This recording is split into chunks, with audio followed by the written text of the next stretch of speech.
So these are mine. Number 1, you've been dunking that for too long.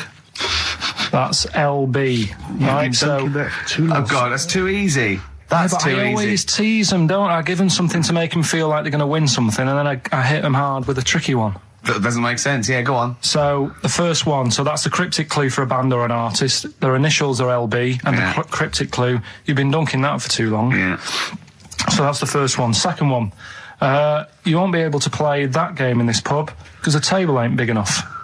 Right? Could be an old artist, could be a new one, could be a band. What's the initials? FD. All right? FD. You won't be able to play that game in this pub. The table ain't big enough. And the final one, well, I've had a rubbish day, so I'm happy it's over. Right? That's the third cryptic clue. The initials being GK. Right? Yeah. Well, I've had a rubbish day, so I'm happy it's over. They're the 3 clues. All you got to do is email in ricky.gervais. That's great. That's genius. Which one? The last one. All right. That is genius. That's the best one you've ever done. All right. Ricky.gervais. That's great. I don't know the middle one. .co.uk. Okay. Email in them 3 answers, you win the stuff. Well, cheers for that, Oliver. Olivia. Yeah. Don't see your email coming up with the Rockbusters answers, so you better give us the answers. Let's give them out. The first one was you've been dunking that for too long. That was LB. Limp Bizkit. Yeah, got that one. The third one, we'll jump to that one because you've got it.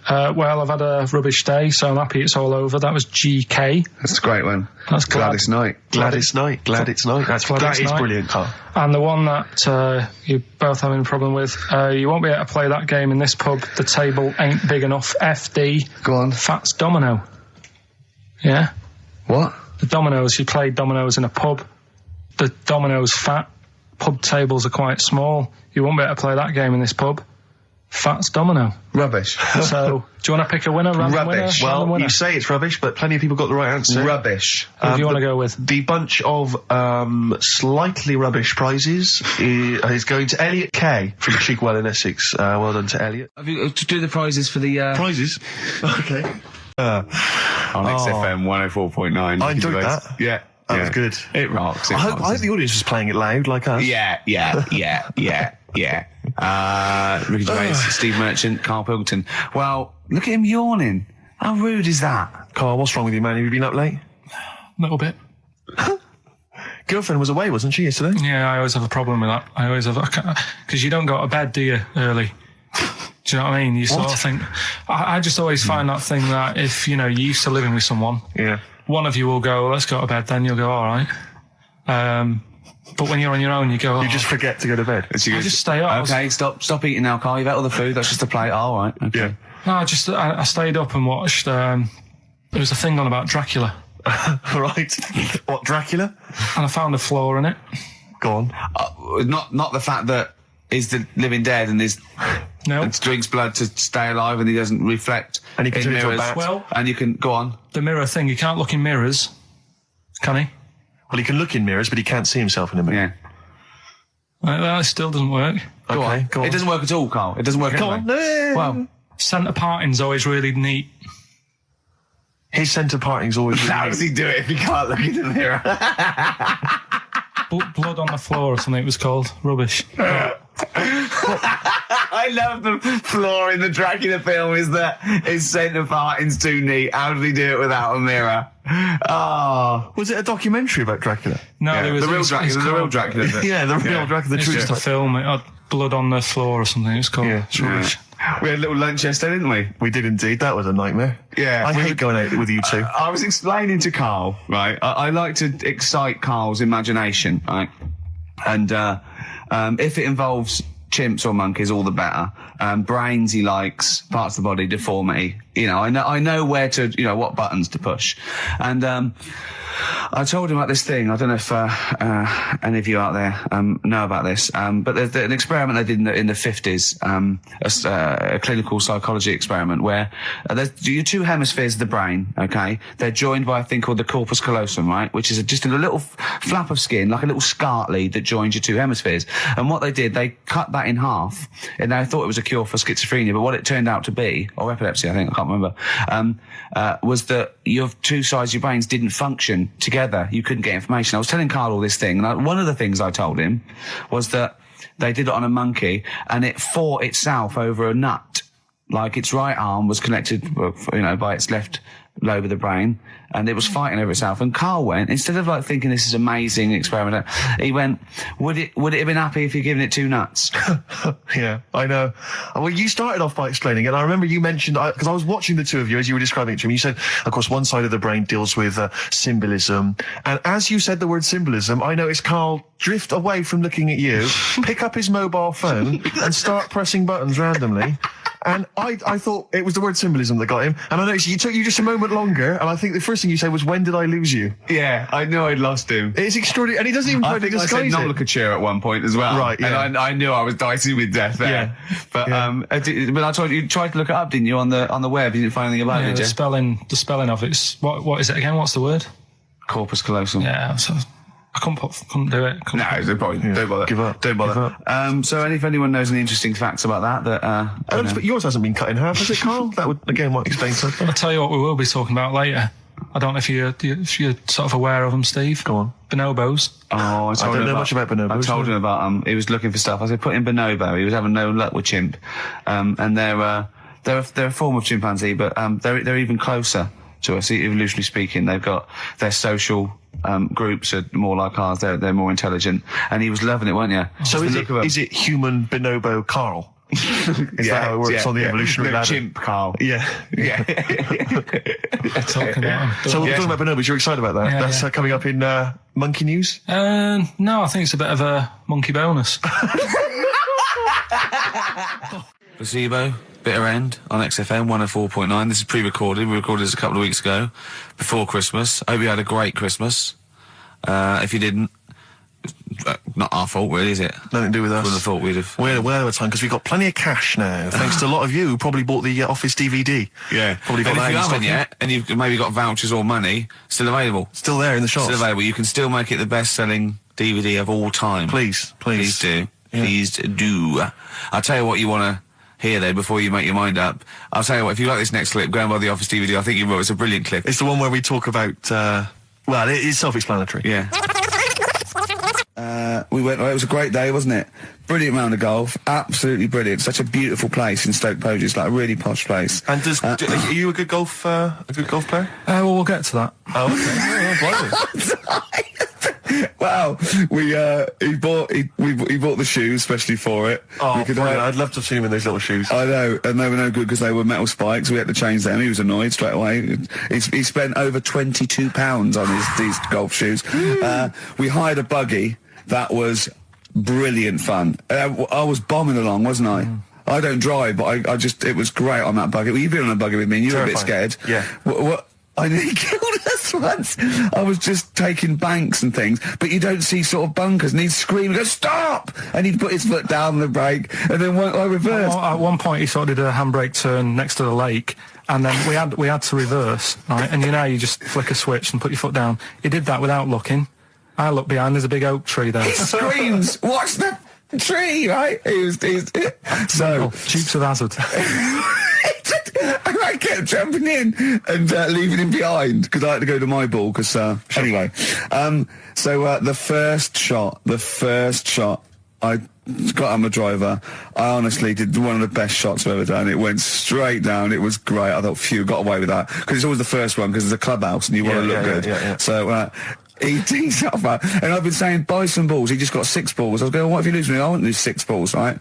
He tees up, right? Whacks it. It goes miles, like right angles, straight into the woods, right? He turns around, he goes, go and buy some more balls.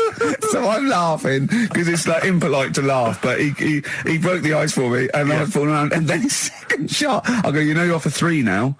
If you take another shot, he went, oh, right. So it's his third shot, he puts the ball down. He hits the ground before it and misses the ball altogether.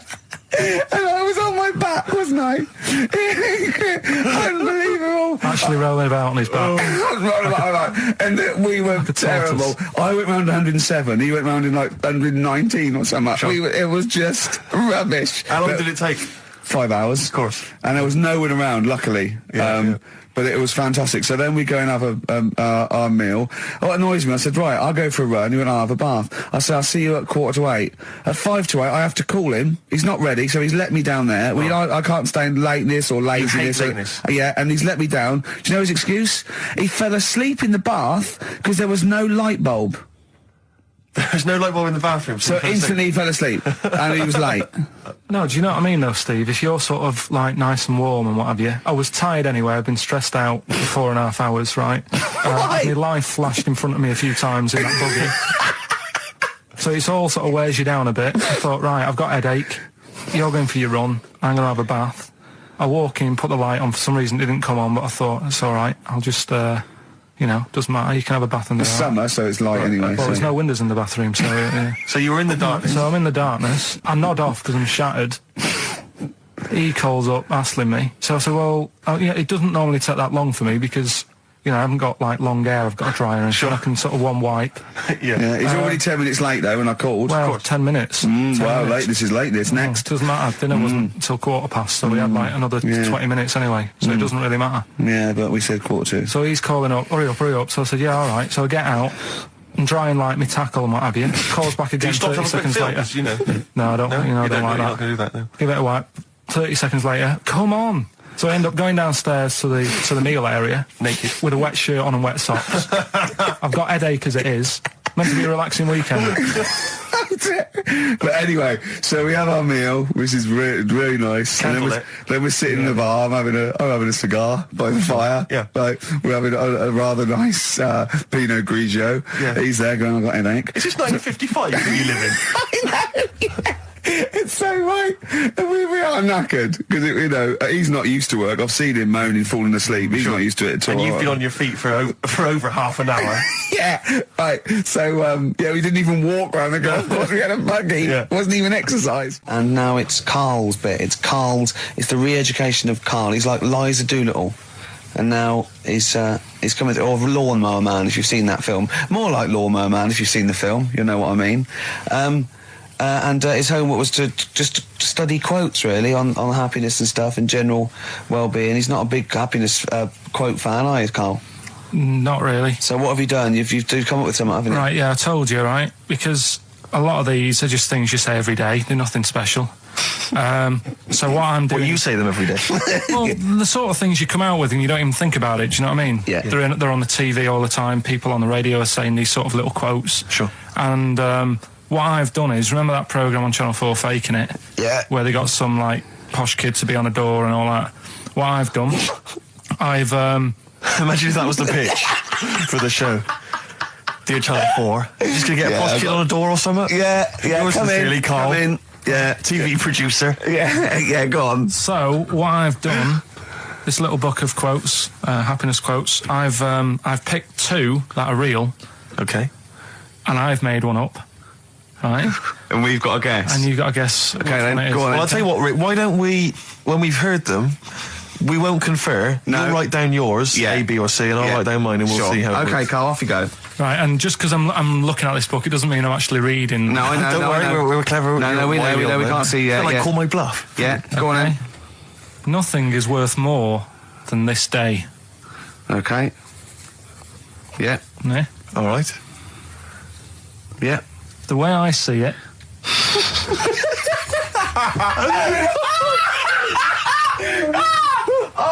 Oh God! My head's gonna burst. No, hang on. My head's gonna burst. No, Hang on. this might not be Karl's. Oh, it might not be. How do you know I haven't tweaked them a little bit? Yeah, good Okay, point. fair Good enough. point. No, good point. The way I see it, if you want the rainbow, you got to put up with the rain. Yeah. Okay. All right. All right, yeah. Okay. Hang on. It's not, yeah. Come on. Cat food. Cat food, come on. It stinks a bit, but if you don't put up with the smell, the little kitten will die. Steve, I don't know what to say. I don't know what to say. Imagine this in faking it. Imagine their faces when he says that, and they're going, "Oh my God." Oh. Karl, play a song, mate. We'll have to confer on this one. Blair. Well, that's just amazing, Carl. Just read them again. Two were real, one was fake. Go on in. Right. First one. Nothing is worth more than this day. Excellent. Next one. What does that mean? Well, cherish now, cherish your time. Okay. Because you can't get it back, and you know. That's the way I saw it. That blew me away, right? That the fact that he got the name, he got the number. Spooky bit, right? I'm walking home. I called you up a couple of times and I left a message on your phone because it was just amazing. Not only was he good at magic, but his maths was brilliant. No, well, that thing adding up to 42 was like, how did he do that? I mean, we didn't even make a big deal out of that. He said that to me. He said, all Carol Vorderman's got is the maths. Do you know what I mean? Imagine him on Countdown. Yeah. He'd even know what they were going to write down. Do you know what I mean? So a bit of a wasted talent. I should see him again about that. I think he's So I get into my flat, right? And what they do in my flat where I live, they put the post in like these little pigeonholes. Right, and I don't normally check them out. I leave it for Suzanne to do, right? Sure. But this time, for some weird reason, I thought, right, I'll check it, see if we've got any posts. Open it up. There's only this. A letter for Miss Harris. Yep, there it is. Bona fide in front of us. A letter addressed to a Miss Harris. Well, does she live there? No, it's my address. She doesn't live there. Did she ever? Don't know. It doesn't matter. It's weird, isn't it? But we've never had. Normally, I think there was a guy who lived there called Yaki Shoki. Mr. 42. It was definitely wasn't an Harris, right? This is the first time we've had a letter for this woman. Yes. Right. But what are you claiming? Because Darren Brown himself admits that it is not paranormal, it is not supernatural, it is a trick. It's a trick. Is it? But he would say that, wouldn't he? Hitler said that. Play a record. Well, can we open this? No! It's illegal! No, but I'm thinking if it's a birthday card for someone's like 42nd birthday. Right. You can't open that letter. Go and put it back or you cannot open that letter. Why not? You can't open someone else's mail because you think Darren Brown's supernatural. What if we steamed it open and then resealed it? No one would know. It's only a letter. You can't, you can, but I don't want any part of it. Carl, I think you should open it. No, you open it. I'm not opening it. It's against the law. You should open it then. We won't open it then. They won't send you to prison. Forget it. You'll get off. Cure? Yeah. Bit of cure? There's no cure, no. I'm looking. I'm tempted to open it. Well, do you want to, Steve? There you go. No, I'm not going to open it, but I think you should, definitely. 6 Different Ways by The Cure from the album The Head on the Door. We've enjoyed that. The head on the door, Carl. Ooh, bit of a coincidence. Spooky, isn't it? It was only 4 weeks ago you were talking about a head and a door. Exactly. Has the door got a number on it? 42. Oh, dear. So we're not opening it? No. Well, I can't open it because as the producer, right? Oh, yeah, because your standing in society is such that they'd make a real example of you. Yeah. A producer of a tin pot radio show once a week. Yeah, he should know better. He can press buttons and talk at the same time. Sending down. But they wouldn't try you in an adult court. You would get away. You would get away with it. Just they'd hear you speaking for a little while, and the judge would end up squeezing your head and letting you off. It'd be like those people who train monkeys to break in. Do you remember down in South London? We talked about it in the past, and they were going around robbing stuff, and they trained them to do it. Yeah, I don't think those monkeys would have got in trouble. It would have been the keepers. So, I think XFM would probably take the rap. Will you open it? No, I can't be seen to open it. No, he's a writer-director. Exactly. So am I. I can't be seen to open it. I'll give it here then. Right, I'm having no part of this. That's against the law. But right, I'm having no part of it. Open it. Come on, you started now. Right. The thing is, right, if it's important, we can say maybe she's listening. But do you need the stress? What it could be anything. What are you going to say? We're going to say, oh, and if you are listening, Mrs. Harris, you have got gonorrhea. Call the clinic. Do you know what I mean? It could be anything. Oh dear. Oh well, I think my talk did well. Well, what is it? It's the number 42 on there. What is it? Can you say? Be careful. What? Let me see what it is. What is it? Dear Sir, Madam, your periodical dental inspection is now due.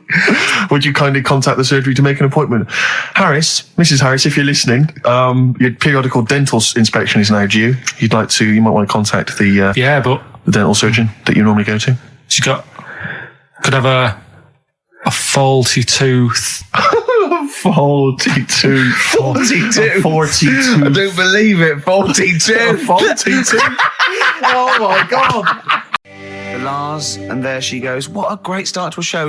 We've had 20 minutes of some of the best banter, chatter and music and anecdote anywhere on the dial. You're damn right. High five. Yeah. Sweet, man, sweet. Oh, what are we talking about? Well, I love that track. It's lovely. They've got a bit of the Liverpool gene, Paul, haven't they? That sort of doddy. You know what I mean? I like the Scouse sort of look. You know, the Cilla Black and the Stan Boardman. Yeah, it's particularly unique to Liverpool. It's sort of happy in teeth and ears. And, it's happy in teeth and ears. Yeah. Oh, brilliant description. Yeah. Happy in teeth and ears. Yeah, that's just 3 of my friends. Yeah. Now, we've got a great track lined up, haven't we, Carl, that I've brought in? Simon and Garfunkel. Now, I'm not ashamed. As you know, me and Steve aren't worried about being part of a trend or you know, being trendy or jumping on about it. Steve particularly doesn't worry about, like, looking good or, well, you know. No, I'm saying, as a compliment, he doesn't worry about walking along like that or, you know. Well, I'm looking good. No. But I'm saying you don't mind the insults freak boy or goggle eye or... swore off a duck's back, mate. Do you know what I mean? Or a new phrase that's been coined because of Steve's phrase, walk off a frog's back. Who's saying that? Just a lot of you, a lot of friends and that. But I mean... my friends? Yeah, a lot of the people. Can you name names or? I can't really. Make promises you can't. I can't. I can't really. Pass anyone up? I think it's the Kaggle. Looks good. It does look good. It's waterproof, Rick, and it's also stylish. I wear nothing underneath, so it's tight to the skin. It gets sticky in damn weather. Is that why you sort of rustle? Sexy. But what's all the? Is there abuse? What's this? No. They just say. Because I'm a pretty trendy guy, but as you say, I cut my own trend. You know, I make my own style. So just go back to insults briefly. Go on. You know, saying. No. See, that's goofy. That's not fair. No. Because that's what he said. It's in my head. What do you mean he said? When did he say that? No, I mean. When did you call me goofy? No, he didn't. He said about what's in the head. Hey, no, when it's come on, come off it. Don't What? Who's start calling me goofy? No, I'm not even goofy. Goggle-eyed's fair enough. Yeah, but you can sort your look out. I can't. What do you mean I can? How can I sort my look out? I'm not even goofy. That's not fair. You've got the proper features. What? Just needs sorting out a bit. I can't help it if my hair's not good. I noticed the other day when Carl was sitting on your knee having his picture taken. It's a long story, right? He's got a completely spherical head. It's slightly too small. I'm not being funny because, I mean, you know, I'm not perfect. But he's got a completely spherical little head. He looks a little bit like a baby hamburger. You know Hamburger off McDonald's? Sure. He looks like a little baby hamburger. And it's sort of quite put upon. Suzanne thinks a lot like that thing in that Dulux advert. Do you know when the woman pulls the head off that? That little plasticine morph type. And then they make a new ad for it. And it's like a little head. Really? And that's your girlfriend saying it. I know. Anyway, listen, let's get back to business here. This is a great track. It's America by Simon and Garfunkel. This is where I started saying we don't care about being trendy and all that. Right. If you don't like okay, let's play Educating Ricky. Right. Brilliant. Go. Right. So, Ding-a-ling-a-ling-a-ling-a-ling. Educating Ricky. Right, what are we going for then? Hanging the bacon, airy Chinese kid, alien gives man a beard. I think alien gives man a beard. I'd like to do that. Right, there's this fella, I think it happened in America, and he saw a bright light in the sky. And God, if you're bored. And he stood there. This is a true story, is it? Yeah. He stood there. Yes, of course it isn't, Steve. And he saw this bright light and it came closer and closer and it was a UFO, right? Yep. And he looked at it and it disappeared, right? And he gets back in his car. He looks in the mirror. And he looks in the mirror. Yep. He's only got a beard. He hasn't. You sure it wasn't someone else who got in the car and he was still standing out there? No, right? What? And it turned out he got home and said to his wife or his girlfriend, it's a bit weird. So I just got out of the car to look at a bright light, and I got back in the car and I grew a beard, and she said, never mind your beard, where have you been for 3 days? And what had happened is... He passed out because he was pissed. No. The UFO had taken him for 3 days. Yeah. But he'd only thought that he'd only looked at it and it went away. Yeah. But what had happened is he took him and he grew a beard because he hasn't had a shave. Right, okay. I mean, was Will Smith or Tommy Lee Jones anything to do with this at all? Did you see this on a video maybe and thought it was an educational film? No, it's from a book that some kind person sent in to me. Here. Can I just ask again, just again, I'm just throwing this right back at you. Do you think there's any other possible answer here? Right? A man is absent for 3 days from home. He's grown a length beard. of time that it could take to grow a beard, lest we forget. What if he hadn't actually seen a bright light in the sky? What if he was lying? What if he was lying? He got knocked unconscious. He'd had a car crash. Just lying. No, just lying. Or he was just lying. Yeah, he'd been on a bender, getting pissed for 3 days. And that with was his his mates. excuse to his wife. And they went, Dennis, what are you going to tell your wife? Well, wait a minute. Wait a minute. You're not going to believe I was out with you, lads. Just say you're only away for a minute. No, I wasn't away from it because of the beard. Oh yeah, look, it looks like you've been out for 3 days. Well, we have. That's Exactly. right. Okay, we've got to cover that then. Alien abduction. Great one. Okay, let's try that. Do you see? That's a little scenario there that could have been played out. So, when you say educating Ricky, what have I learnt from this? Never listen to you again. That's all I've learnt so far. Never listen to you. Yeah. Ooh, stuff to dear, do. what's going on? What's Stuff been to happening? talk about and that. What's been going on? Before you came in. Oh, you saw it, didn't you? That experiment I was doing with the... An experiment? Yeah. Well, all I know is as I walked in the building, I passed the little kitchen area, you were hitting Karl on the head with a tin tray. Didn't it make a good noise? It was a great noise, but I'm interested, explain more about the experiment. 'cause- Well, I wanted to see how hard I could hit him and make it resonate, right, before I either caved his skull in, or, Right. you know what I mean? So, you had to hold it quite loose, Okay. so it could, like, vibrate, but you had to grip it hard enough to give it a good whack. Right. And his head's brilliant for hitting stuff on. He wouldn't- Is it? It is perfect. 'Cause Karl, it's like could we recreate that moment a bit later on the radio? You'll notice that you've been on for 15 minutes, I haven't said a word. So it's had a bit of an effect on me. Still a little bit shaken. Okay. Oh, dear. But yeah, do it again later. We were talking about your head a little bit earlier, weren't we? It's not going to mean that you're sort of a bit, fuzzy thinking, is it? It'll be alright. Yeah. So- Okay, good. Can we I said- recreate that later, maybe I towards the end of the show? Just hit you on the head with various objects, see which make the best sound? So I First one to get it. The first one to get it, but... Well, it's not that though, Rick. I mean, Karl has just decided to revise the actual rules of the competition. Yeah. So that, we've decided, is very easy. So that's now a qualifier. And so then they have And to whoever- answer one live. Exactly, so whoever gets that one right can Is play it for a quick big money. one as well? Because some people will lose the will to live. Yeah. Just cut to the chase. And because they've got to qualify now, we're throwing an Office DVD that aren't Yeah, you'll ready sign yet. that, won't you? Yeah. Yeah. No, it's That increases value by 42 pence. Right, go on. We'll just go live, yeah? Hello, XFM. Yeah, hi, how's it going? Not too bad. Not too bad. Listen, A very, very quick recap, Karl, if you will, please, for the people listening. Very quick. Right, A man ends up in a loft. man's, after moving into this house and that, he's in the loft, and he's tidying up. His missus is downstairs doing the kitchen, because that needed doing.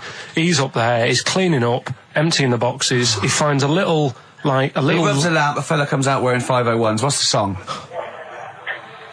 What's the song, mate? are you talking to me? Yeah, sorry, yeah. Oh, look, I'm sitting in this bar, right? I'm not ringing up relating to anything that's going on right now. I'm after one of these armbands to go and meet Bowie on Monday. Can you help me out? What? What? Piss off. You can't say that to our public. Yes, I can. What I can't bear is people begging, Rick, on the radio. You know, I can't bear it. Is that the Australian People bloke just who's got the Bruce scrounging Springsteen for tickets? Hello, XFM. Hello. Hello. Are you phoning up for an armband? No. No, Jean Okay, Genie. great. Gene Genie, of course it is. Well done. Well done. Right, what's so your name? everyone else can ring off now because this. Well, she might not take the challenge. What's your name? Hello. What's your name? Christina. Christina. Right, do you want to take on the challenge? Yeah. Yeah? Oh, So this is for. She's already won a couple of CDs. This is for the Office DVD. Right. Okay. Signed by Ricky Gervais. My friends lived in Texas for a while, and they once were in a kind of diner, and there was those kind of benches that are attached to the table Yeah. itself, like a kind of picnic bench. Yeah. And this huge fat guy came in, he came wobbling, he ordered like this kind of everything you can eat meal, and his fat kind of sort of His big fatty fatness fatted on the fat table, yeah. It wrapped itself around the table and everything. Oh, He was God. chowing down, and when he tried to leave, the table came up with him. Oh, no. Imagine that! I mean, they are fat, aren't they? They're big people. They're huge people. But it was that thing we were talking about before, that bloke on Jerry Springer Show who was like 80 stone, right? Now, I felt quite sorry for him. He was really sad and he was crying. It is rad, but my point is this, right? When he got to say 50 stones, Sure. didn't he go, that's too much, That's not isn't it? enough. For a land animal. Exactly. Do you know what I mean? Yeah. That's big, isn't it? I mean, I'm getting worried. I'm 13 stone, and I am genuinely getting worried. I'm thinking, oh, Yeah, God. when you've got that big, when you've actually got your own mare.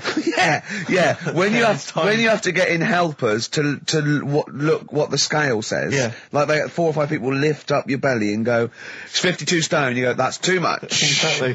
I'm going to only have 9 breakfasts When you actually, today. when you begin to appear on the Ordnance Survey map, yeah, exactly, yeah. When You've got can your see- own symbol. It's like, we can see 2 things from space now, Fatty and Steve Merchant. We'll be landing All right, at about... well done. Well, no, I'm just saying, Have a at all, go, you're not mate. fat, are you? You're freakish and big. just another Go on. quick thought. You know, the only bit that was normal on him. Oh yeah, no, it was in the film. You know that bit in the film? I was watching it one day, it was on, and I said, look, your favourite film's on. And it came to the bit where he was being exhibited, and he was naked behind the screen to all the doctors. Go on, what did you say? And there's a bit where he goes, and strangely, the only thing that is normal are his genitals. They're untouched by this disease. They are totally normal. Right, what did you say? It's a bit annoying, isn't it? It's like the only bit that you'd want as an elephant. The only bit you'd want that was like it was like an elephant. Yeah, no, I can see. And he said, and he got the head. so other stressful things. But so anyway, what's the Auntie Nora thing? Sorry, Auntie X. Auntie X. What did she? Yeah. Why is she upset? Well, he mentioned her in Zoo. He did this thing for Zoo magazine, and he mentioned about when he looked up her dress. She had a. Yeah, by accident, remember? I'm not suggesting you were going around looking up your elderly relatives' dresses in case they weren't wearing. For people who've not heard Karl talk about this in the past, Yeah. just explain quickly again what we're talking about. Right. He didn't want to talk about it at all. When I was a kid, right, Auntie Nora used to come round. My auntie used to come round. As if there's any ambiguity now. Yeah. My auntie used to come round and stay, right? And I'm sat on the floor watching the telly, right? She sat on the sofa with a caftan on. I turn round, right, and it was there. It was looking back at me, right? And we've mentioned this, and Ricky sort of said, "What did it look like?" And you know, a split tennis ball came to mind. That's what we talked about, right? So anyway, Zoo magazine, when they did the interview, And she's the one that used to put a valance on everything, isn't it? well, not everything, obviously.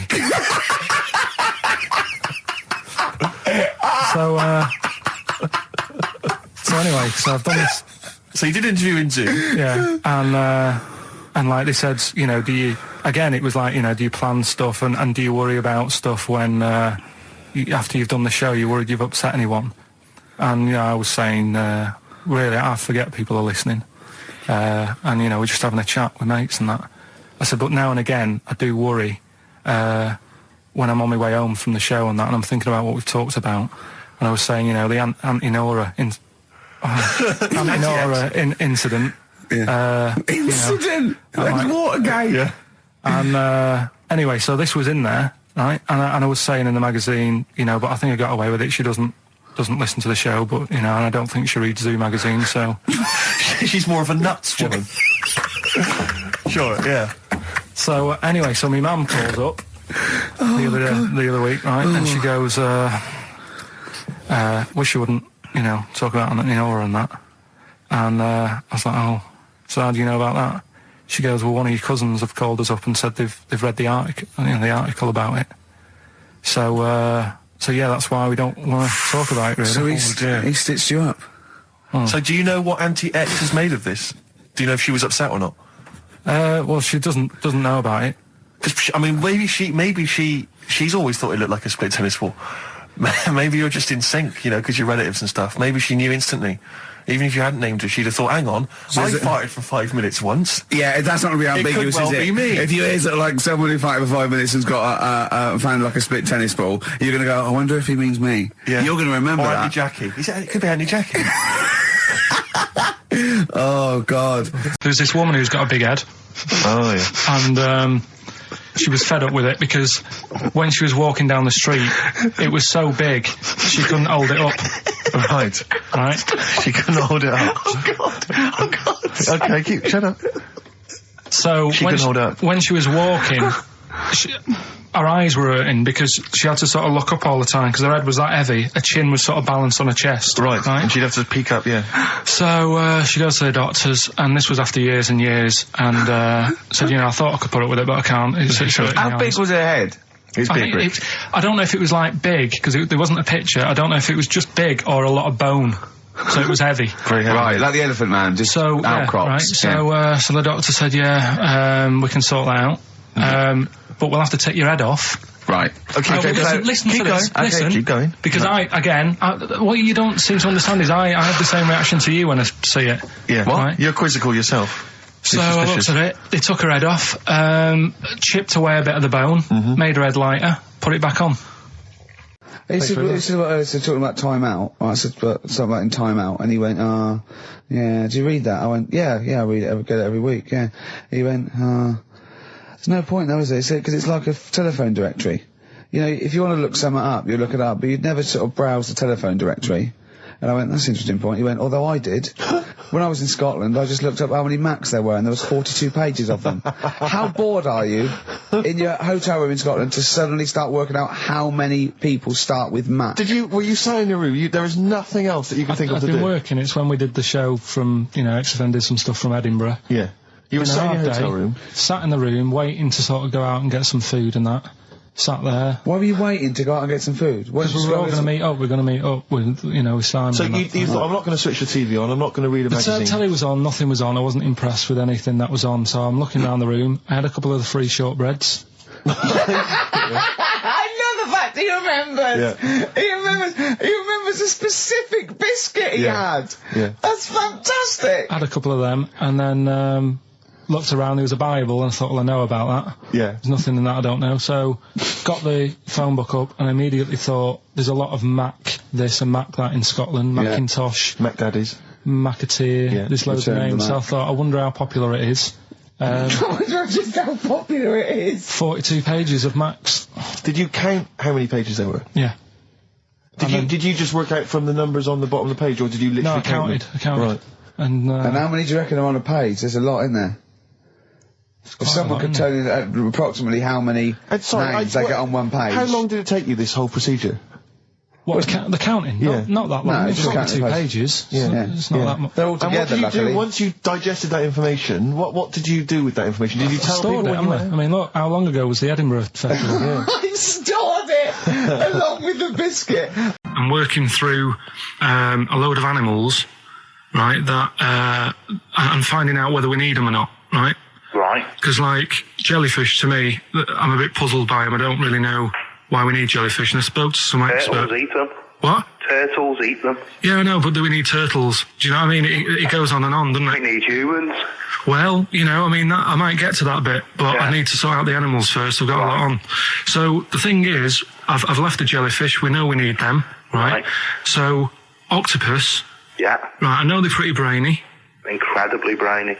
A story that I heard, I don't know if it's true, but there was some science lab somewhere, right? Yeah. Where they had some octopus in it, and they had some crabs. Yeah. And at night, the octopus was like getting a bit bored on its own in the dark and that, and they sort of come alive in the dark, don't they? Yeah. They like the dark. Yeah. And the octopus had its eye on the crabs, and at night when it's dark, it was getting out of its little cage, crawling along the floor, getting in the crab's cage, getting them out and eating them. I don't doubt it. We put jam jars with the lids on with crabs in, and they'll open the jam jar and... You're joking? Yeah. Even I sometimes struggle with them. Yeah, we don't do it... you don't do it really, really tight, but... All right, so they're not that clever then? Well, they would, if they were strong enough, they'd open it, but they're just not that strong. Oh, that's mad. Right, I also know that if they get hungry, they eat their own legs. Yeah. Yeah? Yeah. They're deaf. Well, I don't know. I don't really know. Yeah, I mean, they don't live very long. They can squash themselves into small jugs. Oh, yeah, they can go in a demi-john through the narrow neck and that. Why do they need to do that? Because they're the sort of crevices and holes that they're hunting for crabs and things through. So, would they be better if they were smaller? Do you know what I mean? I don't know. I really don't know. Yeah. But octopus then, if Noah said to you, we're having a clear out, Yeah. We've got too many animals to look after and that in the sea, taking up too much room. Right. Do we need them? I think there's other less useful things in the sea than octopus. Limpets, they could go. Limpets? Yeah, they just sit on a rock and do nothing for 50 years. But they're not getting in the way then. How big are they? Well, not very big. Yeah, you see, I might come round to them, but I never think, I'm sick of seeing these limpets. Whereas octopus, crawling about, opening jam jars and that. You'd never see them, though. They're really rare. Well, We get 2 or 3 caught a year. It's quite amazing. do we need them? Yeah. Yeah? Yeah. Well, we'll just have to keep them then.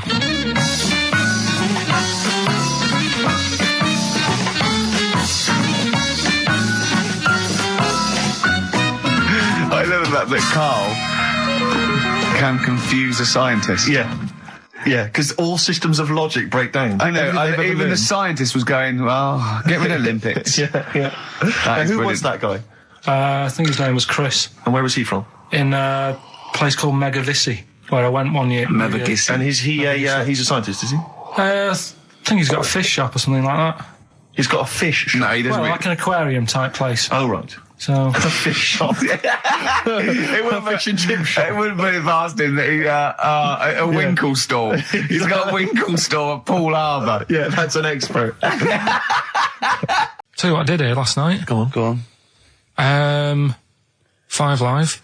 They do like a review of what's gone on in the week. We've been busy in the week. I haven't always got time to follow what's going on. In the world, sure. Someone's made a chicken with teeth. For what reason? Don't know, because they can. Just because they can. And like So it chooses food. Yeah. they had a few guests saying, well, where will it all end? So you sure you weren't watching a Wallace and Gromit video? No, seriously, right? They're doing it. They're a chicken with teeth. Why would they spend millions researching? What do you mean that? they've got a chicken with teeth? What do you mean there's a chicken with teeth? Sounds mad, doesn't it? What are you talking about, Carl? That's what they've done. Do you know, like... Why? I don't know. They're just messing with science and that, and that's what the people were saying. Why are you doing that? Do you know what I mean? Where will it start? What's the next thing? They did the sheep. They did the cloning. Right? The rat with an ear on its back. Did that. Can hear a cat coming, can't it? What else were they talking about? They were talking about that sheep again, that cloning one. Yeah. Dolly the sheep. Do you think it's that clever? Well, they do all look the same anyway. What's it got to do with its cleverness? The fact that being cloned, is it, do you think that's a good thing? He doesn't think it's that impressive because they look the same anyway. Right. They could have just put any sheep in there and go, look, they're the same. Yeah. Brilliant. So there was a programme, people were talking What about are you talking about, a chicken with teeth? It was the latest news. It was like all about the war and that, and I was like, yeah.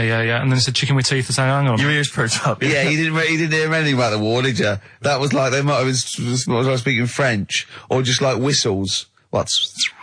And now, story about a chicken with teeth. Yeah. You stop washing up, Maybe someone can let us know, Oh, God, don't open the floodgates. No, but I'm just saying I don't know the full thing. They just, Of course you don't. Surprise. They just touched on it. Yeah. Anyway, other stuff I did do proper research on in the week. Go on. Having testicles done. Having your testicles done. Yeah. What does that mean? Same magazine that was doing the hanky coverage. Letting you know what all that's about. Sounds like a great magazine. How can we get him as a pundit on these news shows like Newsnight? Do you know what I mean? Sky News. On there, wouldn't he? Just on there, just ask him what they think. Wouldn't that be amazing? Is there a producer out there that would take a chance on Pilkington? It's Pilkington, Raggy Omar, Ian Hislop, and they're a panel of people, and they just ask people. Yeah. Yeah. So you can have your testicles made bigger. Why would you want to do that? Well, that's what I was asking. What's the point? Well, the actual testicles, or do they just inflate your ball bag? Because you could do that, couldn't you? You could have some air injected so it was like a big... So they'd look bigger, but they'd rattle around inside, wouldn't they? Make a little noise, wouldn't it, when you're at... like manacas. Like some kind of instrument. Yeah. That was sort of like one of those African instruments. It's like a big sheep's bladder with all... There's Pedro on the Manacas. Yeah. Yeah, just stripped to the waist. Yeah. With us hanging out. Why- and then why- when you're sort of like... The neighbours would think, what's he doing? He's been playing those manacas all night. And really, you were, you know. Why The mouse with the ear on its back going, keep it down. Yeah, this is really loud to me. Eh? Why would someone have that done then? You brought it up. Yeah, Well, presumably so that they could draw a little funny face on them. Yeah. Obviously. And you could let them down after the holiday, like you do a Lilo. Exactly. Just let 'em- on holiday you're floating round, you know, like you're just in the sea with your big instrumental manacas, right? Just floating. You're having a whale of a time, like people playing it as they go past. Exactly. All right, Carl. All right, Become a bit of a sort of local celebrity. Yeah, look, there's Carl with his floating manacas, like a big jellyfish, right? Yeah. And then the end of the holiday, or Saturday, If you've got a little pair of tight speedos, you'll be like Jordan walking around. and then you just like Just let them down when you come let back. the knackers down for the plane. Yeah. Because apparently they do get bigger, don't they, as you get older? When you're an old fella. No, I think they get lower. I think that's it, that testicles and breasts get lower. Is that purely gravity? I think so, yeah, probably stretching a bit, innit? So is Wear the and old, tear. Is the old fellas who are walking about saying, "Oh, sick of these"? They don't tread on them. Well, that's You know, why old people have always got to have a little sit down. You know, Yeah, for 100 yeah. metres. Yeah. Stick them in the socks. Exactly, yeah. Or they can have I suppose you can have like a little ball lift. You can have a facelift, can't you? Have a little nip and tuck. Put on, or probably a facelift would help, wouldn't it? Because if you pull your face up, That's going to bring the skin up. Bring up a little bit, yeah. Don't go too far. You'll have a little knob as a tie. But you can, you can tighten stuff up. Speak for yourself. Steve with his kipper tie. That's a lovely tie you've got there, Steve.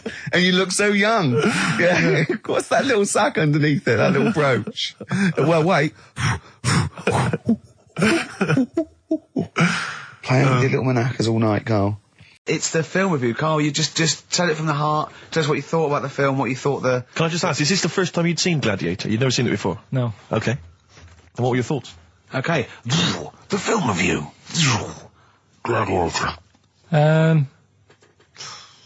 It's all right. Nothing great. It's like an old, sort of an old version of Rocky done in the olden days, really. Right. A bloke fighting other people. Sure. How sort of well known is the story? Do you reckon people know the basics? Well, just very quickly, just do the plot. Quickly. There's a guy called Max. Maximus, yeah. Yeah. There's Caesar, and there's Caesar's kid, and Max goes to war, sort of wins it, comes back. Caesar says, "You're good at what you do. I wish my son was as good as you. So I want you to be in charge when I die." His kid finds out, a bit annoyed about it, kills his dad, because he don't want anyone to hear that he said that he wants him to be in charge. Yeah. So his kid gets in charge and thinks, "I'll show you. You're not going to be king, I am. You're going to be a slave or something."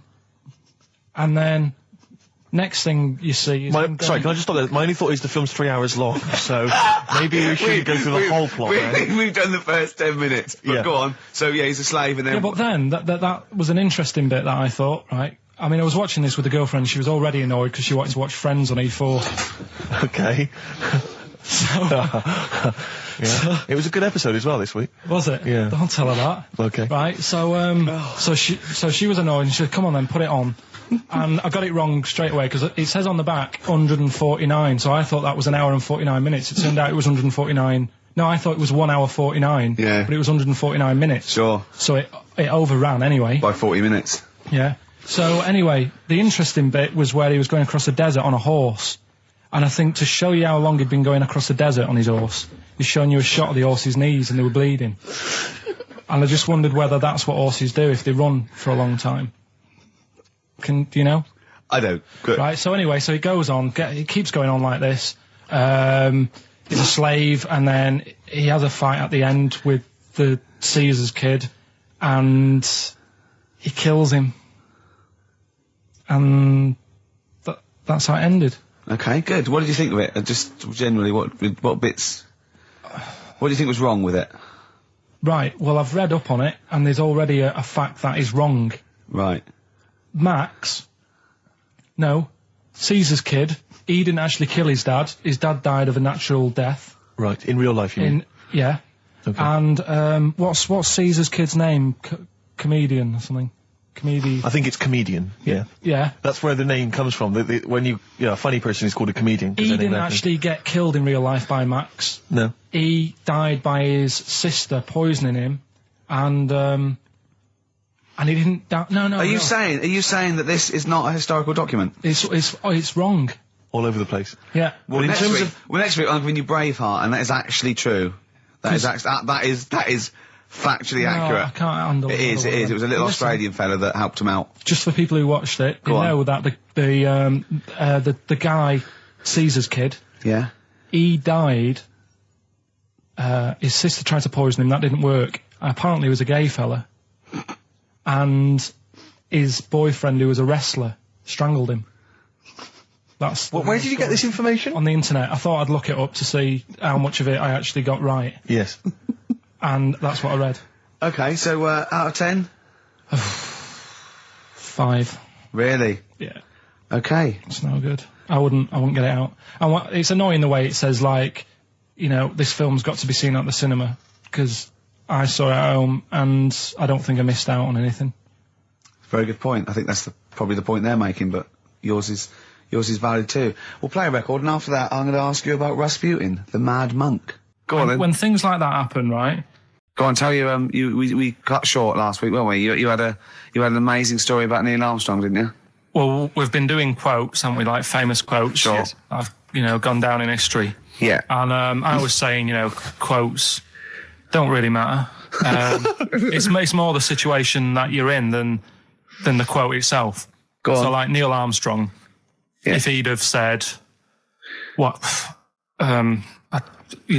tie bacon round your head. I'm as happy as a pig in dust. Yeah, that would have still gone down in history as like being the thing that Neil Armstrong said, wouldn't it? Yeah. Yeah. But Space is driven in mental, probably would have been. But he chose to say something profound and meaningful to befit the situation. He got it wrong, actually. It's a small step for man, one giant leap for mankind. But he was meant to say... We discussed this last week, Rick. Stop showing off. Well, no, but people might have listened last week. Yeah, it doesn't matter. I can't imagine people... we better tell him every week, then. Yeah, but he said... he should have said, this is one small step for a man. Yeah. But anyway, he had a good effort, and that's quite... And that's an example of what I'm saying. The fact that he got it wrong, but it still went down in history. Right. But anyway, the bit that... and it didn't happen anyway, did it? What do you mean it didn't happen anyway? That's what a lot of people say. That no one's actually been on the moon. Ah, yes, of course. They filmed it in Teddington Studios. Well, they were saying something about there was shadow on the film, and you wouldn't get shadow on the film. And there's all sorts of things. See, there are these people that you always quote as they. Who are they? Are they living in jars? Are they little fellas in jars? Look, go on. Do they appear to you in dreams? I've spoke to different people about it, and there's loads of little things that if you watch that programme, of them being on the moon, there is no way they could have done it. Right. Done. Fine. Yeah. Done. Anyway. That's put to bed. Yeah. But Good. anyway, as he was getting back in the spaceship on the moon, or whether it be a TV studio, he said, "Good luck, Mr. Croucher." Right. Have you heard this? No. And the reason he said that was because when he was a young kid, and he was, I think it was Croucher, but when he was playing as a young kid in his garden, he was playing baseball with his mate, and he chucked the ball to his mate, and his mate hit the ball, and the ball went over the fence to the next door neighbour.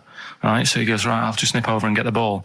And as he was getting the ball, the window was open to his neighbour's house, and he heard like the woman shouting at her husband saying, "I'm not going to be giving you a bit rude, so if you've got a kid in the car or whatever, turn it down."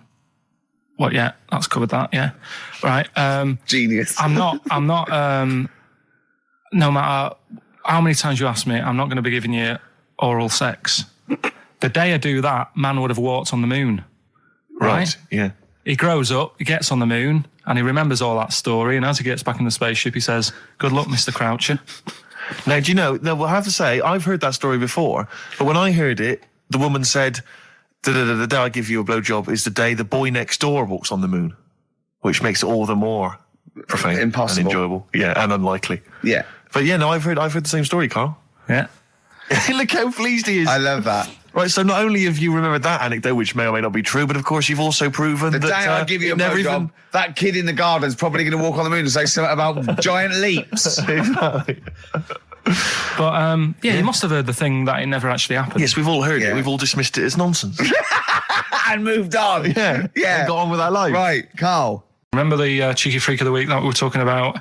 That illness where people age quicker? The 5-year-old girl that was older than her mum, and he said to you, what, if you ran off like you wouldn't serve her fags and beer? And you went, no. He went, why not? And you went, because it's a 5-year-old. Yeah. Right? He went, oh, she's got enough problems. Give her some fags. Yes. You remember that, Yeah, don't you? sure. Yeah, right. So another dilemma for you, right? Picture this: you're running a restaurant, right? Door goes, right? Few people, most of them look normal. You notice the woman at the back, crawling on all fours. Top half is woman, right? This is real. Yes. This isn't like a comic or anything. This is on. Yeah, it's on the internet. I've seen it. They're called dog people, and her legs just come straight down. They're like little twin legs at the back, and so they walk on all fours because it's easier. Dog people, right? Yeah, You've not got dog people. They're human beings All right. with deformed back legs, so they walk. It's easier for them to get around like that because they can't stand up because they can't stabilise, and also it comes straight out of their hips. Right. So you're running a restaurant. It's a busy night. You haven't really got time for any hassle. She comes in. Would you serve her? The premise being what? That he doesn't serve dogs. Because the restaurants don't allow animals in. Right. Right. So it's a dilemma. It's not a dilemma. She's not a dog. She's a human being. Yeah, I with put a plate of meatballs on the floor, and she tucks in, and a little glass of, a little bowl of wine next to it. He turns round. There's the woman older than. Get away from that plant.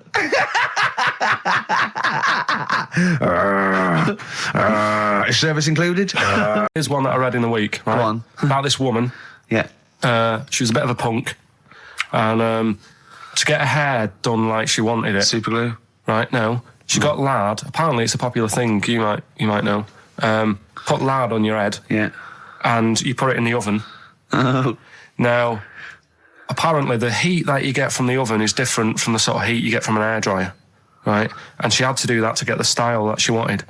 But anyway, she comes into money or whatever, treats herself to a microwave, right? It's not true. Opens the door, jams the things, like the little catch, so the microwave works. She jams it with a screwdriver or a knife or something. Yeah. Puts the microwave on, sticks her head in, boils her brain. Don't be ridiculous. Right? Well, why is that ridiculous? Boils her brain. She boiled her brain. She boiled her brain. And this is what's good about the internet. I went straight from that, and there was a subject about brains. And do you know that Russell Crowe, when he dies, is giving his brain to charity or something, some sort of some people who can do stuff with it. She gave hers to Pot Noodle.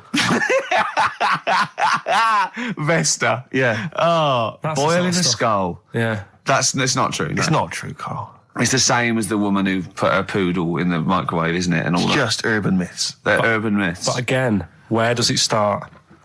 Someone made it up yeah. for a laugh. They're just too convenient urban myths. Everyone said you can tell an urban myth's not true because it's always this happened to a mate of mine, and when you say what happened then, they go, don't know, that was it. Was it? Was that it? Was it? Someone boiled a brain and that was it. There was no more story. Well, were There any dates, locations, times? I think it was in Belgium. There's that one that a bloke, right, was going to get a phone call at 4:00 to find out if his business was, okay, right? And if he didn't get the phone call, he knew he was broke, destitute. So dead on 4:00, the phone didn't ring. So he went up to the roof, his office, and he jumped off to commit suicide. And as he was passing his window, the phone was ringing. Oh, no. Carl, it didn't happen. Didn't happen. Think it through. Think it through. Who told that story?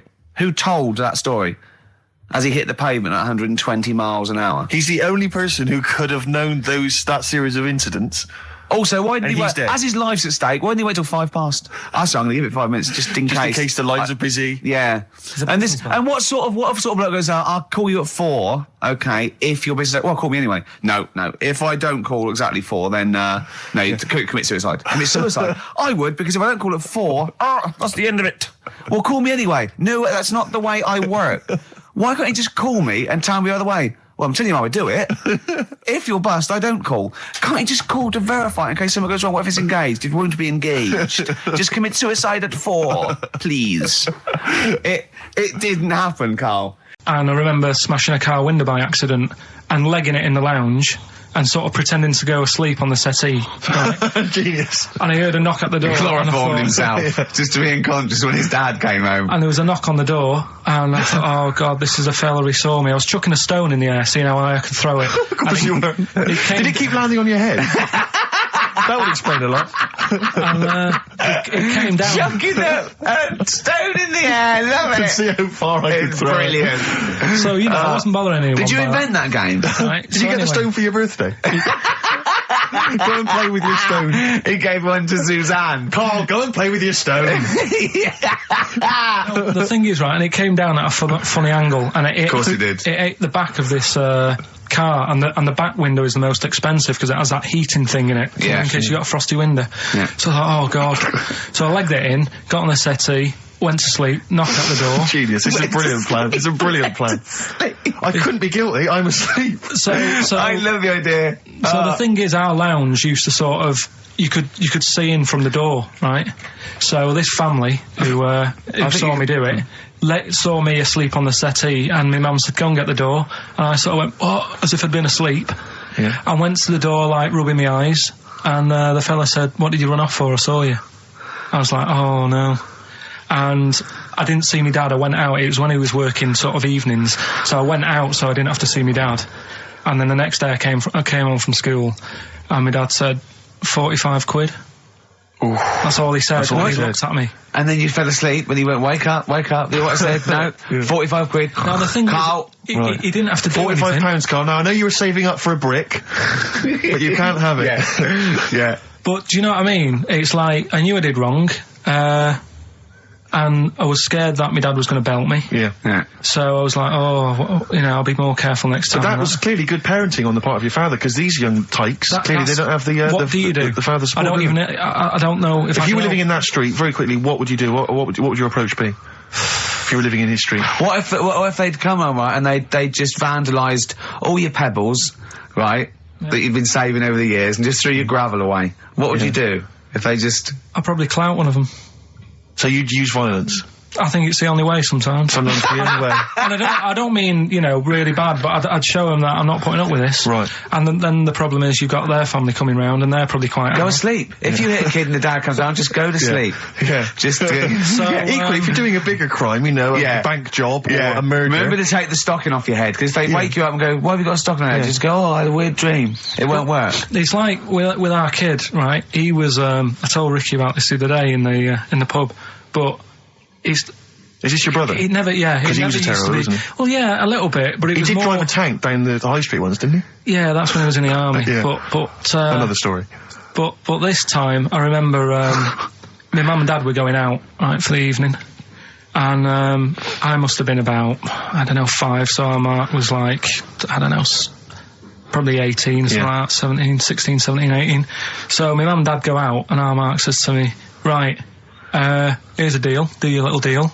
I'm going to have a load of women round. Right? Deal is, I'll let you have your tractor in the house. Wow, he had a tank, you had a tractor. but his brother didn't have the rocks that Carl had. No. So he needed the tractor to put his toys What kind of a along. man was he? He brought a bunch of women round? So, yeah, there was loads of... But do you know when you're a kid, you don't think, oh, I know what they're up to. You're not bothered, are you? Do you know what I mean? As long as I've got my tractor, I'm happy. Yeah. So I was... He hasn't changed a bit. But how many women did he have around? Was it just him and a bunch of women? Yeah. Was it like, what's his name? What's his name? Looked like Nedwell from Confessions. Yeah. Confessions of an Older Well, they all Brother. just came round and had a He big liked orgy. his women. Seriously, right, my mum and dad had to move because they got sick of women coming round saying, I've got a kid and it's your Mark's. they had to move because it got that bad. You know, did you hear, when you were playing on your tractor and there was women running back and forth in underwear, did you ever hear this noise? Did you ever hear that? Or kind of wow, wow, wow, wow. Wow, wow, wow, wow. And just see your brother's arse disappearing down the thing being chased by a butcher. He says that you're winding up because you're sort of like negative about everything. Negative? Yeah. And, but what I think it is because we pointed out that his lateness is unacceptable. Yeah. He said, meet you at 6. He turned up at 20 past. He said, well, someone stopped me in the corridor. I don't care. I've got stuff to do. We had stuff to do. I think we're a bit busier than you, Carl. You've got one job. We've got loads of jobs. I keep telling you that. Yeah. You got one job in a little room, a 9 to 5 there, that you don't even get done in 9 to 5. That's why you're late and mucking around all the time. There's loads of work to do. Yeah, one job. No, cool. It's not. It's one job with a lot of other jobs in it. It's like those little Russian dolls you get. Right? So we'll move on to this next one, right, which is brilliant. Dead short story. So, right, old woman, about 70 years old. Yeah. She's normally fit and healthy and stuff. Nothing wrong with her. She's having a good life. And one day, she goes for a check to the doctors, just to check herself out, 'cause she's getting on a bit. Yeah. Says, take your clothes off and that. So she does, and checks her out, says, yeah, you're looking good, you're looking good. Turn round. He said, oh, God. He says, you got a tumour on your buttock. Right? So she goes, oh, what, can you do anything to sort it out? So they go, yeah, we could book you in for an operation. It's best if we remove this. Books are in for an operation. Operation day comes, strip her down and that. They're all stood round, the doctors. Start to operate. It only turns out it's a pork chop that she sat on 5 years earlier and it had stuck to her buttock. Right, Carl. I can forward you. No, listen. Serious. Right, okay, Carl, I'm telling you now, I'm leaving. I'm never doing this show again. No, I'm serious. Honestly. You're talking, I've never in such you are, play a record. I can't believe it. What do you mean you can't believe it? Stop the record. Right, okay, right, what do you mean you couldn't believe it? No, when I read it, I said, I've got to tell Ricky that. This woman had a pork chop stuck to her arse for 5 years, you mental case. Of course she didn't. Doves, caught by the river. People are going to think you're thick, Carl. Well, they can think what they want, because if they do their own research, they'll probably find the story. Because it won't have happened that many times. But Carl, think about it. I mean, how could an old woman have a pork chop stuck to her arse for 5 years? She said she couldn't remember even making one, so she was as surprised as the doctors were. But hold on though, she presumably must have sat on it naked. Yeah. Didn't that bring back any memories? No, it's weird, but... Carl. But why would it stay there? Why wouldn't it fall off when she had a bath or a shower? Grease! What about a bath? But why didn't the doctor realise that when he first looked at it? Yeah. Was he not paying attention when he said, I think it's a tumour? Carl, listen, think about it. A pork chop stuck to your arse for 5 years. You're naked, you sit on a pork chop. Will we ever get to a point where all this is too heavy for the world to handle? Right, what error has he made there, Steve? What physical, scientific error has he made there with that question? I can't begin to explain it. Carl, we're not getting the rocks from other planets. It's already here. It's like having a big pile of books in a room and then moving them over to the other side of the room and build a thing going, oh, can the room take it? I'm building a lot of things out of these books. What about plastic? Where's that come from? Other chemicals that existed on the planet. Yeah. Do you see the point? Hang on a minute, though. What about a little tree? You plant that as an acorn, it grows, Rick. That's bigger. That's more stuff. Yeah. Don't listen to him, Carl. He's patronising you. What about acorns and that, though? Right. They grow from minerals and proteins already in our atmosphere or in our, the mass of Earth. What about a cat, Carl? Right, you get it, it's a very tiny kitten, but it grows up and it's bigger. Carl, he's doing it on purpose.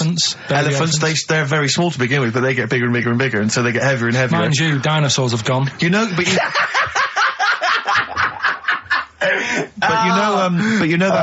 famously that's how Atlantis disappeared. You know, you've heard of the legend of Atlantis. Have you heard of the legend of Atlantis? I think so. This was a city that existed, it's proven, right? And what happened was they just kept buying stuff in mail order. They just kept ordering stuff, like the king and stuff, just kept ordering stuff in mail order. He brought girls across, Carpets, lot of carpets. He kept buying TVs, big screen TVs and stuff like that. And eventually, He bought up all the myrrh that the wise men didn't want. yeah, because he's from like olden times, and he just kept buying stuff, crazy. Like he was just a shopaholic basically. Mental it was. And he was ludicrous. It was like, and in the end, it just sunk. It just sunk. Too heavy. And it just sunk. What do you reckon you can do then without an head? How many steps? There'd be muscular spasm, right? Yeah. It would twitch a bit. It would, yeah. You could not distinctly take 32 steps. The body don't... Yeah. Is the doctor still on the line? Yeah. The fella that bought 6 parrots. Yeah. And, you could have 32 steps. Right, so A you don't beheaded believe man that. doing a bit of line dancing. Right, you don't believe that, but something that you do believe that a cockroach can live a week without an head. It can. Slightly different kettle of fish there. Why? Wow, insect to human is what I'm thinking. Yeah, that difference. There's not that much difference in Well, of some course there insects. Do you know that a snake has a heart and lungs and kidneys and stuff? Go on. No, well, I'm just saying. So? You're making out as if like they're a totally different like Species. I am making out. I mean, call me old-fashioned. Do you know what you're talking about, mate? I don't want you embarrassing yourself, Nick. Yeah, I am suggesting they're totally different beings. Yeah, that is. Yeah. Now, Karl, the cockroach is a very different thing. The interesting there is that it lives without its head, because a lot of it's on. There's some of them are phototropic, chemotropic. Some of them just literally have irritation and muscle memory. I mean, they do have a central nervous system, but it's very different. So if you lose the head, it bypasses a lot of that anyway. All this is running around. The reason it dies is because it can't take on water. But it's very different to a man, right, having consciousness and then losing that, and the body still going, no, I think I remember what I was going to do here. Yeah, so I'm going to carefully walk 32 steps along this white line. Imagine you just looking down going, oh, missed a bit. Yeah. Maybe the head was in the corner going, left, left, left, oh, he's now, Well, let's just put it out. I mean, if anyone listening has maybe had a relative beheaded, maybe in a horrendous car accident, but they got up, maybe they went for a walk, they had a little chat before they passed on. Karl. Get in touch. Karl, you are my favourite being. You are my favourite species. Now, you, Karl, may not be particularly different genetically from a cockroach. You are, why can generally cockroaches speaking. do that? Why whoever made them went... Let's play a record. Do you know what, when I told him this fact, I send him little facts on text messages just to inflame his, interest. I just sent him a cockroach can live 9 days without its head. He texted back, what's the point of that? Yeah. What's the point of They're that? not doing experiments, these cockroaches. It's a boring last week to have. And he went, and on top of all that, you're thirsty. So it's the worst week of your life, isn't it? That week without your head. Play a record. Play a record, Karl. Competition time next. Look at his little face. Look at his little You've not heard face. Karl's competition. He could live without an head. Strokes. Someday. I'm already annoyed. I've been I'm in here a bad 3 mood. minutes and I'm already annoyed. Yeah. I'll bring back Claire, I'll tell you. No, it's not his fault. It's It the whole is. place. The library's shite. I tried to get. Oh God! I had to go to Capital Library. Chill. Thanks that. I had to go to Capital Library to get a couple of records I wanted. Right, place is falling apart. The email's not working. It's so shoddy. He's had 2 weeks off on holiday. I mean, they might as well bulldoze this, honestly, because for all the, It is ludicrous. and we get paid peanuts. You get paid, do you? Oh, and it really annoys me to have to fight. Anyway, just calm down. 104.9, I'm Ricky Gervais, with me, Steve Merchant and Karl Pilkington. Karl, you're back. All right. How was it? What, the holiday? Yeah. Well, it wasn't all fun, was it? Because my dad was in hospital. Oh, but he wasn't during the holiday. Not during the holiday, though, was he? You came back from holiday and then found that out, didn't you?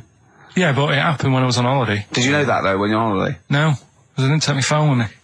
Well, that's the our weird question. thing is, Yeah. I got a feeling when I was sat there, because it normally happens. It wasn't a nudie speech, was it? When I first went away, You saw that old fella with his packet out. when I went to Ibiza, right, I had a feeling, and I called home. My dad had punctured a lung.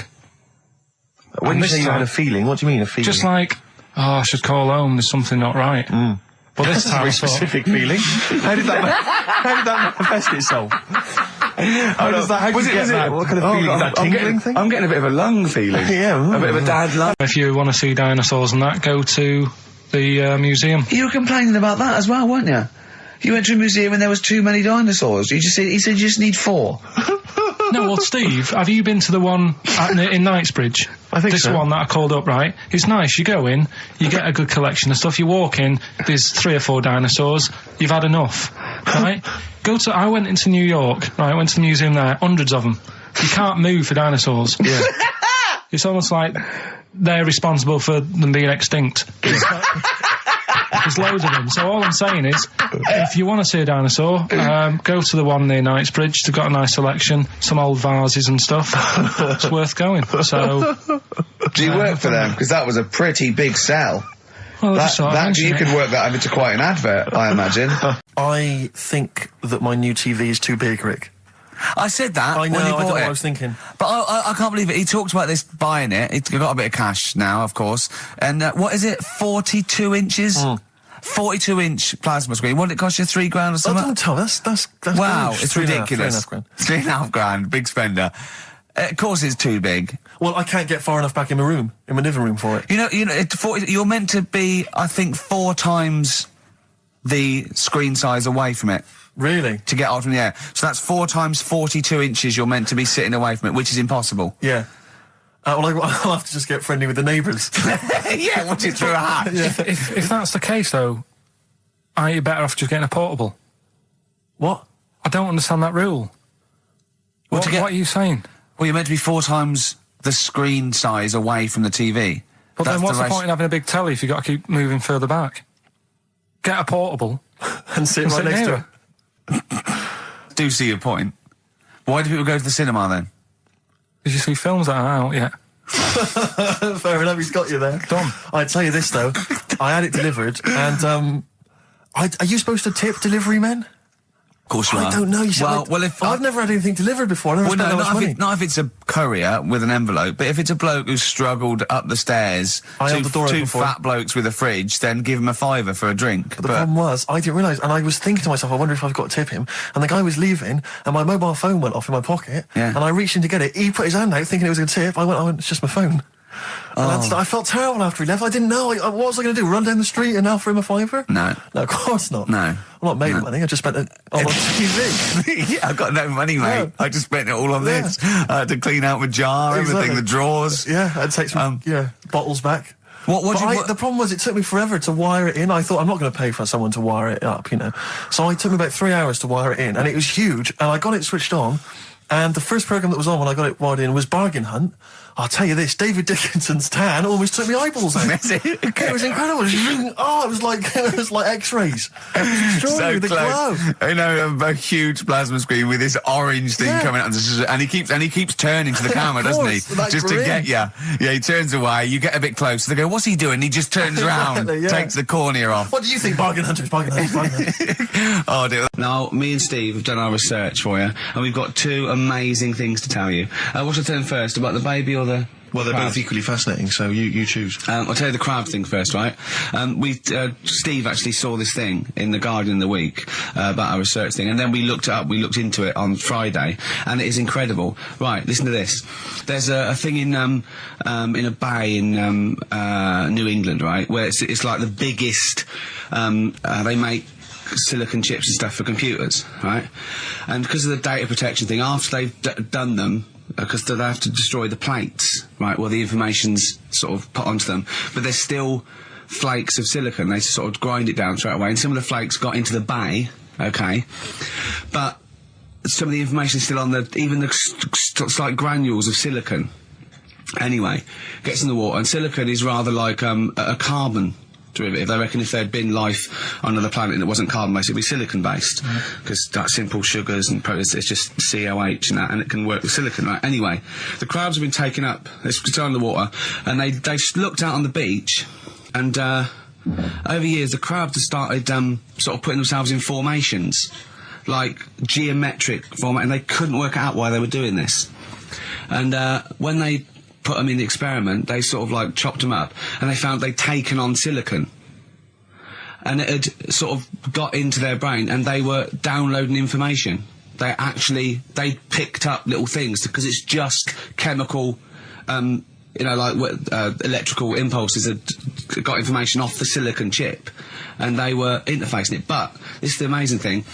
One bloke sort of thought of this, and he thought, well, if it's a simple computer, the brain, if it's just a simple sort of electrical thing, then maybe there's sort of, we could get it down. So what they did is they made a thing called a biointerface. And they put it into the crab's brain, just a really simple brain, so it's measured on Mangala, right? And it got impulses from it, and they were getting, like, computer readouts, so just flashes of, like, symbols and geometric things right on this screen to read the crab's brain. And it was stuff like, fragments of a... what made them do this in the first place? Because they saw the crabs behaving differently. They were behaving differently to each other. They were just like... they were, intelligent, and they were sort of solving problems and all this sort of stuff. Anyway, when they downloaded the thing, it was like they found one of the secretary's names where it had been on the silicon chip, where it was just like a flash of a computer screen. But the most amazing thing is, they downloaded a memory, right? It was like a snapshot where it had been burnt onto the retina of the crab, just a snapshot of something, and it was like a picture of the beach, like a couple of years ago, right? And they also did, incredible, it was like just a digital black and white sort of thing, so they could see what the crab had seen. Amazing. Jeez. Amazing. So intelligent crabs. What are they doing with them now? Super brain. Well, they think this is the upshot. They think they could use it as spy crabs because they could get these crabs. Also, the other thing is, as generations went on, right? So they put a crab in to sea or something, right? Lots of crabs in, and then as generations went on, a newborn crab, they downloaded the memory, and it had the memories of its great all together. It had every memory that any crab had been related to it beforehand, because it passed it on. It just passed it on. So not even ones that had been eating the silicon stuff. Yeah, no. These are just like ones that have had kids. Yeah, and they've got like, and they know so you'd know everything. Your everything right the way back. So would that work if we ate silicon? Well, possibly. So what are they going to? Well, they can use them for all sorts of things, though. I mean, that's what's incredible. I mean, I don't know how you train it particularly. I don't know, it'd be quite tricky to train, but I'm assuming if they can do it that way, then presumably they can give it like certain silicon information, which they can then plant in it, if you like, within its sort of food. Also, if you get them onto enemy beaches, you'd have like 1,000 digital cameras just taking around. You could get Osama bin Laden or someone. They don't understand the information they've got. No, they don't know they're doing it. They just download them. So it's not like you could torture them and they won't be able to sort of give you the information because they wouldn't know what information they had because they're just. But the first crab they downloaded, they just kept seeing the same picture of a big crab feeding it, which they really. Yeah. Wow. That's what, like its mother crab or something. Yeah. Just memories of it as a child. But they're not in colour, presumably. Because no, it's all in black and white. It's just a digital camera because it's just they don't see in black and white, so it's just like a I don't know. I think it's burnt onto the retina or something. And the only one that they kept were the ones they saw a lot of the time. Wow. I mean, in a way, some of the educating Ricky I've got for you today is on the similar lines. Right. Oh, you've got to be impressed by that. You've got to be impressed by that. That's pretty good. I mean, I'm interested to see, what they do. What they do with what the crab developments are. But that's pretty good. Yeah. But I mean, amazing. Yeah. Amazing. Well, just digest that information because that's not even the most impressive one we found. I think it is. I suppose it's pretty impressive, but the next one's maybe more shocking. Okay, right. My dad always said. Oh, right, steady on. Dad said Christmas morning was for for me. So he used to stay in bed. So he never. That's brilliant. That's a great thing to say, isn't it? Yeah. Christmas morning's for you. Run wild. Do what you want. Just don't bother me. I'm going to Honolulu for 2 weeks. That's great. Dad, it's Christmas. Do I have to do anything? No. So my mum used to get up because she used to like to see my face light up, when I opened the presents. And then to keep the fireworks. And then then I'd have to go to my bedroom from about 6 o'clock onwards because my mum and dad were into having big Christmas parties and I wasn't old enough to go. Right. So they'd say, right, you've had your fun there, you go up to your bedroom, stay in there. Really? Yeah, I remember one year, right, I got a train set, that's what I wanted. Yeah. Right? It's brilliant. Playing with it all day. I thought, I don't mind about the party, I'm happy staying up here playing with this. Brother comes in, he's had a few, right, he's going, give us a go on your train. How old is he? He's a bit older than me, so he might have been like Let's see. Well, let him be 18. Yeah, probably about 18, 19, And how old were something you? like that. I had a train set, so, I don't know, about 14. something like that, right? So I'm playing on that, loving it and stuff, and then he comes in and goes, oh, give us a go. He turns the transformer up to, like, 14. He went really fast for about 5 seconds, broke it, and then he went back downstairs. Wow. So Christmas, I hadn't even got to Sounds Christmas like Day. the Conservative government with British Rail. Satire, that is. Satire, Rick, I just thought that there's satire. If there's any satirical shows listening on it doesn't work in any way, because there's the analogy falls down apart from there being a train. Think it through, though. British Rail was trains. Yeah. And the government broke the trains in many ways. They didn't break them, like, not officially breaking them, but they kind of... it does work. It's perfect. Oh, I'm pretty pleased with that. And I can't... And no one's asked him to be on Have I Got News For You. It's weird, isn't it? Because it's strange, that, when you've got a satirical mind that's as quick as that. Yeah. Right. And he's broke your little train set. So what did you do? I just, like, watched telly and had some sausages. I bet you were happy with that, though, weren't you? It's a bit annoying, though, isn't it, when your main present of the year has been broke. And did it ever get it fixed? No, that was it.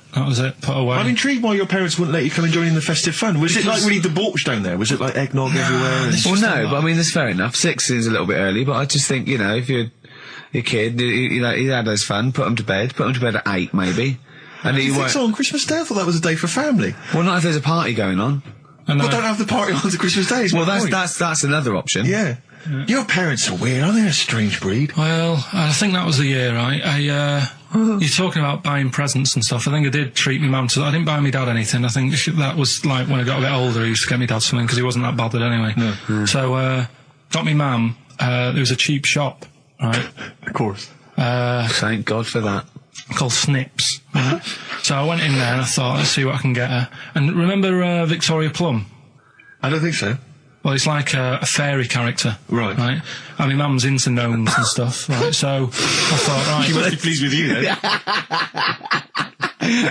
Victoria Plum. I was thinking, is that one of the neighbours? Is it like a brandy liqueur? Do you remember Victoria Plum? Victoria Plum. Victoria Plum, yeah, it's like a little fictional sort of character, right? Okay. So I saw it, I thought, yeah, she'll love that, right? So I did my paper round, saved up for 2 weeks, right? Got that sorted, went to Snips, bought the Victoria Plum. Next day, I'm in town with her, right? So I think, I know what I'll do. I said, come in here a minute, right? So we go in, and we're looking around, and I tested her, right? I went, look at that there, that's alright, isn't it? And she goes, oh, it's bloody awful. Oh, Carl. Oh, Carl, oh, God. So then, Christmas Day comes, I said, don't bother opening it. She said, no, why? I said, Oh, no, why did you still give it to her? So, well, it's too late, I'd already bought it. Oh, Carl. So she opened it, and I was like... And she said, oh, that's nice. I said, why are you saying that? I said, the other day, you said it's bloody awful. She said, oh, no, I thought you were pointing at something else. Oh, no. So that's why I don't get anyone anything anymore.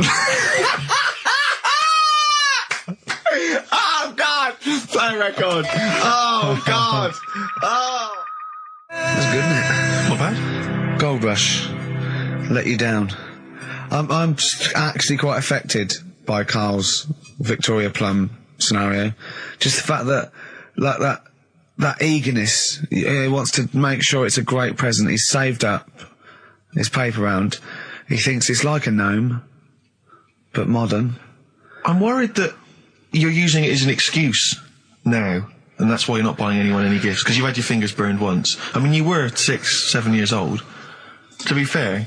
No, you weren't. You were about 13, weren't you, if you're doing your paper round? Yeah, it must have been, 11 or 12 then. All right. Yeah, so I'd saved up. Oh, no, I'm not using it as a thing, it's just that... What did you get your mum this year? I've sent them some money so they can get a passport. So they can get a passport? What do you mean, where are they? Immigrants? Are they trapped No, somewhere? Well, they're in a holding bay somewhere in Dover. Yeah, I've got a friend who's a truck driver who's going to sneak them across. What do you mean? So they can buy a passport. What do they do? Sell it when they're a bit down in their luck? No, they haven't got that much money, right? They've never been abroad, and the mate said they might take them next year, and they said, oh, we haven't got a passport, so You've got to buy a passport, have you? Isn't that your God-given right as an Englishman? No, you've got to pay for them. They're 30 quid each, so you better add to, otherwise they're conning me. Right. So you sent them 60 You don't quid? get born with a passport, of course You you sent them don't. 60 quid in an envelope, have you? Well, check. Right. I love that.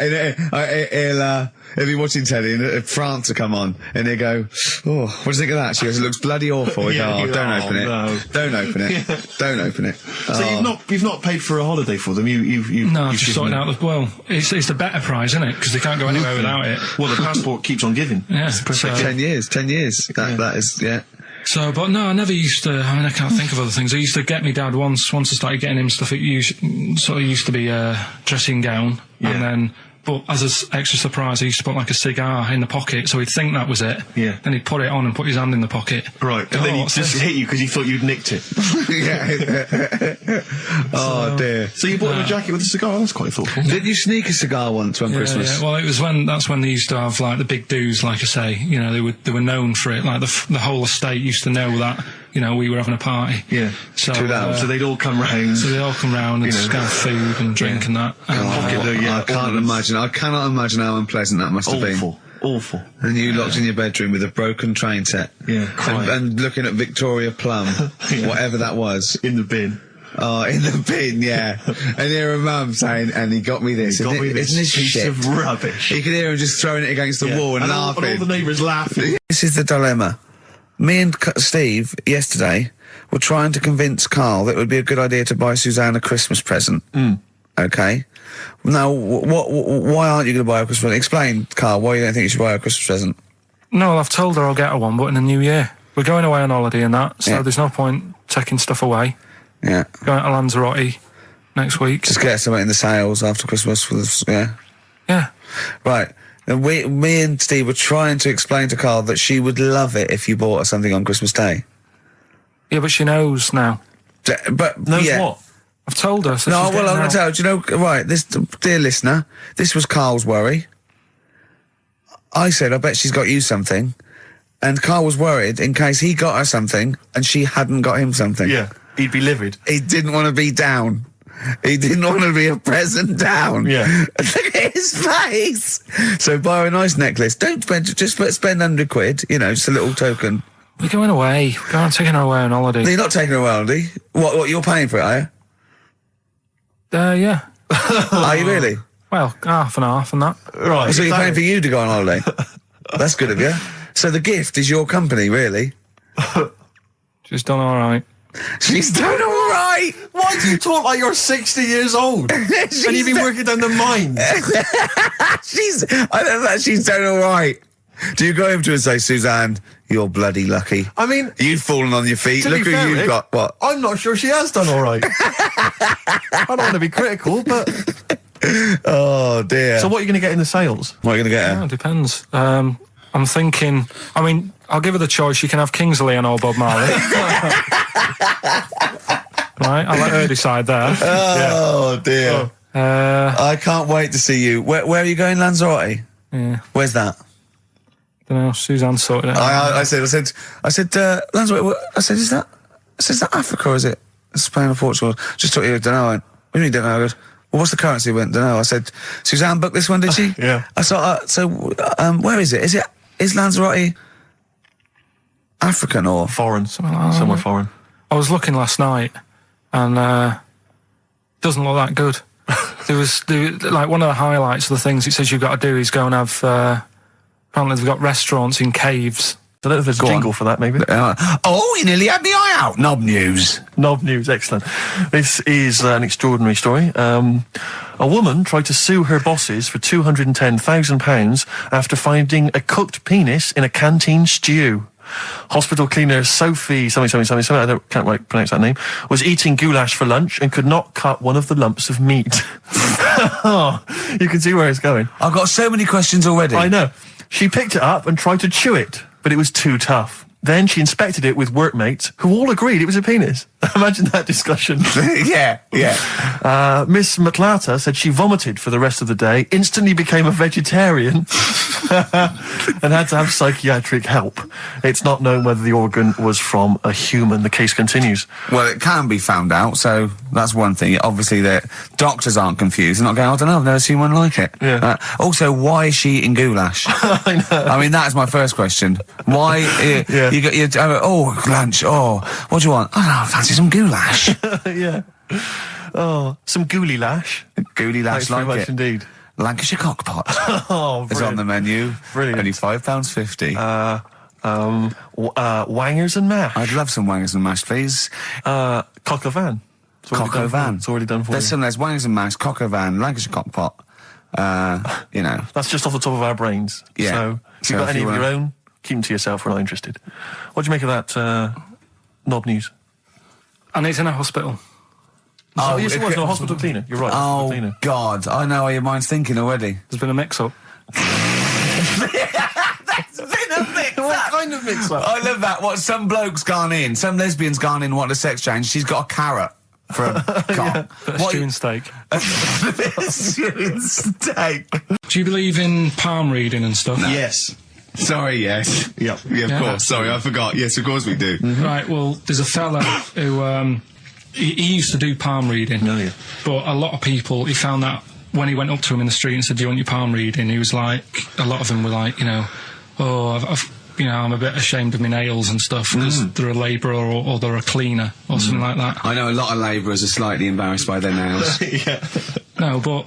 Yeah. So he If you found look that, at my bloody hands, Reg, well, that's that hod carrying. did I ever tell you that?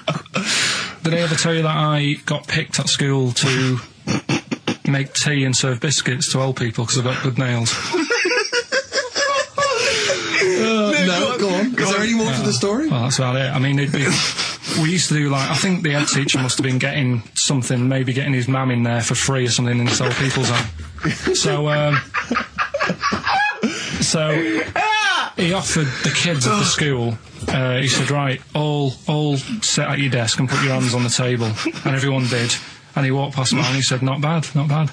And he said, you've got the afternoon off. You can go and serve biscuits and tea to the old people. What did you say? I said, all right then. Was good. that? Yeah. Good afternoon. But anyway, so these... Yeah, what did he do? He just sort of walked around and went, you all right, do you want bourbons or digest?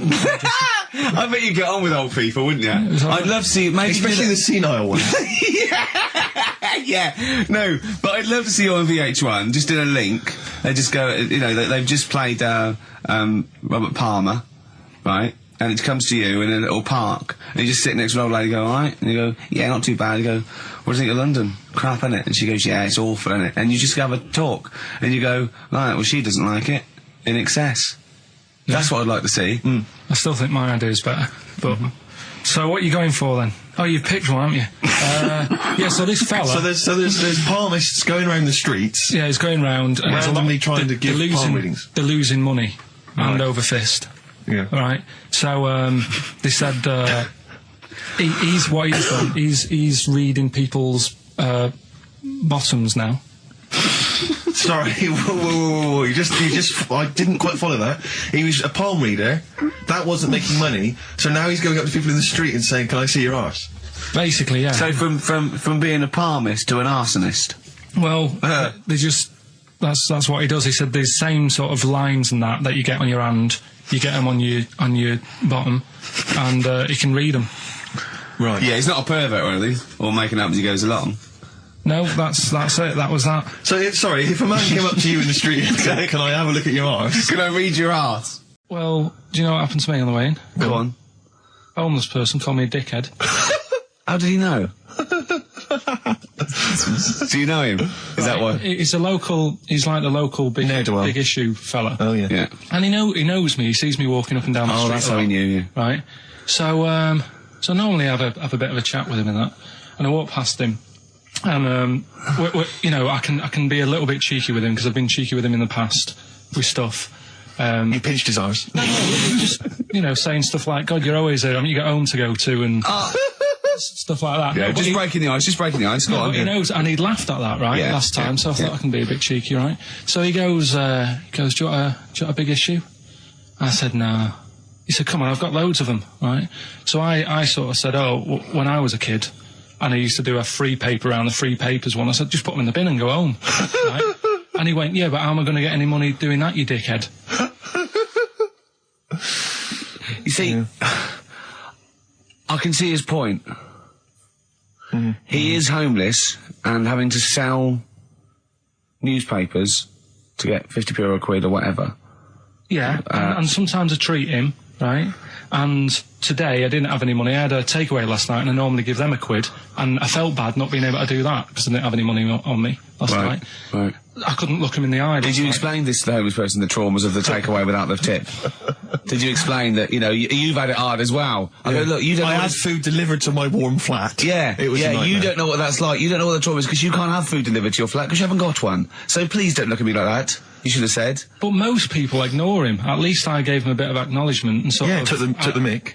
Yeah. I didn't think I was just being friendly. Yeah. No, I know. You got to be careful with the homeless because this is true, and this is when the clocks went back recently, so you got an extra hour in bed. Yeah. And I was at Cash Point with a friend of mine, and there was a homeless person sat by the Cash Point, and we were getting some money out, and she said spare some change, and my friend thought, he's a bit awkward. He's just trying to make conversation with her. He went, clocks go back, extra hour in bed. Oh no! I gave her £2. I felt so bad. He didn't do it intentionally. He didn't realise what he'd said. Just making conversation. Bumbling. It's tricky making conversation with the homeless because there's so many areas you've got to avoid. What was on the telly. Yeah. Although I get recognised by homeless people and think, are they? I don't know where. But you've got to remember that's very much your demographic, Rick. Yeah. People who watch TV through the window of Dixon's. In Dixon's. Yeah, there was a big delays as well. Yeah. They can smell the alcohol on you. They think you're one of them. TV illusionist Darren Brown. Oh yeah. Yeah, he's bought a new pad. Yeah. And he just came around to tell me about it. Yeah. And it's interesting because somewhere to keep his guns. Exactly. And he I can never know kind of how much, he's just playing with your mind, experimenting. But he was telling me about the place, and apparently... Say he loves you? he's got a B-day in the house. Now, we were discussing B-days because... Never understood that. I've never got my head around it. To this day... He's not meant to. Well, no, but I don't think I've ever met anyone who's used a B-day. Oh, Darren Brown does. He's known as the cleanest arse in Modern Magic. Yeah. Shiny arse, they call him. But we were chatting about it, I don't really know, to be truthful, I don't really know how you use them. I don't know. Well, I assume you just sort of go over it and let... But do you face the wall with your knees on the tiles? No, or do you I face think away from the wall? No, it's sort of like you just... I don't... And no. it's got the little Do you nozzle. sit on it, or do you sort of hover above it? Do you hover above it and just splash things onto them? No, it's a little jet, isn't it? It does it for you, doesn't it? But is there a jet? This is what I'm wondering. Is there a jet of water that goes up the crap? It's like a drinking fountain. That's used to have in school. Yeah. Which I remember Mr. Mellows used to embarrass himself every time. I go, no, he's in the playground, Mr. Mellows. Yeah. It's not a B-day. We're not at your French, cottage again. Yeah. I don't... B-day sounds French. Well, I'm assuming it's French. After, they're probably so embarrassed about just sort of like squatting over a hole. Yeah. They go, well, at least we can clean it. Are they? Because I haven't been to France for years, but are they still persevering with the public toilets? Just the hole in the ground? I think they have Has a single Frenchman travelled anywhere else in the world? Yeah, and seen that now this you can is uncomfortable. I know, my trousers go down to Delhi, and I think there's proper decent porcelain. I know, I can't believe it. I think they have got the flush ones now, mainly for the tourists. Sure, yeah. I've never really understood that. But it's not. You don't go in. It's not like because they're literally crapping into an open sewer, aren't they? That's the French approach to the public lavatory. Do they have the bidet next to the hole? No, the toilet is a toilet, isn't it? Right. But it's just like it's sort of like it's like going in the bottom of a shower with a big hole at the bottom. But I don't know. And do you I mean, again, not wishing to get graphic, but do you use the bidet instead of the toilet paper? Is it used in conjunction with or instead of? Do you know what? I've honestly never used a bidet. Because it's not really a working class thing, is it? The bidet. No, but it sort of came in with sort of like purpose-built houses, didn't it? They sort of like shot up all over the. No pun intended. All over the sort of 70s. You know what I mean? It was like in salmon pink. There was toilet, sink, and bidet. Yeah, we won't be using the bidet. Exactly. Fill it with ice. Put some beer in that. Yeah, because none of my friends washes their arse. There are people who refuse to touch their, the hole with the hands, and they only use a bidet. So if they're at a party and there's no bidet, well, Carl doesn't like feeding his bollocks for cancer because he says he doesn't like the texture of them. Sure. Well, so so he'd probably love a bidet if he didn't have to go. Are there kind of upper class women who just waddle into the dining room in sophisticated trousers around their ankles, going, "Where's the bidet? It's filthy. Where's the bidet? I don't know. We use the paper. The what? I think the fish was off. I'm going berserk up there. Get me a bidet. Yeah, one of you lie on the floor. Or I am climbing into the sink and turning the tap upside down.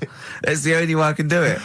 Yeah. B-day. Thoughts on B-days? Have you ever used one? Well, no, you told me all this, but you still haven't got to the bottom of how you use them. No, I don't know. I don't know how to use it. Do they come... you need to ask Darren Brown, does it come with, like, instructions, like a flat pack I think you're supposed to know. I think you're supposed to... You know, if you've bought a bidet, the assumption is you know how to use it. Imagine someone installing it and going, there you go, there's a bidet. Go, could you show me how to use it? Well, you like this? Well, no, go to the toilet first. Do the whole thing. Otherwise I won't know in I'll context. just sit here in the corner, that's fine. Okay. Do you read a magazine when you're normally going? Or? I just suddenly thought of him listening to this and thinking, I wish they wouldn't play my songs because I don't want to be associated with that drivel. Yeah. Yeah. Is, you know, most people get a buzz out of it, get it on the radio. Do you think people say, don't let Gervais guilty by association? Do you know what I mean? I love that song. I love Check the Meaning. I thought it was a lovely song. And he's thinking, they're going to sandwich it to bring talk about little gay Chinese fellas and bidets. Yeah. And it's going to make me look What bad. worries me, Rick, is that there, you know, if we had to draw up some kind of list of artists who would allow us to play their songs, it's going to be such a short list. Gary Glitter, you know, it's just going to be a few people who, you know, are slightly more shameful than us. I just thought of something. There are 1 billion people in China, and I assume it's the same percentage of homosexuality occurs as that. So 1 billion, 1 in 10. That means there's 100 million little gay Chinese fellas running around. Richard Ashcroft, if you're listening, I apologise for that last... Think about it. John Lennon, you okay? War's over. I heard a DJ in the week, I won't say who it was, but sort of like a cheesy sort of housewife choice DJ, and he played that, and he went, weird one that, isn't it? What do you think of that the first time you heard it? Strange one. John Lennon, Yoko Ono, war is over. Here's the moment at least out there. I love that. Oh. What does he mean? That's exactly what I want from a DJ. That kind of insight. We were talking before the break about how many little Chinese fellas there are. Yeah. Billions.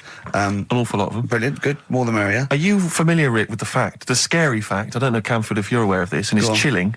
I don't know where I've heard this from, but apparently, and this is kind of legend, I didn't just make this up, this is well known, that if all the Chinese people in China, right, no, come on, if they all jumped up and down at the same time, apparently, this is what they say, apparently it would cause a tidal wave that would wipe out America. That would destroy America. I love the idea of coordinating that. Brilliant. Well, I like the idea, firstly, they don't need weapons of mass destruction, they don't need nuclear weapons, because they got that threat They can't constantly. have on that, you can't count a tidal wave as a weapon of mass destruction. Or jumping. Tony Blair could send in sort of people, you know, UN people going, look out for anyone jumping. Exactly. Because all they need is an immense sort of skipping rope.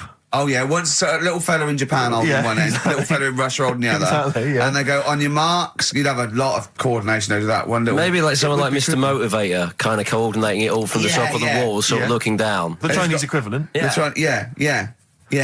Because I think that's why they built the wall. I think that's why they built the Great Wall. To jump off the wall. Exactly, they just climb on that wall. That's what it's saying, that's the threat. And that's why America started the space race, because you can see it from space. Exactly. So they go... They're up there monitoring constantly. This is Eagle to Houston. There's lots of little Chinese fellas about to jump. Yeah. This is Houston. Are they wearing them lampshade We just need to hats? confirm they're Chinese. Are they wearing those... are they wearing those comical hats that look a bit like a lampshade? They Yes, They are. We just need to confirm they're Chinese. My dad always said... All right, steady on.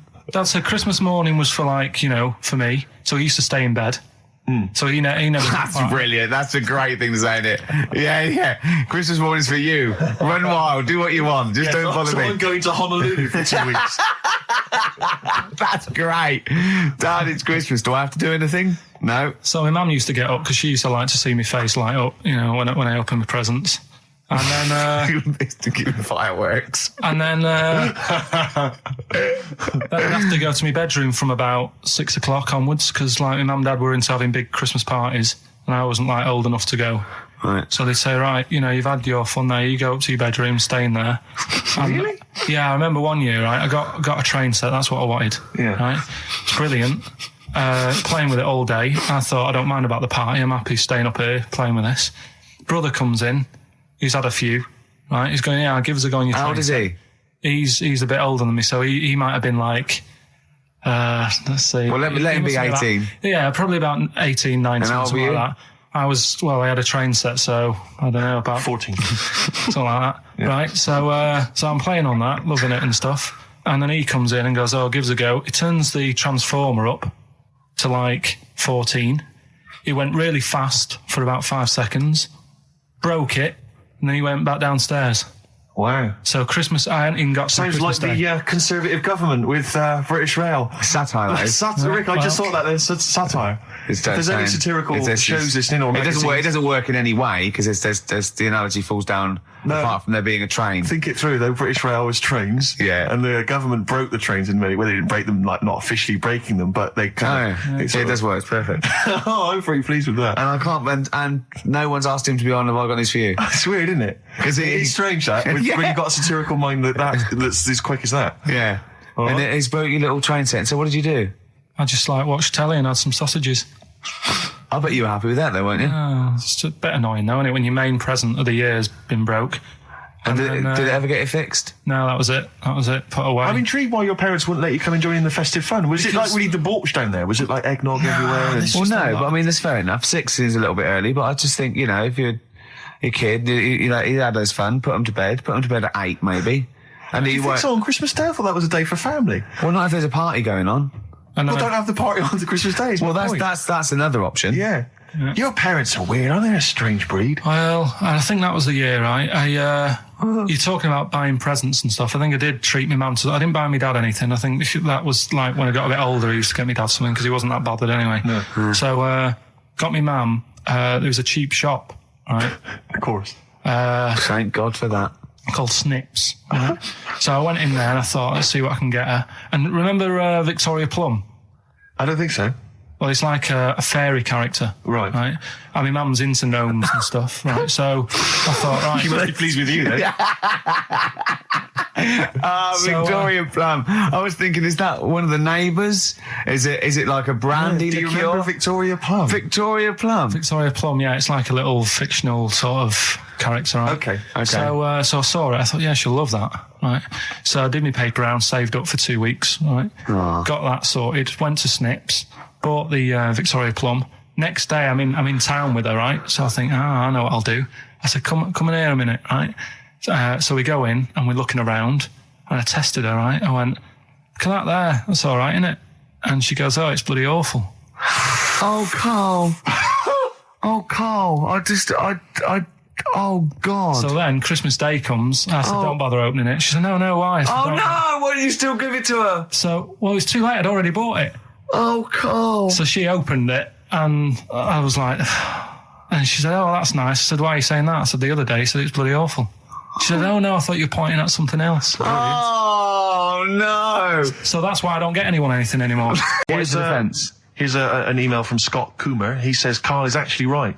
I've got an A-level in statistics and probability. It doesn't matter how long they have and how many monkeys you have. You cannot guarantee they would type the complete works of Shakespeare. Infinity makes it probable they would get it right, but not definite. Yeah. Well, yeah. Yeah. That's what I was saying. No, you weren't saying, Carl. You don't understand it. Infinity sort of sorts it out. That if they do anything, they nearly do everything, won't they? No, I mean, they'll give it a good shot.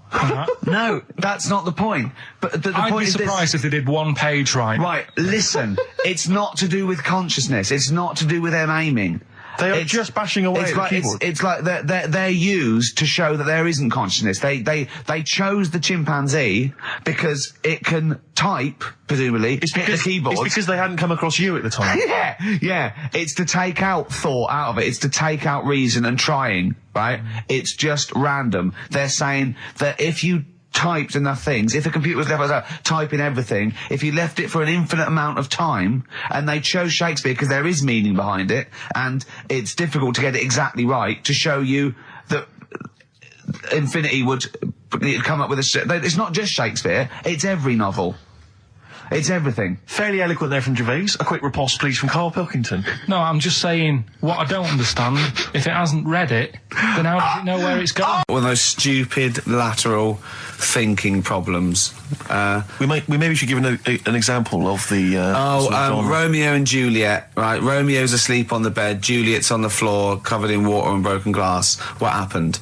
And you ask all these stupid questions, and it's... Romeo's a cat and Juliet's a goldfish.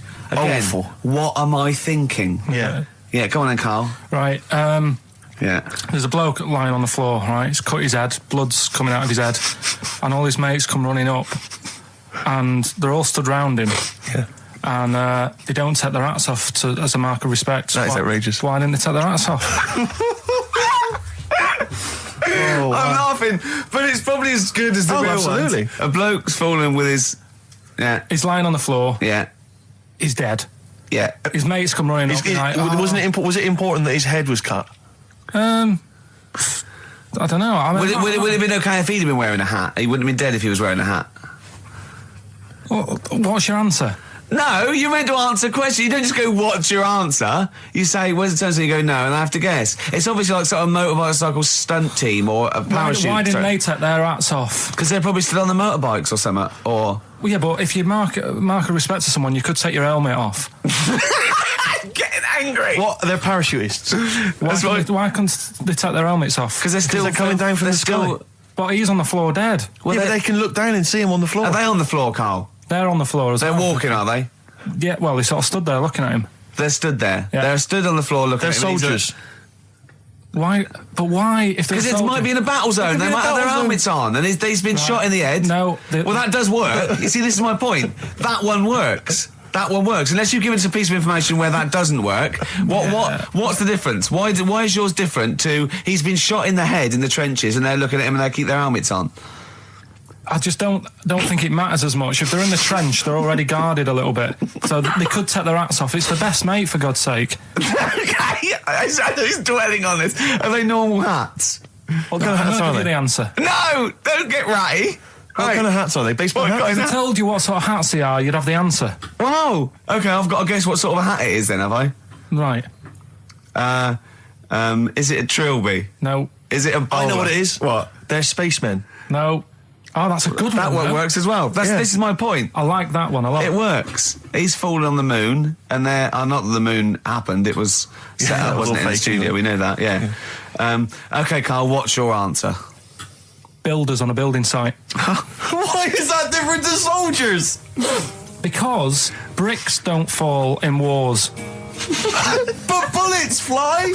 What do you mean by coming in here this time of day? I've just been doing some Christmas shopping, haven't I? Probably do some more shopping on Monday because it's my day off, isn't it?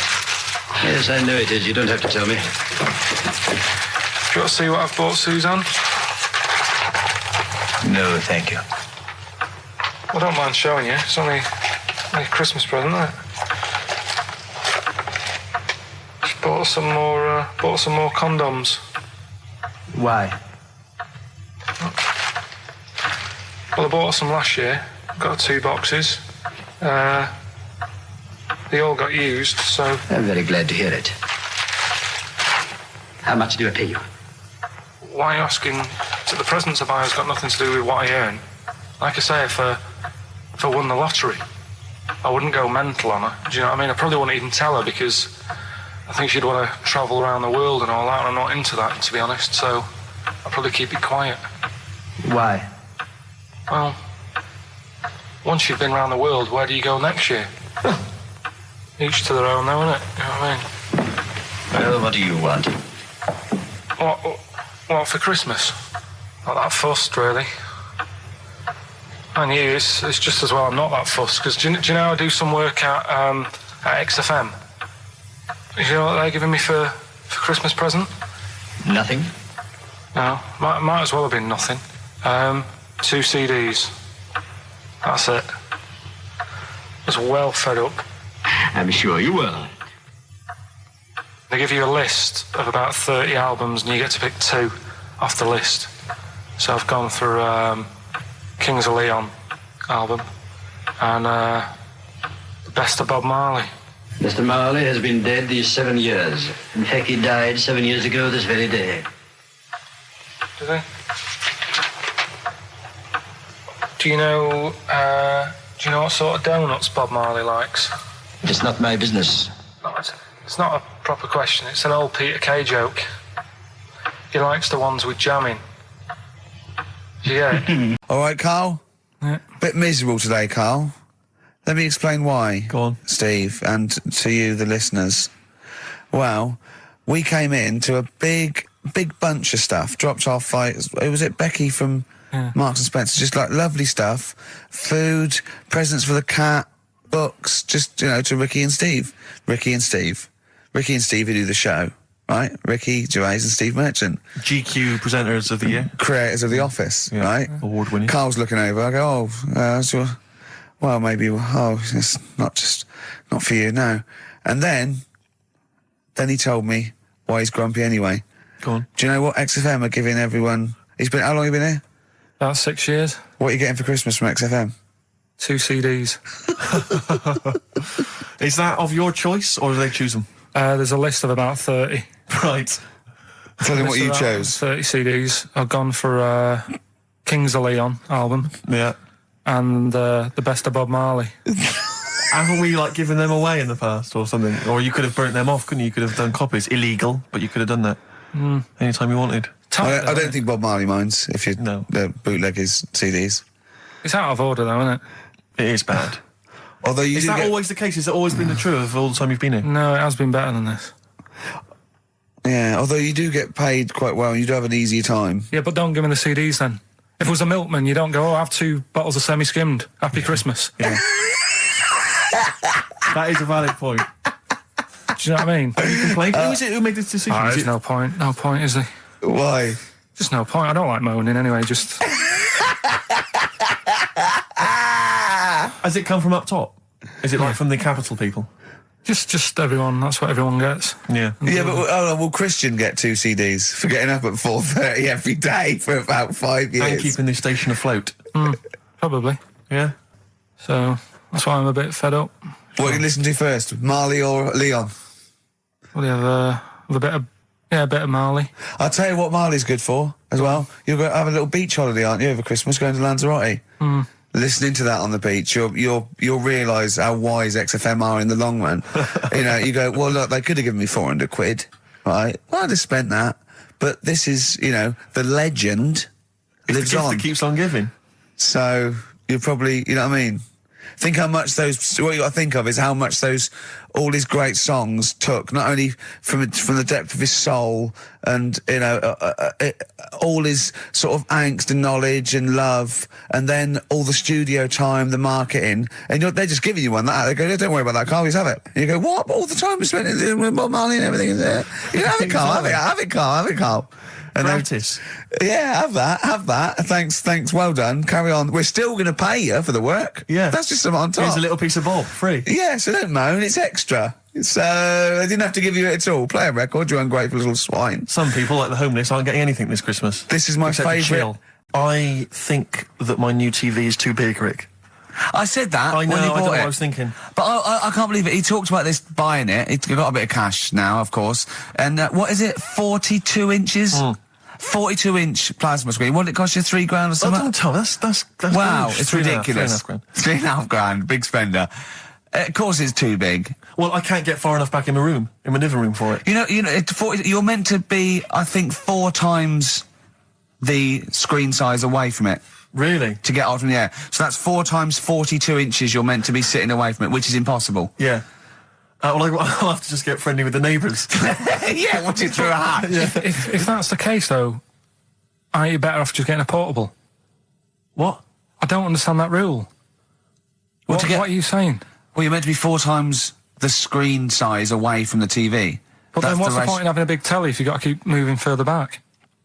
Get a portable and sit right next to it. Do see your point. Why do people go to the cinema then? Did you see films that are out yet? Fair enough, he's got you there. Done. I tell you this though, I had it delivered, and are you supposed to tip delivery men? Of course you are. I don't know. I've never had anything delivered before. I've never spent that much money. Not if it's a courier with an envelope, but if it's a bloke who's struggled up the stairs, two fat blokes with a fridge, then give him a £5 for a drink. But the problem was, I didn't realise, and I was thinking to myself, I wonder if I've got to tip him. And the guy was leaving, and my mobile phone went off in my pocket, and I reached in to get it. He put his hand out, thinking it was a tip. I went, it's just my phone. And I felt terrible after he left. I didn't know. What was I going to do? Run down the street and offer him a £5? No, of course not. No, I'm not made money. I just spent it on TV. Yeah, I got no money, mate. Yeah. I just spent it all on this. I had to clean out my jar, everything, the drawers. Yeah, I'd take some bottles back. The problem was, it took me forever to wire it in. I thought, I'm not going to pay for someone to wire it up, So it took me about 3 hours to wire it in, and it was huge. And I got it switched on, and the first programme that was on when I got it wired in was Bargain Hunt I'll tell you this, David Dickinson's tan almost took my eyeballs out. It was incredible. It was like X-rays. So the close. glow. You know, a huge plasma screen with this orange thing coming out, and he keeps turning to the camera, doesn't he? Just to get you. Yeah, he turns away. You get a bit closer. They go, "What's he doing?" He just turns around, takes the cornea off. What do you think, Bargain Hunters? Oh dear, that's why I'd buy a plasma screen to watch Bargain Hunt. I mean, it's ludicrous. This is the problem, is because what do you watch? I mean, have you watched anything that's been worth having? The only thing I've watched really worth watching. 24. Well, 24 works great, but also films. Obviously, that's the main reason I bought it, because films just look amazing on the DVD on the plasma screen. There's that one that a bloke, right, was going to get a phone call at 4 o'clock to find out if his business was, okay, right? And if he didn't get the phone call, he knew he was broke, destitute. So dead on 4 o'clock, the phone didn't ring, so he went up to the roof of his office and he jumped off to commit suicide. And as he was passing his window, the phone was ringing. Oh no. Carl, it didn't happen. Didn't happen. Think it through. Who told that story? Who told that story?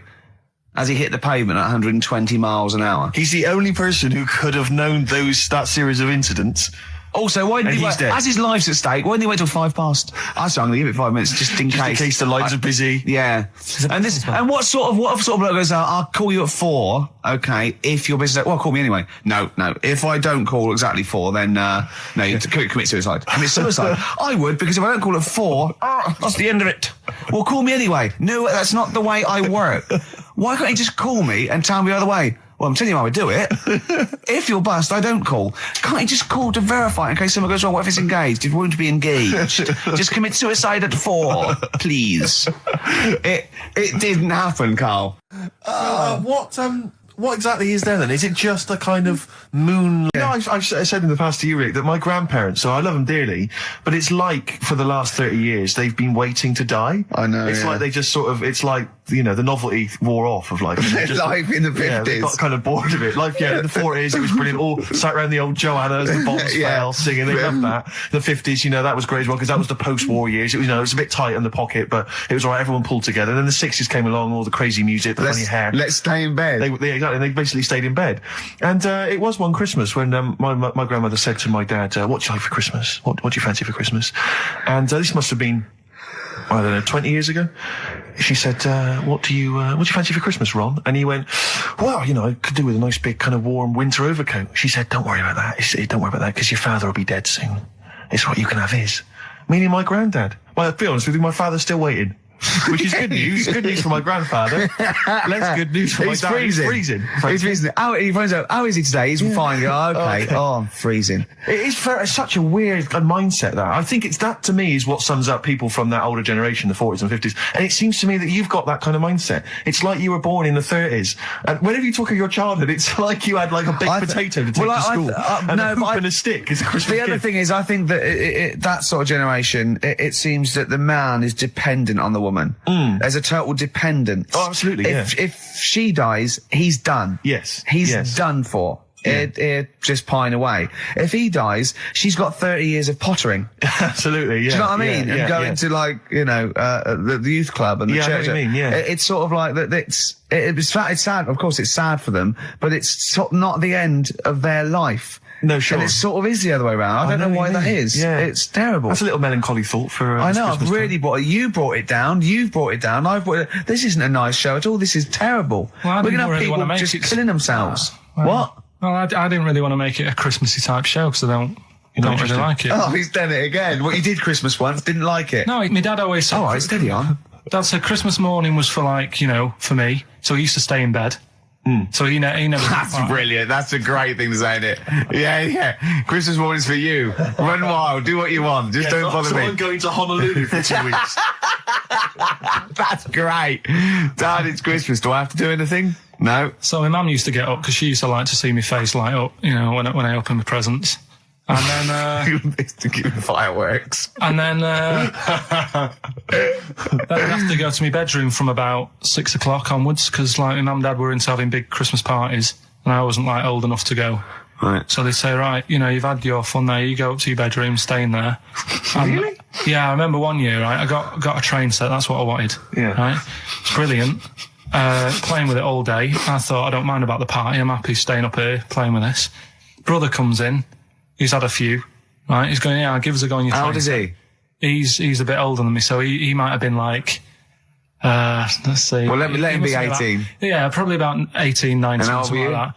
I had a train set, so I don't know, about 14. something like that. Yeah. Right, so I'm playing on that, loving it and stuff. And then he comes in and goes, oh, give us a go. He turns the transformer up to like 14. He went really fast for about 5 seconds, broke it, and then he went back downstairs. Wow. So Christmas, I hadn't even got Sounds Christmas like Day. the Conservative government with British Rail. Satire, though. Rick, I just thought that there's satire. If there's any satirical shows listening or magazines. It doesn't work in any way, because there's the analogy falls down apart from there being a train. Think it through, though. British Rail was trains. Yeah. And the government broke the trains in many, well, they didn't break them, like, not officially breaking them, but they kind of... It does work. It's perfect. Oh, I'm pretty pleased with that. And I can't, and no one's asked him to be on Have I Got News For You. It's weird, isn't it? Because it's strange, that, when you've got a satirical mind that's as quick as that. Yeah. Right. And he's broke your little train set. So what did you do? I just like watched telly and had some sausages. I bet you were happy with that, though, weren't you? Oh, it's a bit annoying, though, isn't it, when your main present of the year's been broke. And did it ever get it fixed? No, that was it. Put away. I'm intrigued why your parents wouldn't let you come and join in the festive fun. Was it like really debauched down there? Was it like eggnog everywhere? Well, no, but I mean, that's fair enough. 6 is a little bit early, but I just think, if you're a kid, you had those fun, put them to bed at 8, maybe. And you think so on Christmas Day? I thought that was a day for family. Well, not if there's a party going on. Well, don't have the party on the Christmas Day. Well, that's another option. Yeah. Your parents are weird, aren't they? A strange breed. Well, I think that was the year, right? You're talking about buying presents and stuff. I think I did treat my mum to... I didn't buy my dad anything. I think that was like when I got a bit older, he used to get me dad something because he wasn't that bothered anyway. No. So, got me mum, there was a cheap shop, right? Of course. Thank God for that. Called Snips. Right? So I went in there and I thought, let's see what I can get her. And remember Victoria Plum? I don't think so. Well, it's like a fairy character. Right. Right. I mean, mum's into gnomes and stuff. Right. So I thought, right. You must be pleased with you then. Victoria Plum. I was thinking, is that one of the neighbours? Is it like a brandy liqueur? Do you remember Victoria Plum? Victoria Plum. Victoria Plum, yeah. It's like a little fictional sort of character, right? Okay. So I saw it. I thought, yeah, she'll love that. Right. So I did my paper round, saved up for 2 weeks. Right. Oh. Got that sorted. Went to Snips. Bought the Victoria Plum. Next day, I'm in town with her, right? So I think, I know what I'll do. I said, come in here a minute, right? So we go in and we're looking around, and I tested her, right? I went, look at that there. That's all right, isn't it? And she goes, oh, it's bloody awful. Oh, Carl.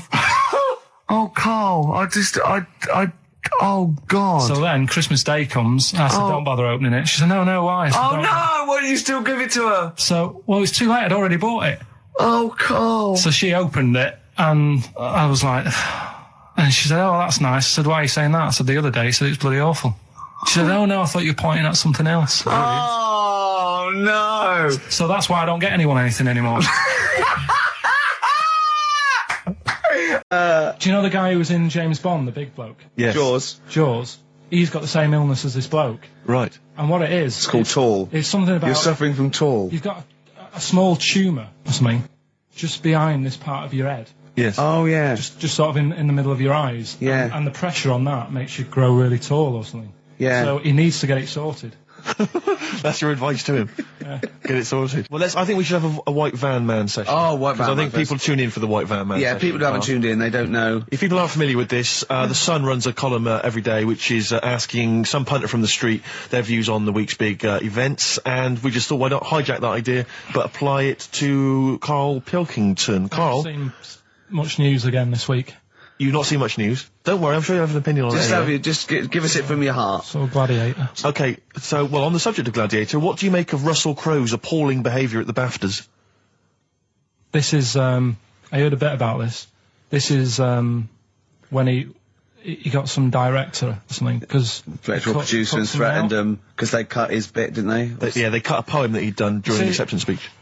I watched it on Sunday night, I didn't realise it wasn't live, to be honest. Yeah. But I quite liked the way it was to the point and didn't mess about. He went up, he said thanks. So you're saying that he shouldn't have beaten up the director?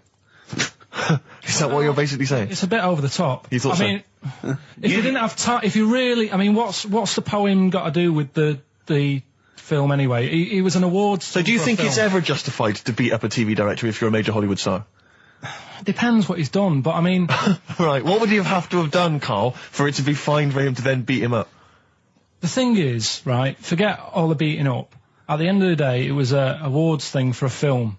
The poem had nothing to do with the film. Yeah. So go up, collect your award for that thing. And if he really, really wanted people to hear about this poem, he could have photocopied it and left it at the entrance and said, on your way out, this is a really nice poem, pick one up. No, but the thing is, he knew it was televised, so he knew by saying that poem once, he was reaching 5 billion people. That's a lot of photocopies. Do you see what I'm saying? I'm not saying he was justified. It wasn't a poem award. If it was an award show for poems, you'd say you can't cut it out. It'd be like doing the top 40 and then going, number one's good, but we haven't got time for it. But it's a films thing. Okay. And he went up and he got the award for the film. Which film was it for? I don't know, but when I wanted to give you results, I said, let's give Carl his results. Steve went, no, we should introduce people to Carl again, just remind people what Carl's like. And he's so right. I'm so glad we did this first. Am I right, though? Carry on, Steve. Okay, the next topic, what about this big debate over whether Kylie Minogue's had a bum job? I'd have to see it. Next. Okay. Anyway, Carl, look, let's have a little quick session of White Van Man. For those that don't listen to the show regularly, The Sun, as you know, has a section called White Van Man where a member of the public gets asked their opinions on the week's big political and social hot potatoes. Carl, we just thought it would be fun if you answered some of the questions. It's not so much questions, it's just your views really on these big news stories. What do you make of Olympic ski hero Alan Baxter testing positive for drugs? What did he do? Well, he won a gold medal in the Olympics, and he was a skier. Right. And he won gold medal, and they've just tested him positive for some kind of illegal drug. But what, I mean, if he did, why take drugs to ski? Why? Because all you do is balance. But imagine, it'd be amazing if you were stoned, like going down a hill. Yeah, it's not like you have to... It's not going to help you, is it? No, it's just like... gravity that's doing all the work, isn't it, with skiing? Yeah, but it's often to do with your athleticism, isn't it? No, but it'd be like saying, and we've just found out the people on the toboggan were on crack. It's not going to help them.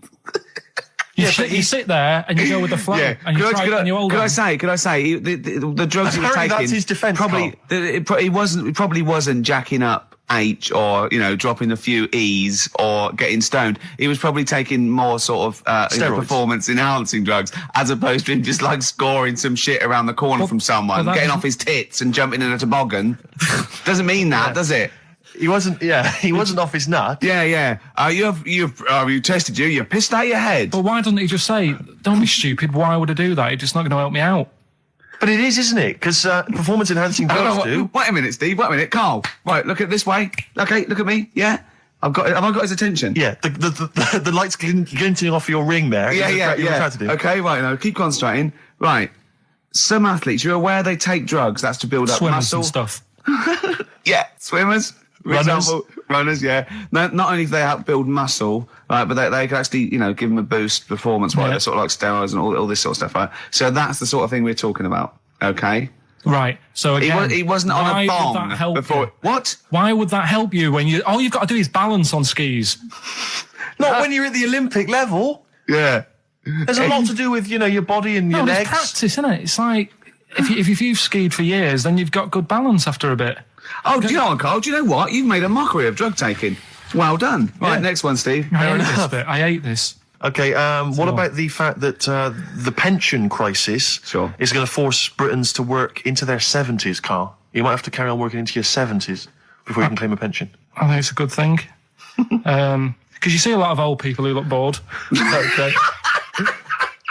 And I honestly think if you keep your brain busy, you'll live longer. Yeah. It's only when you actually shut down, right, that's when your body sort of dies because it doesn't feel it has a purpose. Yeah. It's like if you've got flu, keep going to work.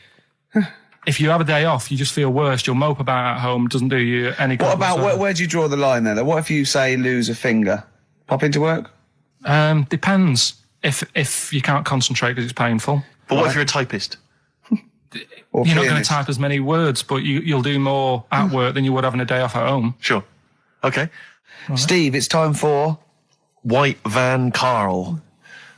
We should definitely get some jingles. I think the show sort of lacks jingles, I think. Yeah. Noises. Yeah. Funny sound effects. Yeah. Wow. Yeah. What's Mr. Nosy Neighbour interested in? Hello, what's going on here? Oh, we should definitely get some pre-recorded comedy noises, Carl, for next week. That's my job, but unfortunately I'm busy reading about Hitler.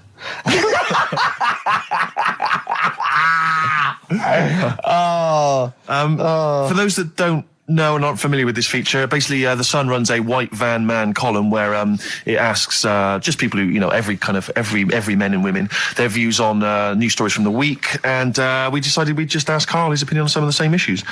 This week... Not like us to rip off another idea and just use it for our own... No, but this time... The White Van Man in The Sun this week is Herbie Crossman from Harrow in Middlesex. Herbie. And he's asked his opinion, Karl, and what's yours, on pop idol Will Young admitting he is gay. Come on, Karl. I don't understand what the big deal is, to be honest. Okay. No. Talking to different people about it, and they've said, it could affect the sales, girls won't like him anymore, which I think is rubbish. Yeah, because it finished George Michael's career, didn't it? Well, yeah, and I was thinking when I was growing up, right? And Freddie Mercury. I was into Kim Wilde, right? Sure. Now...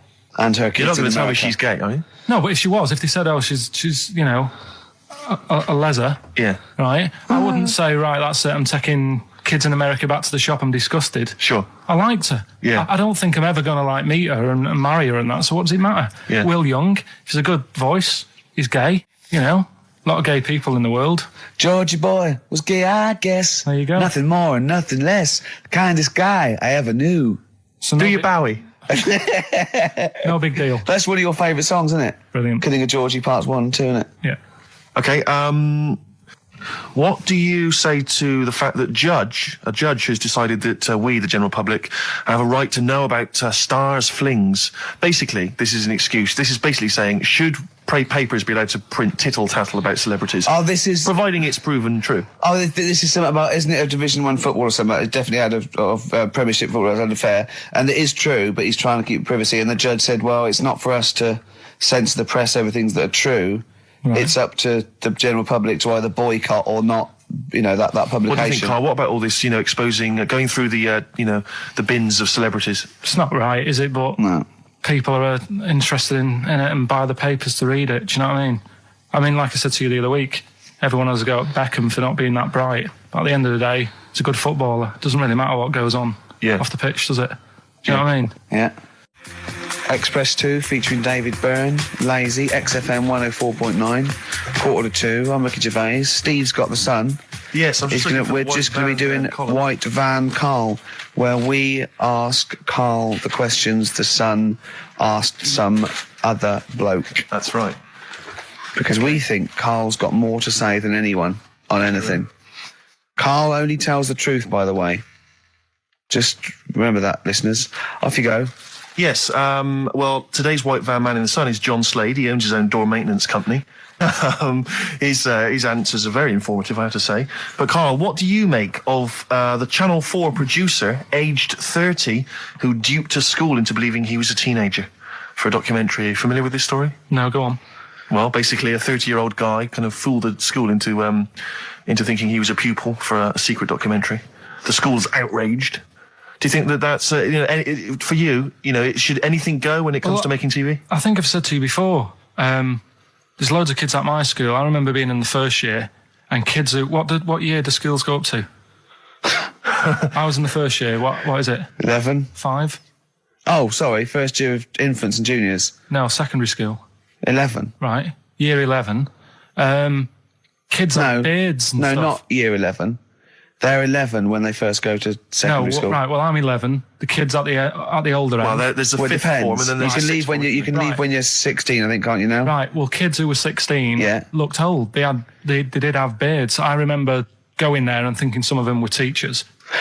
I think he's answered that. Next one. What's the next one? Tattoos and everything. I think they're kids in the earlier years even. What do you make of the fact that Mariah Carey's £38 million payoff has cost EMI staff their jobs, and we're talking 1,800 EMI staff who have lost their jobs? What do you think of that?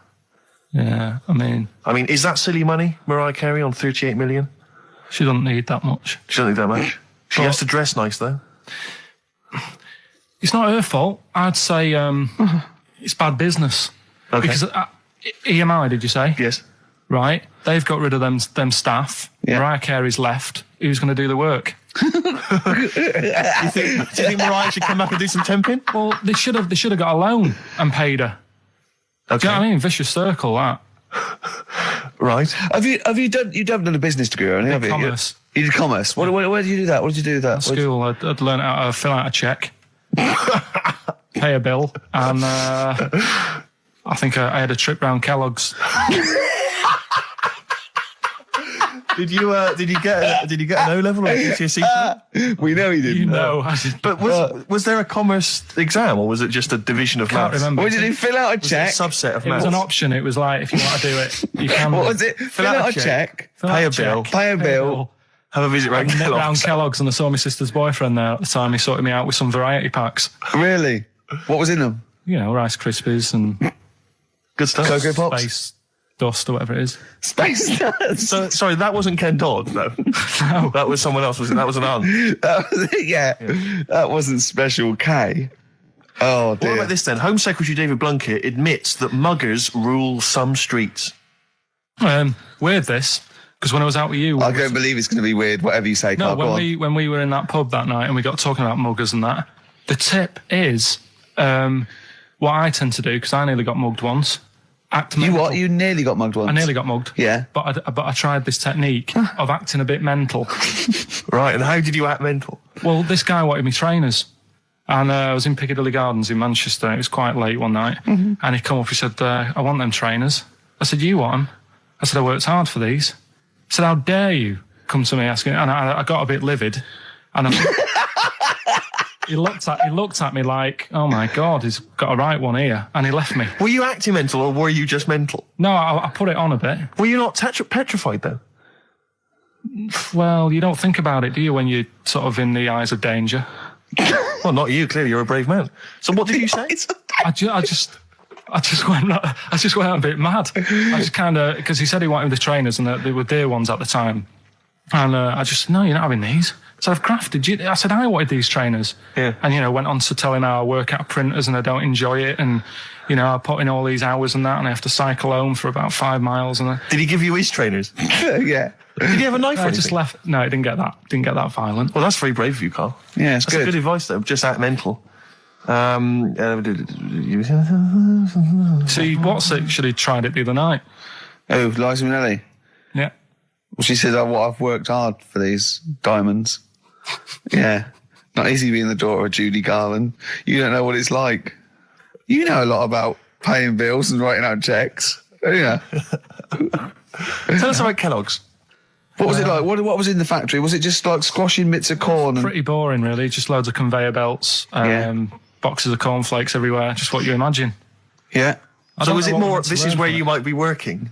This is where you're likely to work if you Possibly. leave There was school? 2 trips. There was that and the trip to Manchester Evening News. Okay. And I left that early because I had a job in Cordon Bleu. In Kellogg's. Cordon Bleu, what's that? It's like a supermarket. Yeah? And I had to leave the trip early and the teacher went mad saying they'd thought I'd got lost on the, in the building and stuff. What, you It didn't caused tell a anyone? uproar. No, because it was like day 2 of working in this supermarket and I couldn't be late. I thought by the time I explain where I've got to go and everything, I'll be even later. Sure. So I just left and then apparently they were searching the building and everything for me. Oh, I were was you? stuck in a printer. Don't know. Stuck in a printer? I don't know. What was the printer's name? You worked at a supermarket called Cordon Bleu. Yeah. Cordon Bleu. Brilliant. That's great, isn't it? It's rubbish. Oh. Got sacked. You had to What did you get sacked for? Messing about in a back in the car park round the back. Yeah. Right, there was a grid, and all the concrete had gone funny. So when it rains, you got like a big lake, Oh, yeah. right? And I got in. Do you know those big metal trolleys you get to like put all the food in while? Oh, yeah. And I got in one of them and pushed myself out into this lake. Of cement.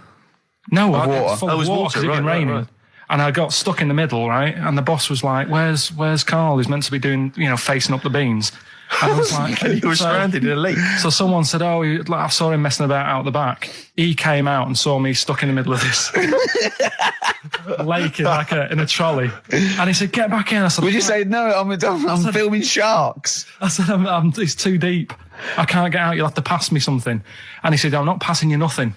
He said, you can get out of there and walk through it. I said, I'm not. I've got my trainers on, probably the same ones. Yeah, you've risked actually. your life for them. Yeah. I said, I'm not getting these wet. He said, what are you going to do? I said, I'm going to wait for the water to go down the grid. He said, the grid's blocked. Now get out or you're sacked. I said, well, I'm not getting out. He said, right, you're sacked. Right. No, go on. It's ages ago. Oh, yeah, literally. Like knights who wore armour. Okay. That's armour going after something. That's how it came about. Okay, armour. They wore all the stuff and they had the helmet, and say if they're guarding something at night, stood outside a castle or something, yeah. And there's probably going to be two of them, right? So they stood there talking and that, and talking about stuff. And the future, medieval stuff. One of them was like, "Oh, I wish you'd shut up. I've been stood here for hours," and he's going on and on. Yeah, sure. So he'd say, "Shut your face," meaning, shut the guard down on your helmet, the visor, and I can't hear you then. So shut your face. Shut your face. And that's how it came about. Well, I suppose it would be interesting if I could just rely on it. I'm not sure it's true. I know. I just never know. It needs to be corroborated. It's like, I don't know where he got it from, but anything via Karl is precarious. Yeah, I mean, I feel like maybe you should give us your sources next time. Tell us where you got this information from. Got it off the internet. Yeah, but where on the internet? I can't remember where that one was. I mean, I always go through like the news pages and stuff, and this news should be updated because they've only reached the 17th century, which was last week with people eating tomatoes off lead plates. Go on, right, okay. Like, what are you having? What are they again? Is the tip included? Yeah, go on, that one. Right. In Turkey... Nice. It's not, actually. That's where I went, and there was them little fellas after Suzanne in the kitchen. What? What do you mean? We went to Turkey. You went to Turkey and there were some little fellas? Well, they had quite a few sort of midgets working in the kitchen. Why? Is it a theme? No, was it a theme holiday? I don't know. Might get them cheaper or something. Was it... So they were working, cheaper? They were working in the kitchen, and one of them fancied Suzanne and kept sort of eyeing her up, and she was winding me up saying, "Oh, not eyeing up and down, just eyeing her up." Anyway, no. So what was she doing in the kitchen? No, it's like a pick what you want to eat type buffet, but you have people clearing the tables and that ready for you to come along. Are they low tables? And he was just keeping an eye on her. What did he say though? Was it was Turkish, so I don't know what he was saying. But he was little fella, yeah. Did he? What do you mean a little fella? What do you mean little fella? Sort of dwarf-like. What do you mean dwarf-like? He had magic powers, or he was 4 foot? No, what do you mean, Karl? A little bloke, just like a normal bloke, but small. If you stood him in the desert, you wouldn't know. But he'd be hot and says, right, Karl. You should watch out for the monkeys. Yeah, underground. There's underground monkeys. Look, you can't just say there was a little midget fella who was eyeing up my girlfriend and then leave it. What do you mean? What was happening? This is a story to us. This is much more interesting to us than, and she was deaf, right, and she hit her head. That's much more interesting. I don't understand how it manifested itself. Did he come over and say something? No, do you know when it's like girls know, don't they, when someone fancies them? What do you mean there was lots of them as well? Do they? That's worth knowing. Listen, right, go on, right. So you went to this holiday, yeah? Yeah. And you went into the dining room or something? Yeah, downstairs. And you looked over. You thought, there's no one serving. Yeah, and they go, wait a minute. Hold on, you looked down and there was a little waiter. There was loads of them running around busy. Why though? Why did they get summer? What do you mean? Because it was in summer. They had more of them. They come out in summer. What do you mean they had more? What do you mean? Because it's busy, isn't it? Well, no, but they hibernate in the winter. Why were they all midgets? I don't know. Maybe it doesn't heat stunt your growth or something. No. Well, they just happened to. Maybe it was a thing that they did for tourists or something. I don't know.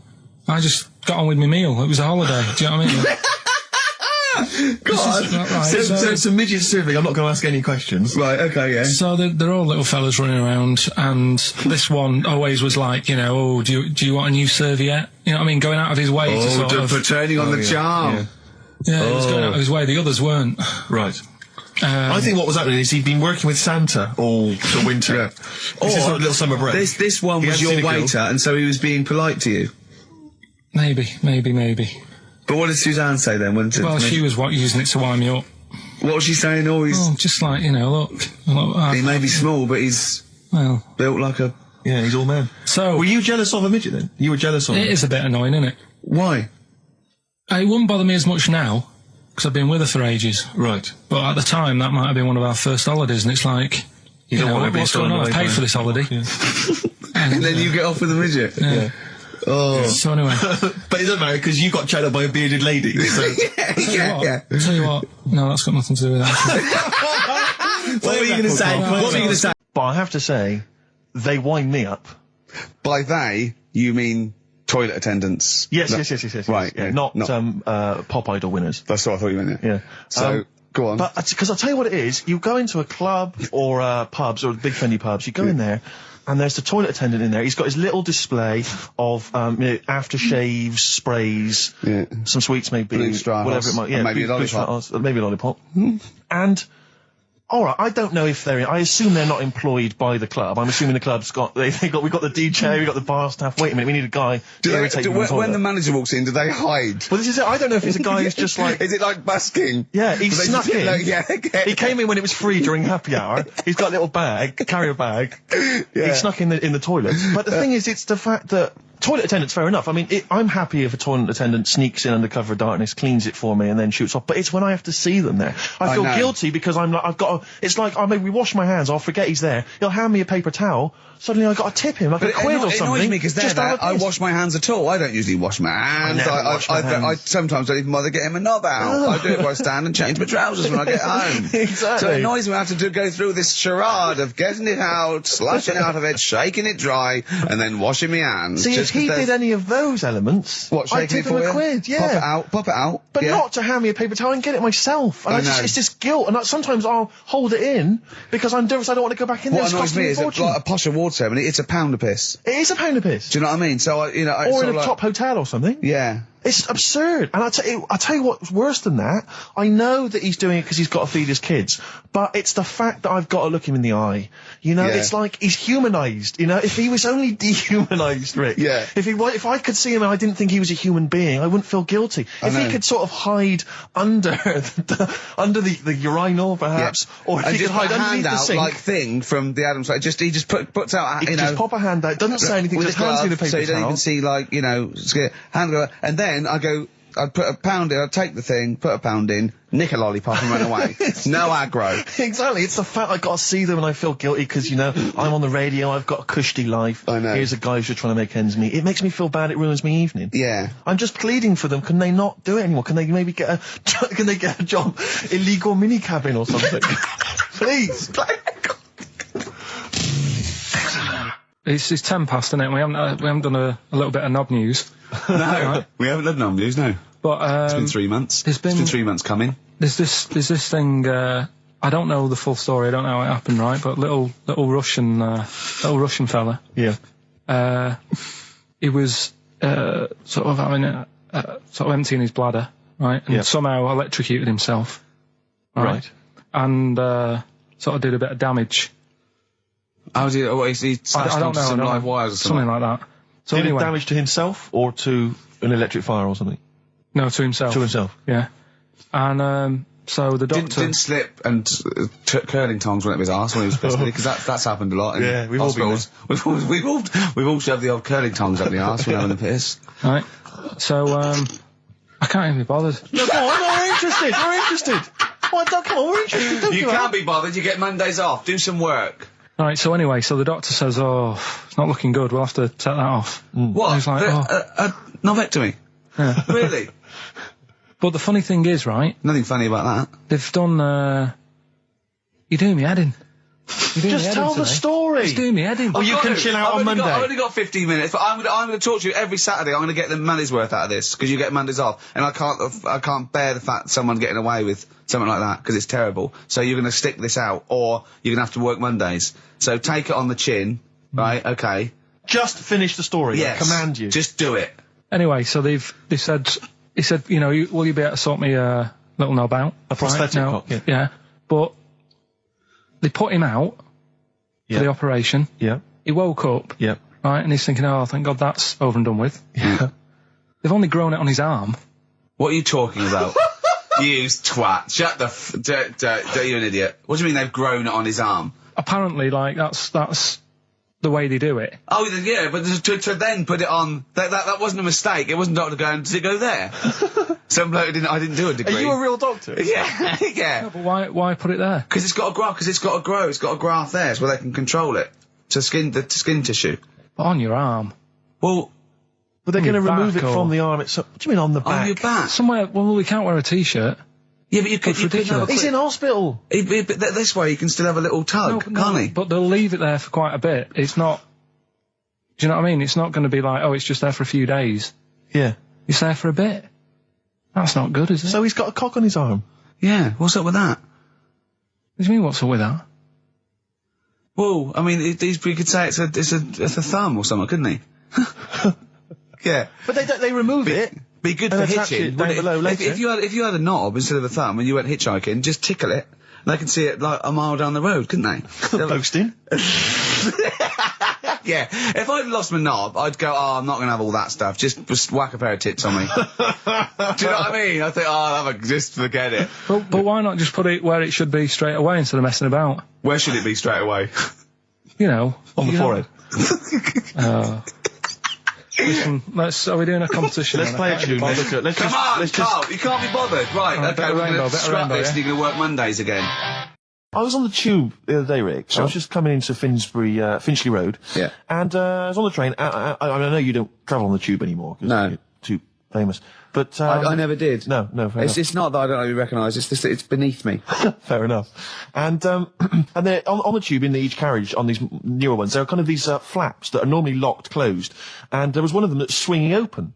And inside there were various buttons like on, off, self-destruct, whatever. But seriously, like doors operating. Train quicker. Exactly. And you were thinking, like, you don't want some, kind of oik, sort of fiddling around pressing buttons and stuff. It could be quite dangerous. Yeah. So I got off of Finchley and I thought, I'll be a good commuter. I'll mention this to the staff. And they'll probably, they'll thank me for it. And if it's an attractive young staff member, I mean, they never are on the tube. Have you ever seen an attractive member of staff at a tube station? Oh, come on, steady. They are such freaks. I mean, I know that's the pot, kettle black. They're all from Devon, apparently. They're grotesque people, really. All right, steady on. And so anyway, I went up to this guy. I thought the uniforms don't out though, do they? They don't. It's pretty grim. And so I went up to this guy. I said to him, "Excuse me, I was just on a train there, and there was a flap open. I could see all these buttons and things." He went, "Right." I was like, "Yeah, well, I just think, it might be, wandering hands, a small child or something." Yeah. Right. Small child. He went, what carriage was it? I said, well, I don't really know what carriage it was. I just, maybe at the next stop someone should come and check. He went, well, how are they going to check if they don't know what carriage it's in? And at that point, I just wanted to smack him in the face. I just thought, I'm in a hurry. I've got no reason. There's no gain for me about telling this. It's not going to help me out in any way, not financially, nothing. I'm just trying to help you out, and that's your attitude. And I was absolutely livid. I'm getting so intolerant in my old age. I won't. What about the fact that the world's tallest man is living in a semi in Neaston? It's all right, isn't it? Something that someone told me in the week is that, do you know all these tall people like this guy? Yeah. It's just a bit weird they've only just found him, considering he's the tallest man. I think that's a bit weird. Someone told me that, do you know the guy who was in James Bond, the big bloke? Yes. Jaws. He's got the same illness as this bloke. Right. And what it is... It's called tall. It's something about... You're suffering from tall. You've got a small tumour or something just behind this part of your head. Yes. Oh, yeah. Just sort of in the middle of your eyes. Yeah. And the pressure on that makes you grow really tall or something. Yeah. So he needs to get it sorted. That's your advice to him. Yeah. Get it sorted. Okay, very finally, Carl, this is important. This is just projecting into the future. Get it sorted. Just projecting into the future now, K-Man. Have you seen that man in a jar without a brain? Sorry, is that something? Is that a product you can buy?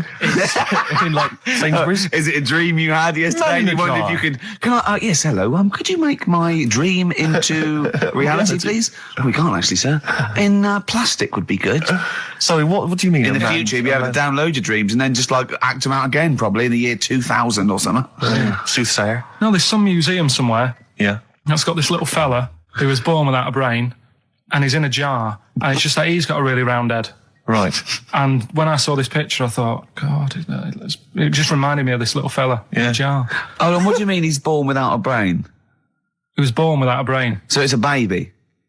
It's not a little fella. Yeah, but it works. Do you know the difference? Do you have conversations with like people in prams thinking that fella's little and he doesn't talk much? Yeah. You know, babies aren't like little people. Well, maybe. Well, they are little people, but I mean, they're not very small adults. They're not like midgets. They don't do a job of work, is what we're saying. Yeah. You're very there. What do you mean? I didn't read about it. I just saw the picture. And This is where you're going wrong, Carl. This is always your mistake. You see the picture, you don't read the little caption. But what do you mean? How do you think? guess at what you think the meaning But is. how did you know he didn't have a brain? He said something like the brainless man. Yeah, but people say that about you. It doesn't mean you haven't got a spinal cord. I bet somebody's seen it and knows what I mean. It's a famous picture. Right, call in 08700 800 1234. Once again, you win a prize if you can tell us what Karl is talking about. Just in general. It's an ongoing competition. We're trying to find some CDs to anyone who knows what Karl is talking about. Lou Reed, with a little help from David Bowie there in the background. Satellite of Love on XFM 104.9. I'm Ricky Gervais, with me Stephen Merchant and Karl Pilkington. Now, Steve, you know how Karl won't do anything outside his jurisdiction. He moans about stuff. He's got one job. We're doing about 5 things in the week. Always plate spinning. We just turn up and he's always available. He moans about it. He goes, "Oh, lucky you caught me," right? He's chatting. He just He's one of those people that whinges enough and people think he's overworked. So he got Mondays off, right? He's just a whinger. Yeah. I haven't got Mondays off though, have I? Yeah, well, anyway, 2 hours on a Saturday. This is what the phone message he left me Wednesday on my mobile. But I just is chatting about certain things that are going on at the moment. What he does need to know. Duncan, who he mentions, is my agent. And, you know, you'll understand a few other things. But this is the sort of message I get from Karl, right? Whinger. Old messages. Alright, 12:10, Wednesday. Just getting loads of people calling me all the time about shit. Yesterday, DVD's signing for BBC London. I don't work there, but I've been dragged into that. I've got a woman on leaving a message from Talk TR going on about do you want to go and see Pop Idol again? Right? They're just saying you and some listeners can go. So I'm sure you'll love that. I've got Jim Benner wanting you to introduce the tin buckets at the Astoria. So can you just let Duncan know that I'm doing his job whilst he's sat on his arse with his thumb firmly up his arse? Can you let him know that I'm running around like a here sorting shit out for you? Alright, see you later. Message left So, do you know what I mean? I know, but that's the kind of phone message he's leaving. Do you remember who he was before you? But he's even annoyed that he gets a phone call. I remember he got a phone call for you to do a voiceover and didn't pass it on. You missed a voiceover. That was thousands of pounds. No, I did pass it on though. I told you. You said someone had phoned. Yeah. That's not good enough. But who's that? Well, she didn't say, and I didn't ask. But Of course it's not my she job to do said. it. She didn't say. Rubbish. So you didn't take the number down? She went, "Oh, can you tell Steve to call me?" And you went, "Yeah." Yeah, well, I just thought you'd know her already. I should have known. It was a woman, so I should have known. He's having a go, you see? Unbelievable. I don't know how it's come back on me. You're the one who was picking on it. Yeah, exactly. I'm saying. I'm defending. Why is he having a go at you? He never picks on Ricky because he knows you are his bread and butter. Seriously, do you know what I mean? The only reason he's got Mondays off is because you're still doing this show. Yeah. That's why he's scared of you. That's why he has a go at you on the phone, but he always picks on me because he knows, I'm a pushover, I'm a nice guy. He's scared of you. I don't know how it works. Is that true? Steve, I'm always sorting you out. I look after you. Sorted you out with tickets. I sorted you out lager out. I've got you today. Why are you picking on me? What do you mean you're sorting out tickets and lager? What's this? Right, whenever you want tickets. Yeah, sorry, I don't want to use this as moaning time and that because I don't like to moan. I'm busy and that, right? I've sorted you out tickets for gigs. Yeah. Right? What somebody doesn't even turn up to. Yeah, we won't even go on about that. Yeah. Right? Lager. He was sorting out the Cure. He complained it was boring. Yeah.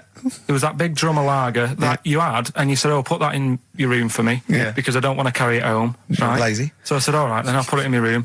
It goes missing, it gets nicked. Then you have a go at me because it got nicked. Yeah. I get you another one. You make me carry it around town for you for half an hour. Then you say, "Oh, I can't be bothered taking it home. Can you take it back to work for me?" Yeah. But interestingly, this is like a year ago, so it's obviously still pressing on you. Oh, hang on, and I forgot the one when we had an argument over 50p. When I went out for a coffee. You didn't want to give me 50p back that you owed me. That was the same day you'd given him about 40 quid worth of lager. But, see, this is my problem. This was my point at the time. It's not the 50p in terms of money is not what's important. The fact that you think you don't have to give me money back because it's only 50p, that was the point at stake. It's me who makes a decision, don't worry about the 50p, not you. It's only 50p, I'm not going to give it to you. Do you know what I mean? There's got to be rules, otherwise it's chaos, Carl. Come on, mate. All right? I don't want to fall out about it. No, that's not all right. Should we kiss and make up? Do you want that? Do you want to do It's that? all right. Yeah. Well, should we play a little record and come back to this? Because I can't believe it started with you slagging him off, Rick, and I've ended up as the monster. I know. Bit of R.E.M. Out of Time by Blur. Luckily, we're not out of time. Got another hour and 25 to go. So it's not over yet on XFM 104.9. I'm Ricky Gervais, with me Steve Merchant and Karl Pilkington. We've had quite a lot of emails, as ever, Rick. I should just say, because we're very lazy. It's a much listened to show. We're very lazy people, and we rarely reply or read out the emails. But I never read the emails. Absolutely so never. I rely, if I haven't replied to them, or my mail, Steve opens my mail and reads my emails. So if I haven't replied, it's just because he hasn't passed it on to me. Yeah. Okay. But I haven't passed it on to you because I know you'll never reply. Sure.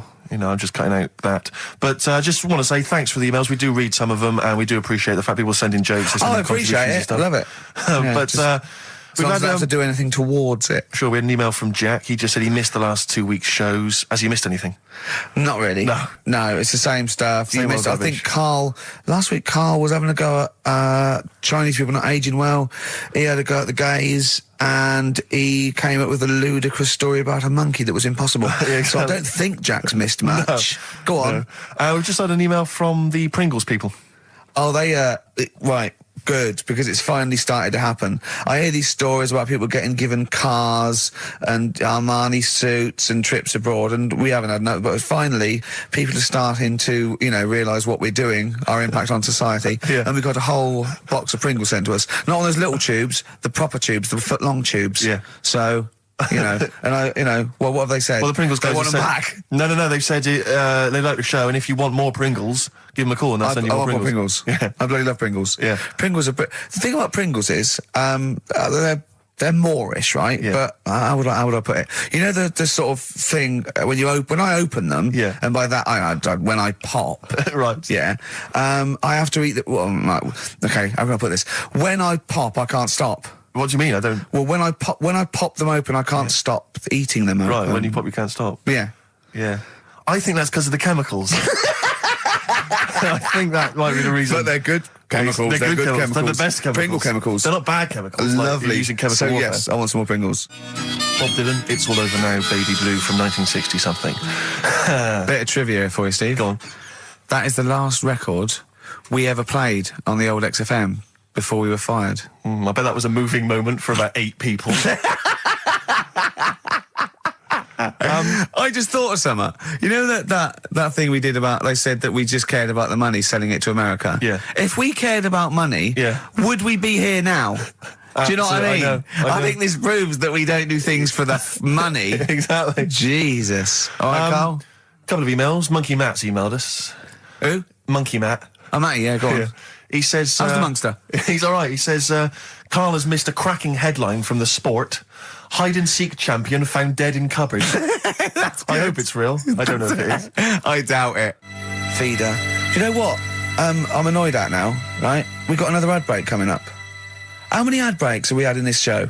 I know. Carl, how many ad breaks have we had in this show? It's about 3 an hour, 3 or 4 an hour. 3 or 4 an hour, so about 3 minutes. So 20 minutes. 20 minutes is wasted on shite. I mean, apart from the stuff we talk about. Well, it's funny you should say that, because someone said to me last week that they felt that there were more adverts now on the show than there used to be. Are there more adverts in the show? I think, just checking some of the emails, I think that's because people are requesting them. They find them more entertaining than what we're giving them.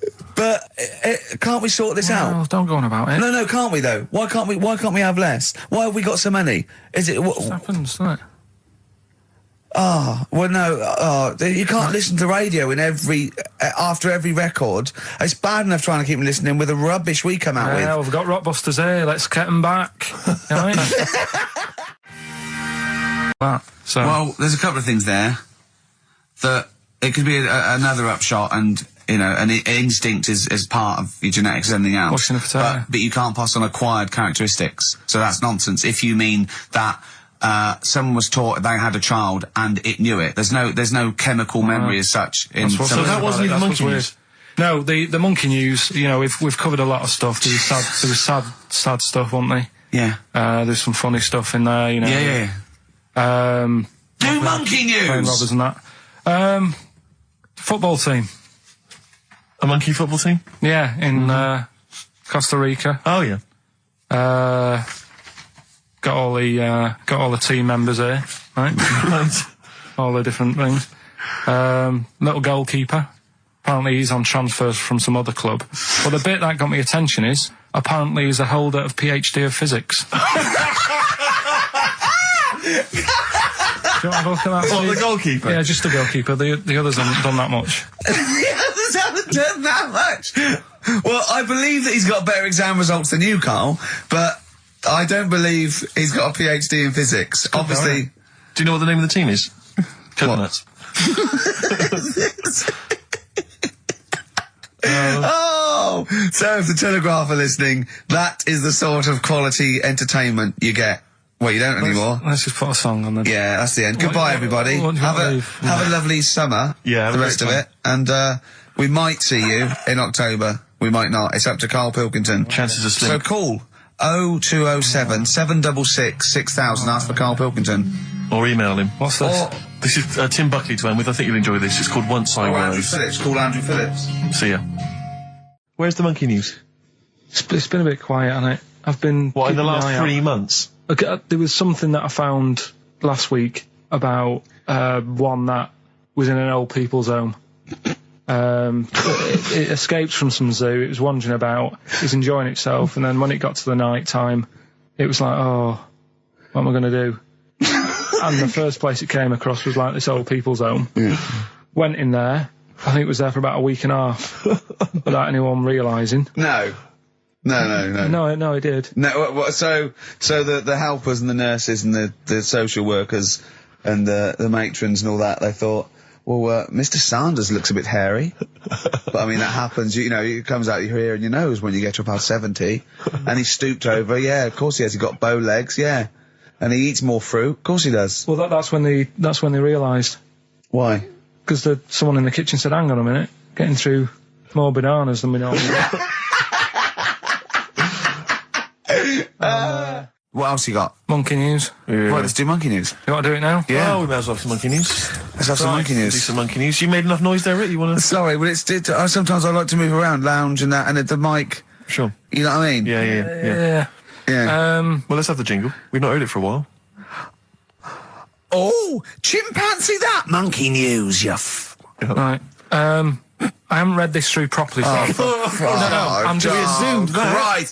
What do you mean you haven't read it through properly? Basically, right, it's about problems with chat rooms and that, right? A lot of people, it's like the new way of meeting people and that, in it now, chat rooms. You get on there, you can have a chat. If you say someone was having a meeting with someone they wanted to meet... Right, okay. Please don't preempt it. Right, there is not an animal in the world that can operate and understand... Do you want to know the story?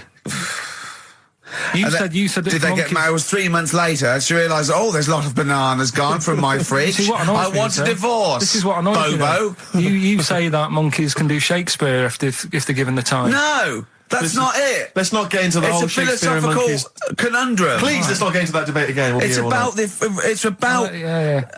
so this one then. Oh. So this chat room, right? And the thing is with chat rooms, you have like a big boss who's looking over it and making sure nothing dodgy is going on. Right. Right, so certain keywords come up and... Who's that, Dr. Zayas? Right. So anyway, they were looking over it, trying to look for dodgy stuff, but they kept coming over like really strange things. Like, instead of saying, do you want to meet in a restaurant or bar? Right, it'd be like... Do you want to meet in a tree? What tree do you want to meet on? Right, okay. Are you shooting off? That's the end, yeah. I'll see you later, Seriously, mate. that's gone. I'm just going to listen to the end of it anyway. You're an idiot. You're an idiot if you believe that shit, honestly. No, I'm just telling you what's online. Let's hear the rest of it. You're ill. Okay, well, I don't know the PC term for this, so I really apologise. You're nearly retarded in some aspects. Instead of sort of saying, wear something sexy, they'd say, make sure you bring plenty of bananas. Right, you're talking absolute... Okay. Are you making up the monkey news now because you can't find it anymore? And instead of saying, should we get married, they're saying, how swollen and red is your arse? You stupid fool. That was me. Mark Ronson and ooh-wee. on XFM. Well, what a great show we've had. Informative. It's been fun. Yeah, we've learnt some, haven't we? Yep. What have we learnt? All sorts of stuff. Well, we've learnt that Carl is an idiot. Yes. That he believes that monkeys can get on. That's more of a confirmation of. It really, something we always yeah. suspected. We always suspected it, but that's. I just read a little email from someone who just said that in Northern Ireland there is a town called Muff. Is there? Yeah, it's worth knowing. Yeah. What else do we learn? Monkey news. No one's got anything like monkey news on radio, have they? Think of that as a boast. Yeah. No one has got anything like this gout. Yeah. You call that a boil? Look at that and look where it is. Yeah, exactly. Brilliant. But that's how proper DJs fill up their time. They don't talk about monkeys and, and all that kind of drivel. Oh, do you think monkeys are drivel, Carl? Well, we'll still be doing a bit of monkey news. It doesn't matter how much you have a pop at it. It's coming up in a bit. Yeah. Got some good stuff this week. I know it's been a bit dull. Yeah. Last 2 weeks. Well, no, it's not been dull. It's been totally untrue. As ever. Bordering on the impossible. I mean, monkey dating, saying, what tree are we meeting in? You believe that sort of drivel. So, I mean, oh, God. Jonathan Ross told a story about a chimpanzee once. It was about, but it was about how it escaped from the zoo and it jumped on a bus. Right. Okay. Interesting. Funny. I did that one. But is there possibility in that one being true? I did that one. I think you said something like he drove the bus, or he was conducting it, or I think you said he took it to Spain. Do you see the difference? It's that little stretch of credibility that means it's all shite. How is Jonathan Ross? All right? Is he? I wondered how long it would take before his name popped up. Have we got monkey news? Have we left monkey news behind? Monkey news! Come on! What happened? You can't offend monkeys. I'll tell you what is annoying. What? Steve's told me about a film that is about a monkey going off with a woman. The Charlotte Rampling thing where she... It's a film called Max Mon Amour. Yeah, she has an affair with a monkey. Go on. Yeah. Oh, what happened? You wouldn't like it. We can't go into it. You wouldn't like it. You wouldn't like it. It's not like it's weird and you wouldn't... Carl, it's not like a nature programme where he wears a bowler hat and can talk. Okay? The nature programmes that you seem to see. Yes, I've got to think I haven't seen that one. No. Yeah. Come on. Do monkey news. Well, monkey news this week. Oh, chimpanzee, that monkey news, Right, it's about this monkey that was knocking about in the 1950s. Right. It was known in the sort of LA area, right? And apparently, again, I haven't really checked all this out. I've just picked up bits that look interesting. Yeah. Wore a golden mask and like a cape and a leopard skin belt and stuff, right? So people didn't know that he was a monkey. Of course they didn't know, yeah. They thought it was this bloke who's going around and he was helping out crime situations and stuff. Right, you're an idiot. So this disguise, that you see a 3'6" bloke with arms the length of his body. No, but that's the funny thing, right? They sort of thought, it's a bit odd, he's stocky, yet extremely flexible. Yeah, and hairy, because he only wore a white mask and a belt. And a distinctive jawline and stuff. And then, apparently, he used to sort of get to his... Nothing we say gets through, does it? You've decided you can picture this monkey going around solving crimes, and it's... telling you. Let him finish the story. Time's running out. So it sort of get to its crime by, swinging from the trees and stuff. Of course it would, yeah. But people just thought it's a normal fella. Of course. Then what happened was... This is the bit that's going to annoy me, isn't it? He helped some fellas out, and for a reward, they were like, do you want some money? You've helped save our lives during a crime and stuff. Do you want some money in that? And he just went straight for the shopping bags, got a couple of bananas and apples, right? And as he was bent down, looking into the bag, getting the bananas and apples, they pulled his mask off, little monkey. So he wasn't allowed to work for the police anymore? It ended there. Sure. Weird, isn't it?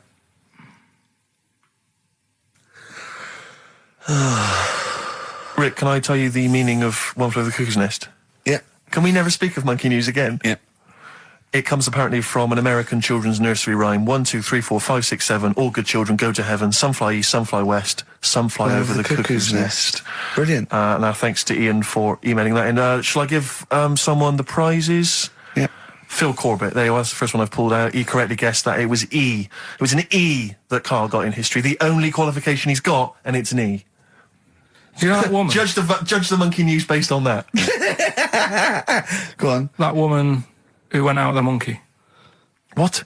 It's a film. It's a film. It was Charlotte Rampling in the film. I don't know who played the monkey. Did she have any kids? What, with the monkey in the film?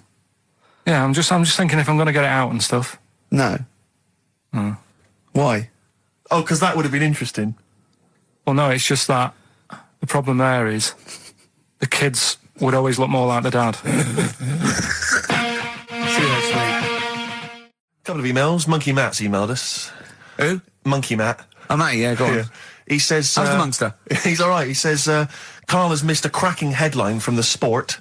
Hide-and-seek champion found dead in cupboard. I hope it's real. I don't know if it is. I doubt it. They got rid of Monkey News. Was it? Oh, no, is there no Monkey News? No, it's gone on this week. Don't talk... there must be some Monkey News. It's not like it's real news. You tell us stories about chimps from the 18th century. It's not... Don't give me nothing happened this week. You just didn't look at the internet. Did look. And there's no news. Nothing happened. There was one little bit of Monkey News about how you can now buy tea that's been picked by little chimps because it tastes good. Right. That's what they're saying. Right. Why does it taste good? What do they do to it? I don't know. It just annoyed me. Is it those chimps from the PG Tips Act? Well, that's the annoying Are they thing. dressed up, having funny conversations? Well, like that's in the a thing. somewhere? Everyone made a fuss about, that's cruel making them pick a piano up. Yeah. If I was a chimp, I know what job I'd prefer. Sure. Do you know what I mean? Doing removals rather than standing in a field picking tea and that. Yeah. I love the fact that he probably thought that was a documentary. Yeah. He thought it was a trailer for a Channel 4 programme. All right, we'll be back next week. I've got a little treat for them. Right, that winner of the DVD, watch the behind-the-scenes... Yeah, that was an episode of Lassie. What's the Hobo. moral? What's the moral there, Karl? What's that telling? What's that explaining through analogy? Sort of, don't forget the old. Look after old people. I remember there was one I heard once about a young boy who got trapped in a lake inside a cage. But he loved his trainers so much. He wasn't going to get them wet. But even though he had to get out there, and even though he thought that was the important thing because it's material value, he actually drowned, and the trainers were no good to him then. That was Bowie and Waterloo Sunset. Love that. Love the original. Love Bowie. Bowie was my gig of the year. These are my singles of the year. These are our clips of the year. I'm Ricky Gervais, with me, Stephen Merchant. We're just picking some lovely little bits and pieces. Do you remember when we talked about this?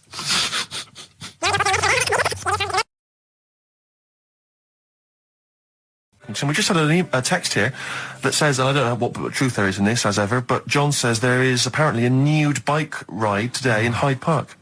Now, I can't believe that's the case, because I don't think it's allowed, is it? You can't ride around with your veg out, can you? I don't know. Why would you want to? Well, good point. On a bike. On a bike, I love the fact that that's what disgusts him. I want. Do you know what? If we did appeal for a nudist to call in, I'd want a very specific sort. I want a German nudist, a middle-aged man called Helmut. Okay. If there is any, or the closest one to it. So I want a middle-aged man from Germany. If your name is Helmut, you're in. But I'll accept Hans. Karl would be good, wouldn't it? All right. Yeah. I think I'm wondering if the age might. Maybe we could broaden that. Okay, just a German nudist bloke. Right. Can he at least be fat? Can I find a fat German fella?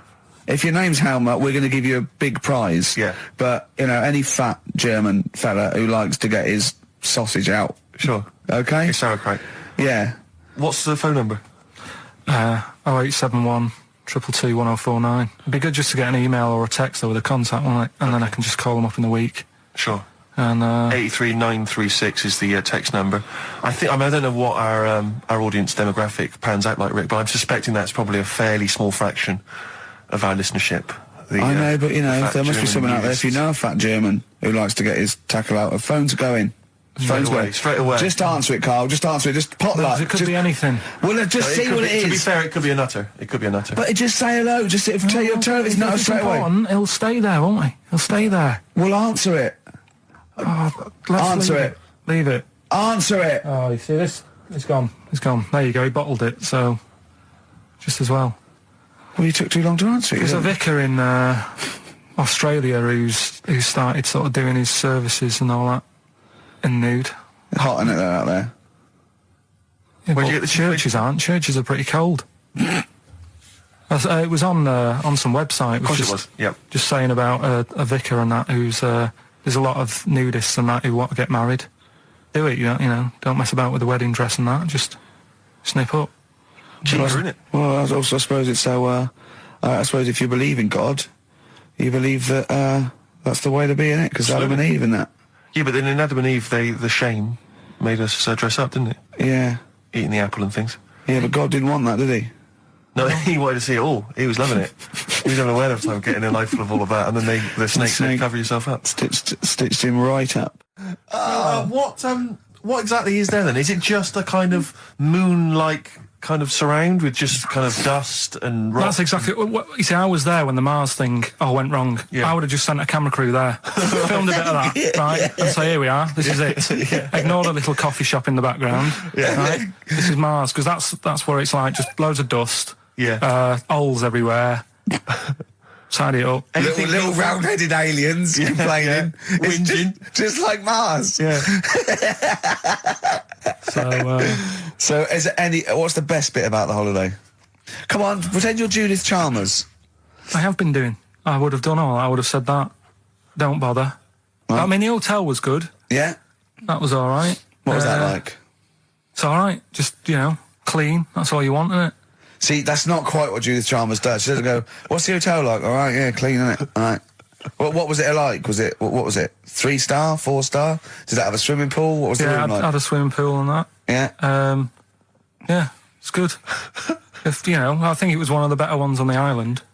Okay. Nightlife? Wasn't really. And there was a bar. There was some bands playing. Yeah. Not very good. Food got a bit boring. Yeah. It was always the same food every night, but they sort of themed it and made out as if it was different. So, like, on Mexican night, it'd be chicken with a nacho on it. Right. And Chinese night, sort of chicken with a little prawn cracker on it and stuff. Sure. That got a bit boring. That's me just turning on my phone, because I want to read to you a text that I got from Karl. I think you sort of sum up the holiday in this text, don't you? Do you remember it? I can't remember. Let's have a look. Let's have a little look. Instantly, what did Suzanne, your girlfriend, make of it? Similar view to you, that they should fill in the holes? Yeah, it's just that thing, you see, I went on a coach trip, right? And you go and see the volcanoes. Like I say, there's 36 of them. Yeah. Which, how many do you need? And when we're on the coach going round all these volcanoes, the fella on the front's going and look out your left window at the moment, and there's a volcano. And if you quickly look out at the right-hand side there, there's another one. Right. And on the left, he's just like, all right, we've seen it. Sure. Do you know what I mean? Yeah. And that trip, we'll talk about that trip in a bit. Right, this is the text I got from Karl, right?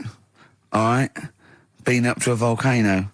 Been in some dead artist's house who built his house in the lava. They said they would show me science with volcanoes, but all they did was chuck some water in a hole and it shot up in the air. No dwarves in the canteen, no scousers here, but there is a Swede woman with a big head. She looks effing gormless with a cap on. All right? So a little reference there to... A Swede woman? What's that mean? Do you mean Swedish? Yeah. Or she looked like a vegetable? No, a Swedish woman. But they've all got sort of quite big bill, aren't they?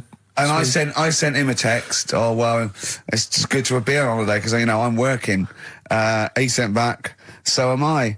Just been watching Sky News. There is a school for monkeys who want to get a band together. Is that monkey news for later?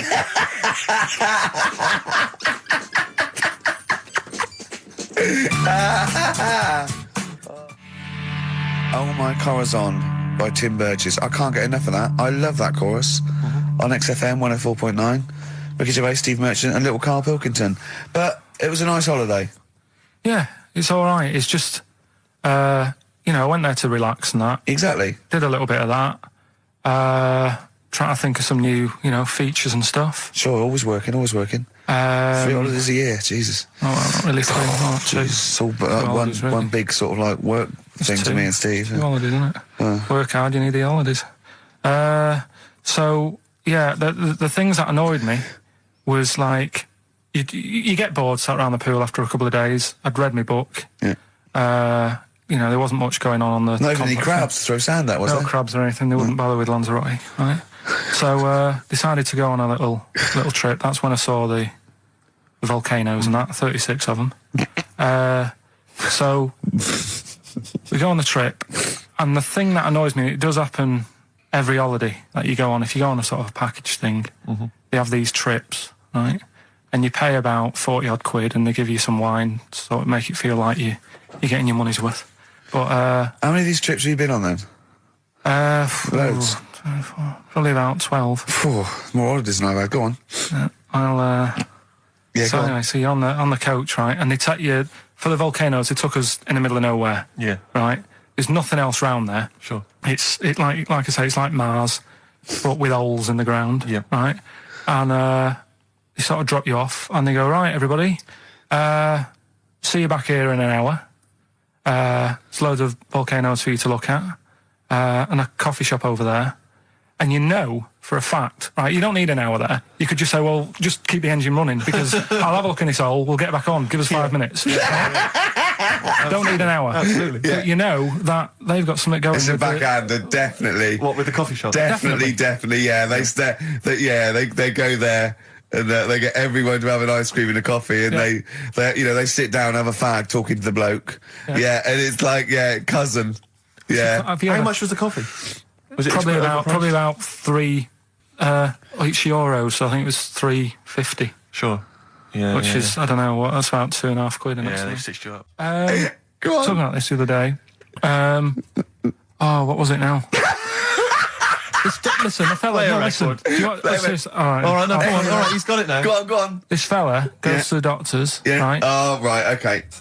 Right. If this is in any way apocryphal, stupid, illogical, impossible, right, you are never ever speaking again on radio. So make sure this is at least possible. I'll tell you what. I'll even give you improbable but possible. So if anything that breaks the laws of the universe or logic, okay, that's all you have to avoid. On you go. Right, so this fella, right, he goes to the doctors because he's got earache. Right. Okay, if a chimp's living in his brain...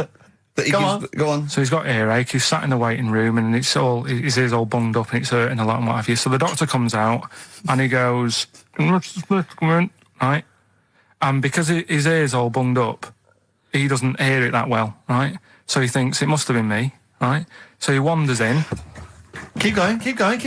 Anyway, I'm going to hate this. I can just feel it in my bones. Steve, I'm going to let you take over. Okay, let's hear it. So the doctor says, sit yourself down there. Right, so he sits himself down. He goes, right, take your pants off. Right, so he's thinking that's a bit odd. Anyway, he heard that though. He apparently he took his tackle off. The doctor did some operation. What, there in the waiting room? No, in his office. In his office, yeah. What? Wait. So he removed what? His genitals? Yeah. In his office. Why, Carl? Because he hadn't called him in. Oh, he'd called in the bloke who wanted his testicles taken off, and he didn't hear it. What? So the doctor went out and said, Mr. Jones, who's here to whip off your cock and balls, just here and now, right? Bloke comes in, didn't it? It must have been me. So the bloke who wanted his balls taken off didn't say, I think he said me. So he didn't interrupt then. So the bloke goes in, he starts taking his testicles off, and he doesn't say, I'm here for me ears. What are you doing with that? That is a blinding record. And before that, Rick, what do you make of those adverts? They were great, weren't they? I like them, yeah. I'm going to buy all them products on the way home. And that's endorsed by Ricky Gervais. He's won awards. Yeah. Rick, do you remember this? This was a hilarious moment. No, you'll remember this when you hear it. It was when Karl said something that was basic. Well, I think for a lot of people it sounded like a lot of old bollocks. Carl's found love on the street before, haven't you? How's it going with your bird, Karl? Are you married? No. How long have you been out with her? 7 years. Because, you're quite a simple man. Yeah. You're sort of a simple in a nice way. Ways. I mean, you're like Helen from Big Brother. Yeah, you're sort of nice enough, but I look normal. Well, yeah, you sort of do. But you could be one of those that just suddenly go mental with a pen. Yeah, do you know just what I mean? stab people through the eyes. Yeah, you sort of look normal. But if I wouldn't really want to wind you up to a point of frenzy. How did you meet your girlfriend? Through work. What, through her work? What, you phoned up and said We worked at the same place. Oh, you're right. Yeah. You're quite an enigma, aren't you? Could you give us more on that? At work. You met her at work. What, she came in selling sandwiches? She was going through the bins outside. Where they were unexpected. I mean, to him, when that twist came in, he'd go, gee, I can't... Yeah. Oh, God. Can't believe So it was the tree that did it. I mean, he was probably the only... And we were telling all these stories of horror, and he liked horror stories. And I told him this story. And I don't know if this had come across the radio, but I told him this story. It was a short. It was a horror short. This was a film you saw, was it? Yeah. And what it was, it started off just had been a car crash. You see, it's a horrendous wreck, and you saw it from the point of view of the person in the car, and he was calling for his mate, and he was going, Dave. And he sort of looked over and saw a body without a head that had been thrown at. He goes, oh no, Dave. And then into the field of view came Dave, his mate, and looked at him with a look of horror. And then it sort of went black, and you realised that he was just a head, and it had been his body. Oh, wow. Right? Yeah. And I said, then it came up at the end, at the executions and the French Revolution, people experience consciousness for, and he went, oh, no, he said, it wouldn't be for that long. And then he went, if it was a chicken, it would work. Imagine remaking that film. Well, it's two chickens in horrendous car crash. Their own fault for driving. It would work. No, he wasn't having that. Yeah. No, it was too long. I think he said, how long was this film? I went, 5 minutes. He went, no. It would work if it was a chicken. I like the way that Carl, in something like when you relate an incident like that, he's appalled and offended and annoyed by the people that made it, even though he's never seen it. Oh, he's annoyed, yeah. Like I want to see it. I think it's a good idea. Yeah. But they should have thought it through a bit more. Yeah. Do you have a favourite Tales of the Unexpected, one that you remember particularly that shook you up? Yeah, we were talking about the one on where there's some woman in prison. Have you seen that one? No, I can't remember them all. Right. This woman's in prison. Yeah. And she gets a bit friendly with the guy who takes the dead bodies out. Right. And he says, I can get you out of here. He said, what you've got to do, right? You've got to, at midnight... When you hear the bell toll, that means there's been a dead body. Yeah, there's been a dead body. So what you got to do is go into like the place where all the dead bodies are, get in the first coffin on the right, and then I'll come along and carry you out, and you can run away and escape. Yeah. Right? So she goes, yeah, all right then. So she hears the bell go. I'll bury you, right? And then I'll come back later and dig you up. Right. Yeah, but that's the point. It doesn't matter. It does matter. Trust me, Carl. It really matters. Okay. Listen, I don't know if I'm going to ruin this for people at home. Yeah. Can I just skip to the end? I would imagine that she gets buried and he doesn't come back, and she has to get buried alive. Better than that. Okay. Yeah, she does it. She gets into the coffin. Yeah, shh. Go on. Right. So she gets in the coffin, and she's lying there for ages. She's buried. She can feel a bit of movement going on, so she's obviously, being carried somewhere, so she's thinking, this is it, I'm getting out. And she's lying there for ages and thinking, why isn't someone coming and lifting the lid off this? Do you know what I mean? Letting me get out. So she's really bored. She gets a lighter out, right?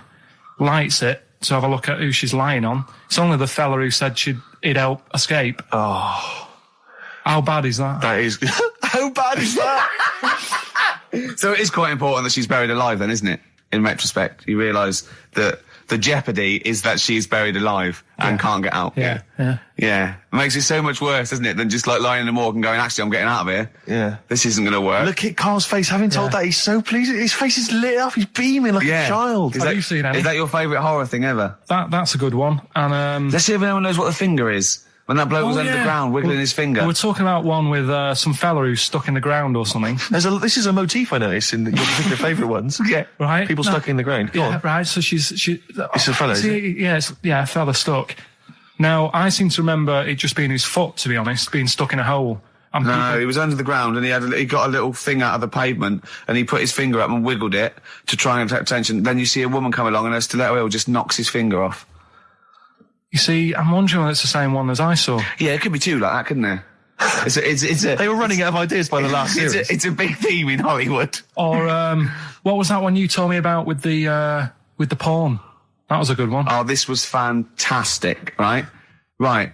There was this.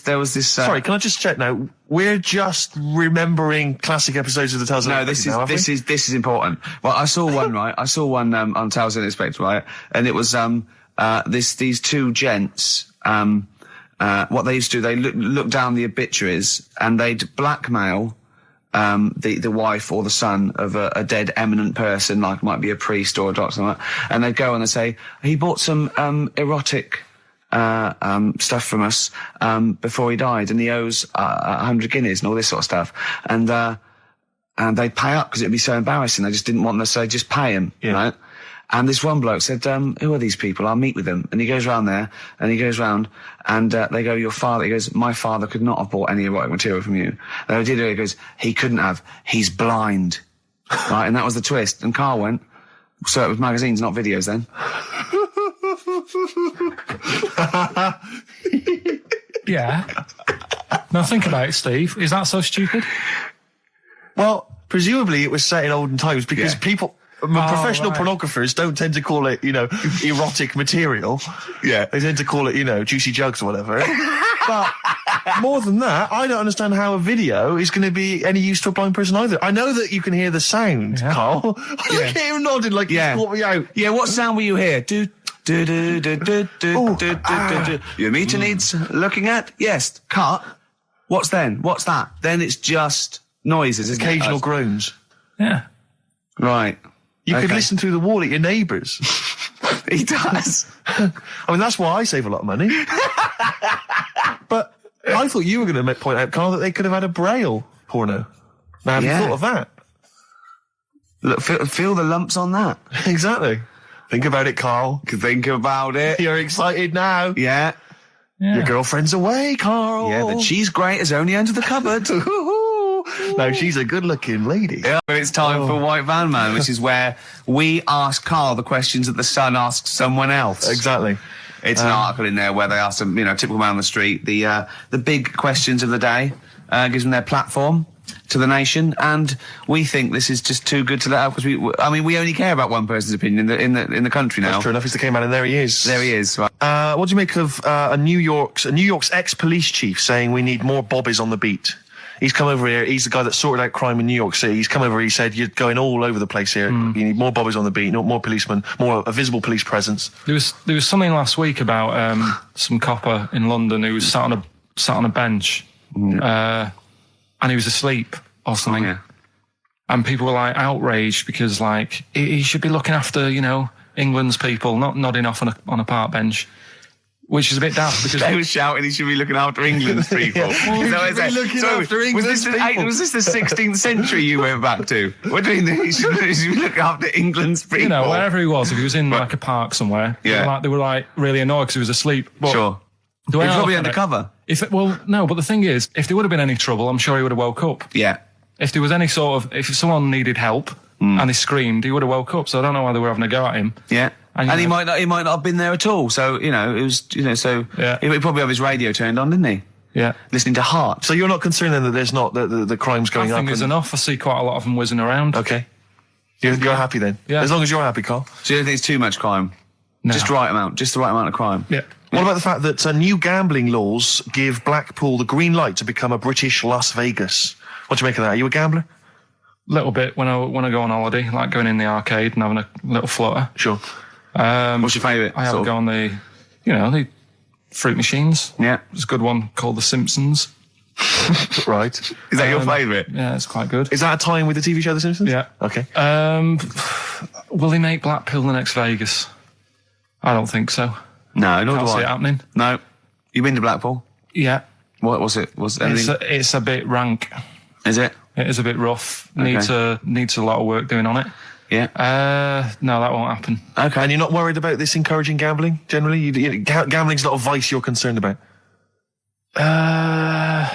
If you're a gambler, you're a gambler. Do you know what I mean? If Blackpool isn't done up, they'll go somewhere else to have a flutter. Sure. So it's not going to make any difference. Okay. No.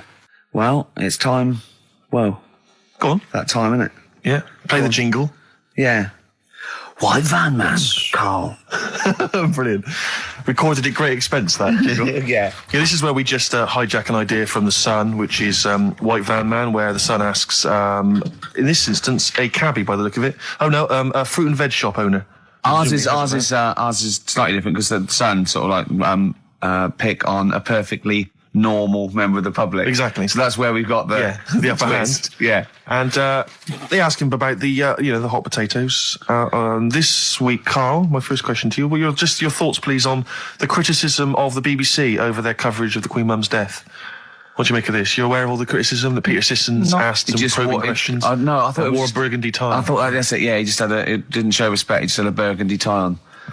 See that's not really not showing respect, is it? No, it's not. You know, you show your respect by sort of doing the news on it, giving her a bit of coverage, and showing, you know, what a good woman she was or whatever. Yeah. And then you move on to sport news or whatever. Do you know what I mean? Yeah.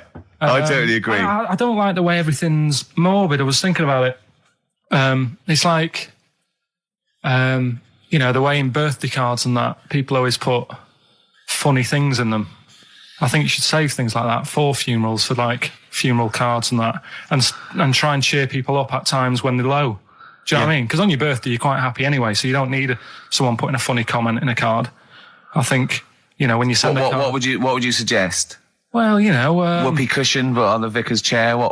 How would you liven up the funeral? Just little things in the card. I mean, you're just writing stuff like, well, at least you're still alive or whatever. So as you're giving the eulogy, that'd be good. So supposing someone's husband's killed in a car crash, you go around with some flowers and a little card, and it says, "At least you're still alive." Well, maybe something funnier than that. Well, maybe like if you got up to give the eulogy during a funeral, just wear a pair of comedy tits. Yeah, or those glasses that are eyes on sort of springs. But why has everyone got to be so sad about someone dying? No, what annoys me is that when you see the people on television, they sort of members of the public, and they're crying about the Queen Mother, who was sad when anyone dies, sad when anyone nan dies. She was 102, and it's sort of like I think they should cry. Well, there's a picture in the paper today. I understand it. There's a picture in the paper today of various people who were lining the funeral kind of route yesterday, and there's a picture of a very young child, maybe sort of 5 or 6, on the arms of her dad, and her head bowed, and it says a young girl there weeps for the Queen Mother. And I was looking at it, and you can tell she's just tired.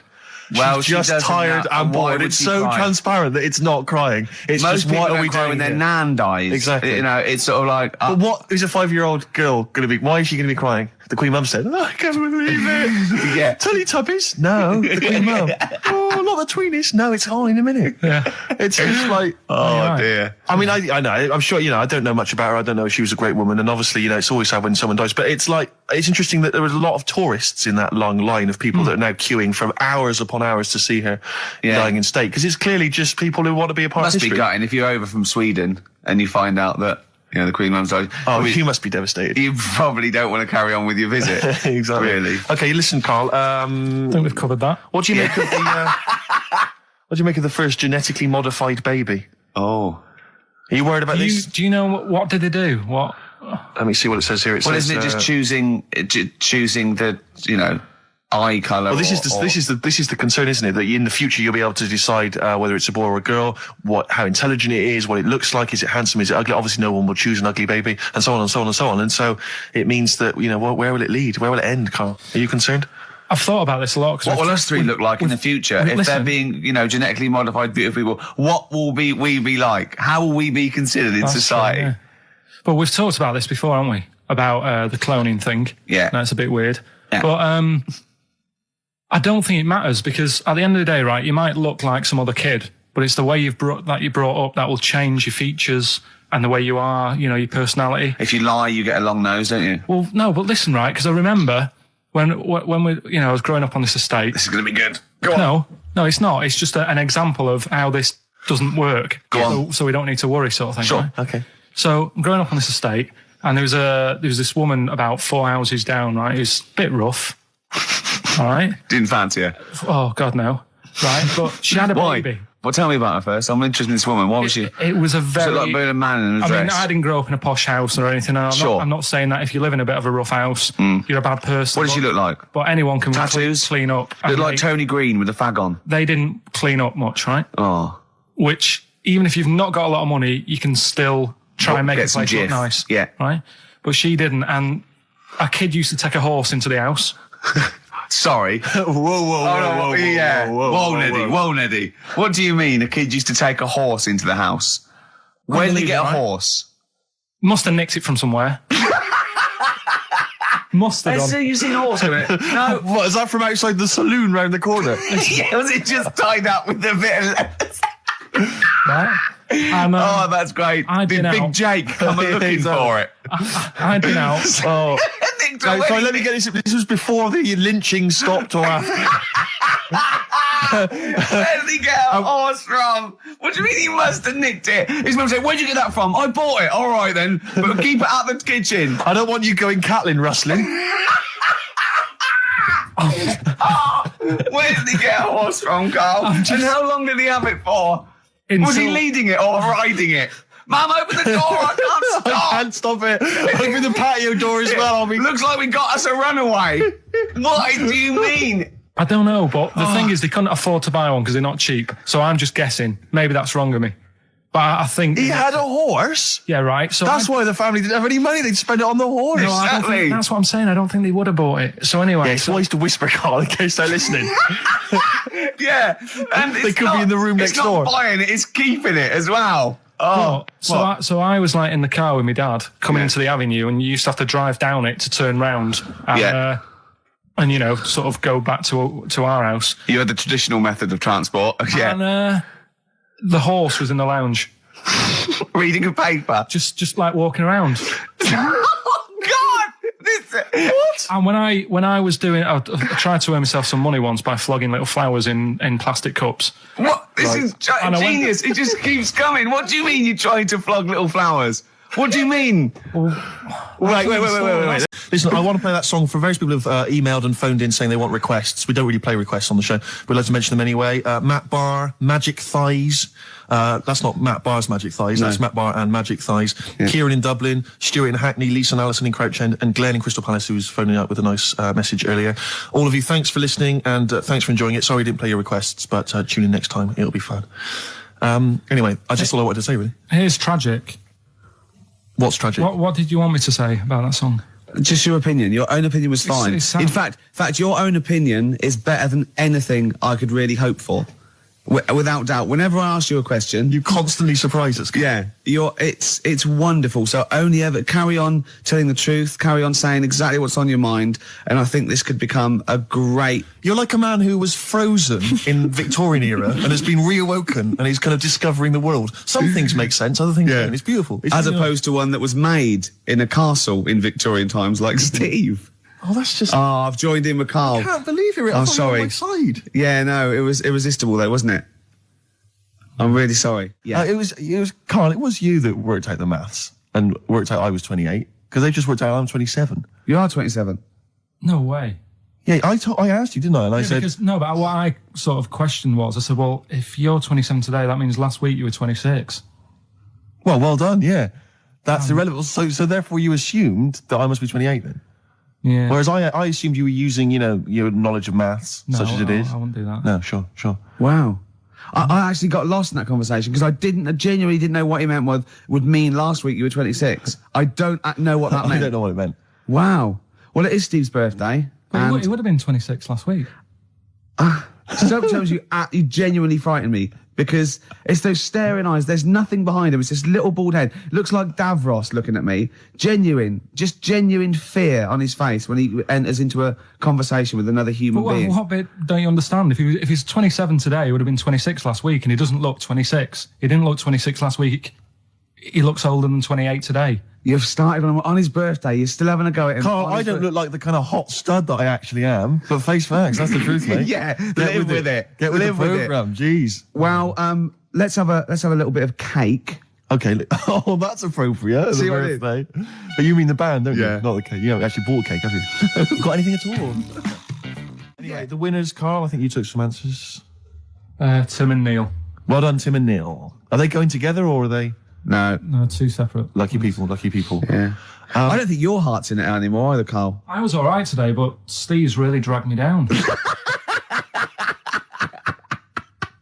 Well, let's. Wait a minute, I just need to know why. No, do you know, like, Yeah. people are being miserable around you? Yeah. I was full of beans when I came in. Yep. Yeah, but you got to remember last week you were really miserable and that really wound me up. Yeah, because he was having So to do it's stuff. roundabout. Because, he'd been let down and they were worried about the next last week you show. were in a terrible mood. Yeah. Don't look at me like you were. songs. I wasn't like going off and lying on the settee looking ill, talking in that voice. Oh, he's done you again. I said, just now, being quite friendly. Yeah, Carl, Steve. Carl, have you ever tried to get into the Monarch for free? Because I'll be honest, mate, it's not going to happen for you. Come out with me, mate. You got a quid off. All right. When you can get in places in Camden for free. Yeah, I'm all right. Yeah. Oh, yeah, he's done you. Right, now it's time for Song for the Lovers. Now, this is one of my favourite songs of all time. You'll know this song better done by... That was nearly a sentence. Oh, come on, that was nearly a sentence.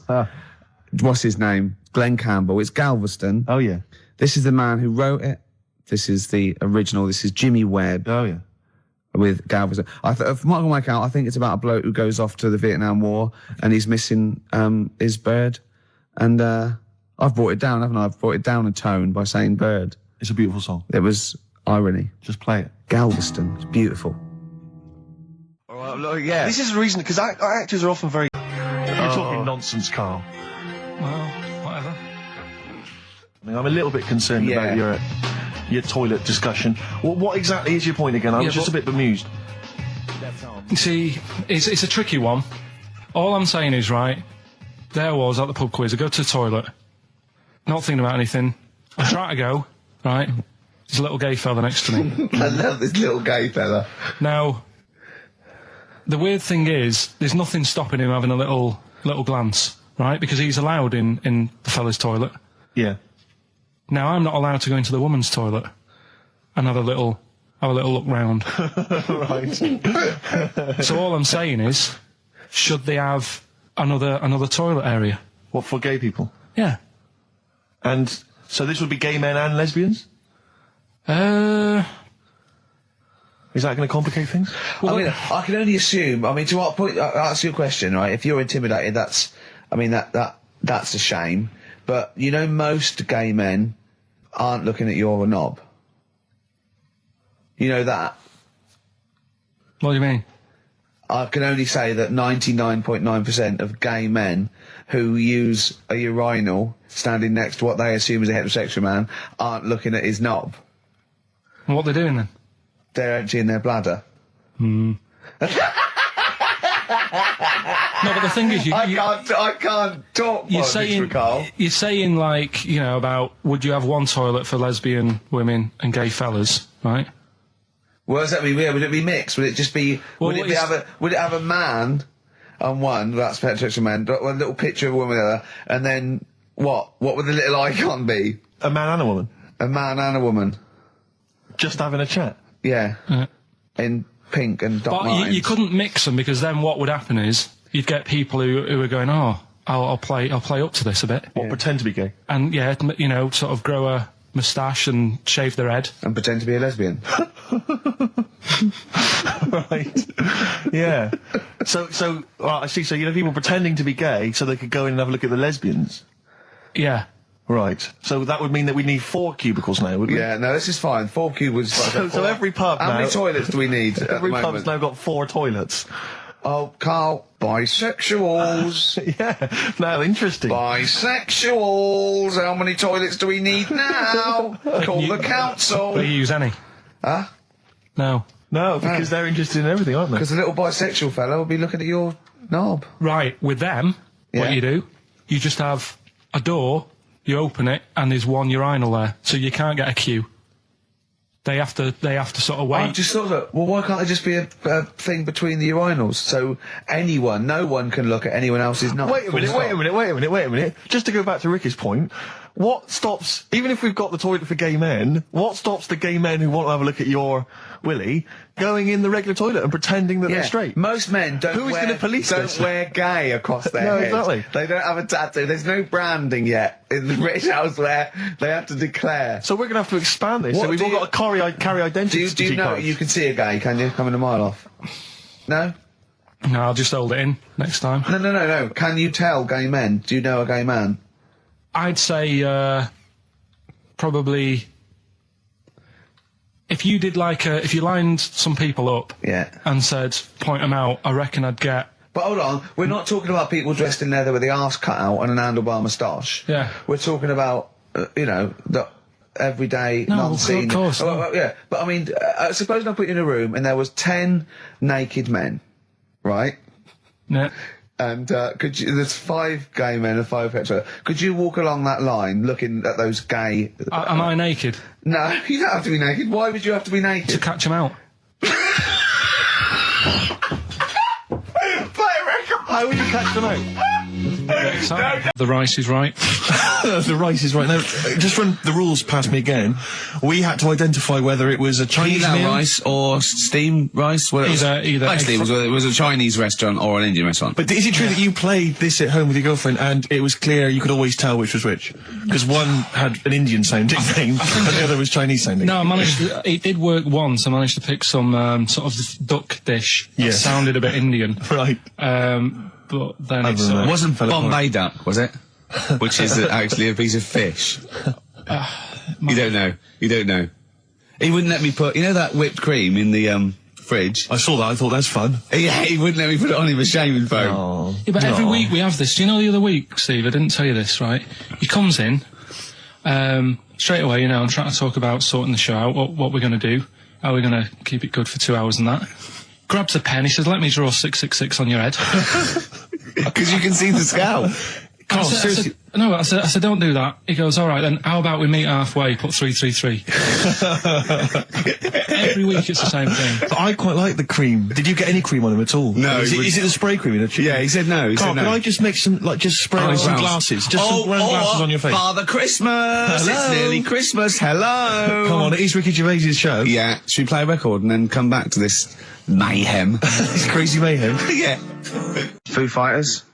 All My Life on XFM 104.9. I'm Ricky Gervais with me, Steve Merchant, and Karl Pilkington. Indeed. Genius Karl Pilkington, as Heat magazine said. Really? Is that what he's referred to now? Yeah, yeah. Genius. Saying about people tune in just to hear his games, such as Educating Ricky. Have you got some Educating Ricky for me? Got some education. I need some education, Karl. I desperately need some education. I want to learn about Chinese kids that are born hairier than average. I want to hear about deaf girls that can hear after their mum hits their head against a wall. These are the things I need to know. I mean, I don't wish to be disrespectful. He doesn't look like a genius. He doesn't look like a genius. But then I don't know what a genius looks like. Exactly. So, Steve. I don't want to be look at Einstein. Yeah. Yeah. His mum thought he was mental as a child. Where'd you get that information from? That was in the Einstein book. Well, it was in the Einstein book, then it's presumably true. Which Einstein book is that? Theory of Relativity? The big book of Einstein stuff. Oh, yeah. Yeah, the big bumper book of Einstein stuff. It's for a coach trip, and you have to fill in E equals MC1 squared, 2 fish, or 3 hello, and then it's multiple choice, and you fill it. It's great. Did his mum think, A, he was a genius, B, mental? Most people go for A, but it is in fact B. She thought he was mental at the age of 28. Oh, Karl, you never let me down. You never let me down. So have you got Educating Ricky for me? We've got Educating Ricky coming up. We've got Rockbusters. We've got Rockbusters. Great as seen and talked about in Heat. In Heat magazine. It's got really tough this week now. We're not messing about anymore. Right. Got some good prizes. Absolutely, yeah, we'll talk about those later. Because, I mean, was it last week that you had the classic? Was it, I can't remember, I'm paraphrasing, Karl, apologies. Something like, I'm here in Texas, I've fallen in a puddle, and my knee has got wet. Yeah. Whitney Houston. Yeah. And also, it was last week when there was a little bit of confusion over the one for Holly Valance. Right? Of course. I don't think it was confusion. I think it was your error. No, it wasn't. And it was Holy Valance, and you meant Pelmet. Then Becky, who called up that time and said, if you're getting mistaken with Pelmet, right? She sent me an email in a week saying, I've done a bit of research. Yeah. It was my fault. I've made an error. Yeah. It is a Valance. Okay. And I know about Valances. As I told you last week, at the very end, my auntie loves them. Yeah. Right? She makes them. She started off just like putting them on top of the sort of window around the curtain. And then she thought, I can do more with this. Yeah. And she had a little coffee table that had magazines underneath. And she said, I'm sick of seeing them magazines when I'm sat down. She sounds like a Pilkington. So... I'm sick of seeing the magazines when I sit down. So she put a valance around the table. Yeah. She just got valances around everything now. Yeah. Then, next step, she tapes everything. She never actually watches telly. She tapes it all because she gets sick of listening to the adverts and that. Yeah. So she tapes everything. So she's got loads of videotapes and that. And the video used to get on her nerves. When she was watching a film, she'd see the clock changing. Oh. And it distracted her from the film. So she put a valance around that. Yeah. That's genius. Yeah. So, that is or is it mental? Only Mrs. Einstein can tell. I don't know. She's even made a little Jack Russell look like a hovercraft. Yeah. He's great. So everything's got a valance. if you go round and you stand still for too long, the chances are she'll balance around your head. Yeah. This is this is Auntie who? Auntie Nora. And this is the one that farted for 5 minutes. Lest our listeners forget. Lest we farted forget. for 5 minutes, called his mum, saying I'm farting. 2 minutes into the fart. She said about 2.5 minutes in. Yeah. God. She said I'm about 2.5 minutes into the my fart. mum said, how long's it been going on for? She said, well, it was about 2.5 minutes before I called you. Yeah. And then it went on for a further 2.5 minutes or something. And then it stopped. And, She couldn't time it because there was a valance over the clock. Yeah, she used to annoy her when she was on the phone and you put her off see the time. She was guessing it was 5 minutes. This was one consistent fart. Yeah. I mean, it wasn't making a noise. It was just... Oh, it wasn't making a noise? Just gas. Right, endless gas. So, there you That's go. fantastic. Well, we started off with a new one, a little bit of Foo Fighters. We like new and old on this show, don't Indeed, we like to mix it up. I'd like to play the Smiths from their debut album, I Don't Owe You Anything. Red Hot Chili Peppers on XFM 104.9. Don't bother telling the story about Men in Black 2 either, because I don't think people will be interested. Actually, on the subject of Men in Black 2... What? Have you seen that, Steve? No, I haven't, Carl. Tell me about You it. should see it. Go on. Why? Because there's this thing in it. Go on. What, a stupid, bald Mancunian tosser? No, weirder than that. There isn't anything weirder than that. Big eyes, it was gangly. Keep talking. And you've got to see it, because you wouldn't believe how the likeness and that. You've got to check the film out tonight. Right. It's not as weird, it had a normal voice, right? He's done yet, he's not even here! I'll tell you what, mate, it ain't worth coming in next week. Oh, stay on the line, Carl. Play a record player. Kings of Leon, Molly's Chambers. What do you think of that, Carl? Alright. There's a surprise. Another insightful remark. Steve is not a fan now. Not only does he know you've been slagging him off behind his back. No, I wasn't slagging Steve. If you get it out on DVD tonight, you'll know I'm not slagging you off. It could be your brother. I love the fact that it makes it worse, but he's thinking you're going to go, oh, he wasn't slagging me off. It does look like me. I do think I'm an alien. I love the fact that you hope Steve will go, he's got a point. It's a spitting image. Yeah. I am, seriously, Carl, I'm really angry. I'm so angry with you at the moment. You haven't seen it yet? No, I know, because I know what it's going to be, and I'm just... Why? I'm fuming. I'll tell you why I'm angry, because he doesn't do it in jest. No, but what do you think it's going to look like? What do you think this thing's going to look like? Going to look ludicrous. It's not going to look anything like me, but he's going to pretend it does. Go on, what? Go on. No, it does look like you. Yeah, of course it does. And you looked like the Human Z. Well, I mean, to be honest, you did a bit, Carl. You walk like him, you're bold like him, you got a sort of gormless face like him. Any more? I don't smoke. That does. Hang on, I'd love to have some monkey news, though. Go on then. Got any monkey news? Yeah, got some monkey news. Go on then. No, Rick, come on. Cheer up. Well, it's just sort of like, he moans that he's got too much time on his hands, and he comes up with that Okay. shite. Monkey news. The jingle, please. Oh, chimpanzee that monkey news. Okay, There's been quite a lot of stuff going on. There was a few bits in that Guinness Book of Records book that cost me 20 quid. Yeah, well, that's not news, is it? They printed that probably last September. No, so that's there's one in there. new music. New monkey news from last September. You're a lord. Come on. Waster. Please, Ricky. Monkey news. Right, there was this monkey in a zoo in Brazil. Right. And there's a little man monkey, a little woman monkey. And You're a scientist, aren't you? Go on. And they said the people in charge were like, oh, wouldn't it be good if they had kids? Brilliant. Right. So anyway, the chimps used to stand sort of, you know, they'd have their little caves each, and they used to sort of lean on the fence having a bit of a chat and stuff with each other. Right? With a chat, well, you know, gossiping, the equivalent sort of thing. Yeah. So anyway, they were getting on a storm, and like the zookeepers were like, "Can you hear that, cheapest chimps this week?" I thought it was fascinating. Yeah, just gossiping. I understand. So what's any monkey news? I don't know. Let's tune in. What was monkey news this week?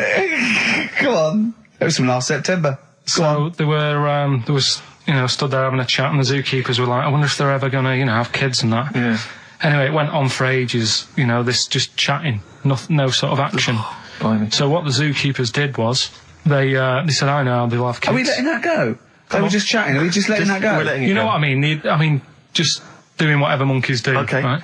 So the zookeepers were like, yeah, I wonder when they're gonna, you know, have some kids. Yeah. Anyway, what they decided to do, to egg them on. Yeah. Bought one of them a suit, one a wedding dress. Right. Keep going. No, I'm not having it. Shut up, Gervais. Fade him down if he's going to interrupt. I want to hear the rest of this. They got married. So they got married? Yeah, they got married. Right. What? That's the end of it. This is why I don't. Right. That's the end of monkey news. That's the end of monkey news. Don't do that again. You've got no features left. Why don't you like that? Well, it's not a story. It's about two chimps chatting, which doesn't happen. The zookeeper's going, I wonder if they're going to ever have kids. Egg them on. They got married. That's the end of the story. What are you talking about? Hang on, just calm down. Let me just check that you didn't make a mistake there and didn't lose out. What do you mean you didn't make a mistake? Wait a minute, he may have just left out a fundamental piece of information. What, the story? That would have made it into a story. Right. Let me just check the facts. So they bought them wedding outfits. They were married. Did they propose to each other, or were they just forcibly Don't married? encourage him. Just forced onto And it. then what was the outcome? Once they got married, what happened? They fell in love? Yeah. What? Whoa. It's not a marriage, Carl. Be quiet. It's not a real marriage. I don't know what you've got in your head. It's like the head of Homer Simpson. I'd go in there and there'd be a wedding reception and there'd be a couple of fights and they'd be talking about stuff. They got married. They fell in love. Did they have children? They're not back off the honeymoon yet.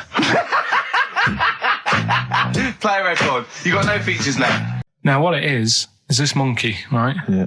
Don't know where it was. Mm-hmm. But there's a bit before the monkey anyway, right? Jeez. It's this, no, listen. Shoot me. Right? It's a bank. There's this bank, right? Busy bank. Normal day, everything's going normal, right? Busy bank, people going in, doing what they do, seeing about mortgages and stuff. Yeah. Everything's normal, everyone's happy, right? Yeah. So anyway, it's quite busy one day. Fella comes in with a gun and a balaclava on.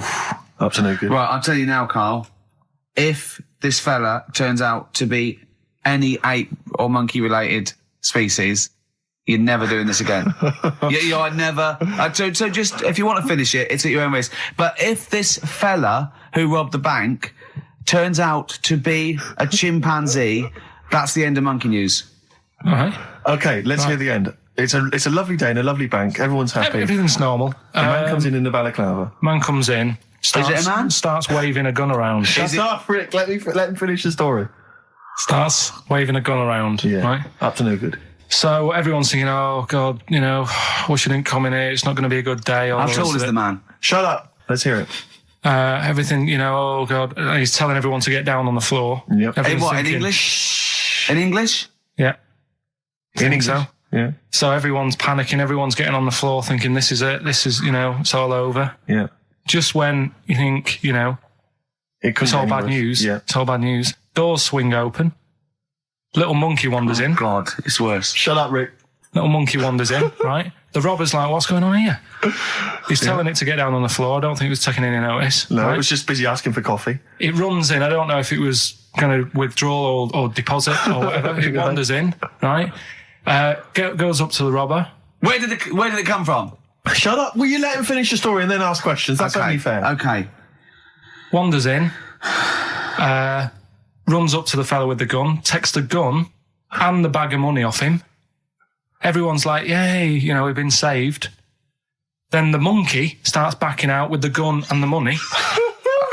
Shut up. Sit down and I'm not having this. And he does a runner with the money and the gun. No one's seen it since. You are an idiot. I mean, you have said some stupid things in your time.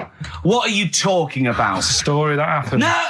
What are you talking about? What do you mean it backed out? It came in, was it an accomplice? Was it an opportunist monkey robbery? What are you talking? Think, Carl! Think! I know it's mad. That's the idea of Monkey News. We're telling people how monkeys are pretty, they're mental. They're up to no good. What do you think? They've never seen the monkey since. What, did he have a getaway car waiting? Did he swing his way to freedom? Where was this? There's no details. Don't talk rubbish.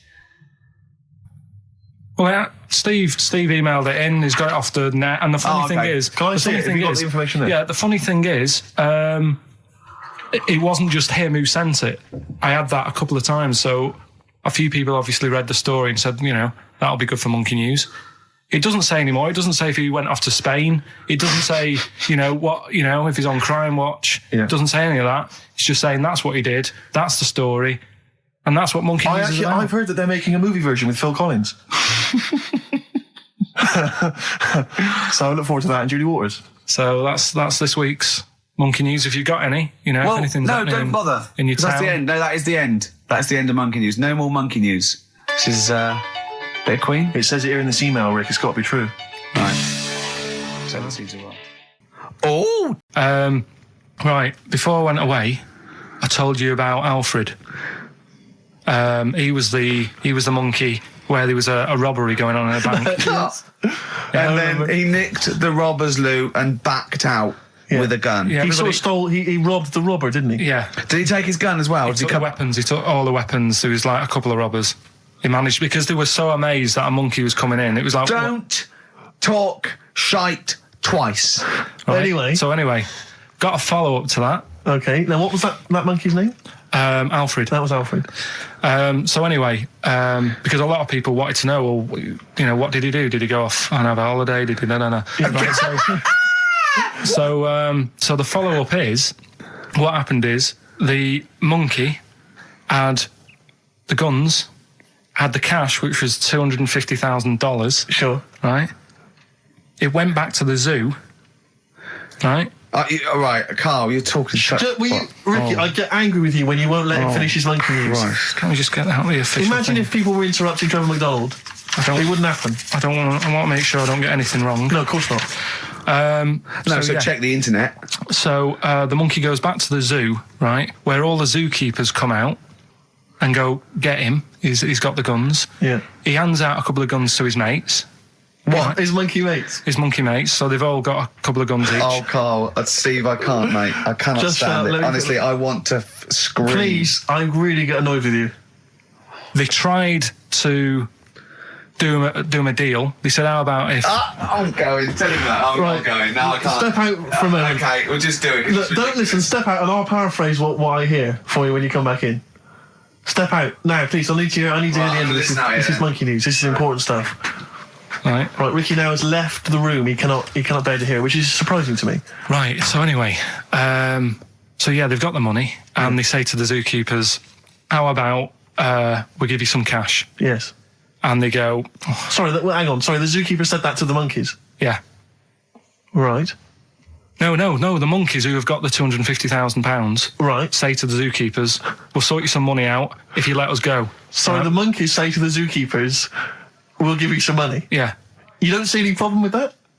Right, listen. Okay. It's nearly finished. Right, I'm listening out there. This is ridiculous. What do you mean the monkeys say? What do you mean the monkeys say to the zookeeper? They were probably holding the money out, like kind of going, look, we'll do your deal.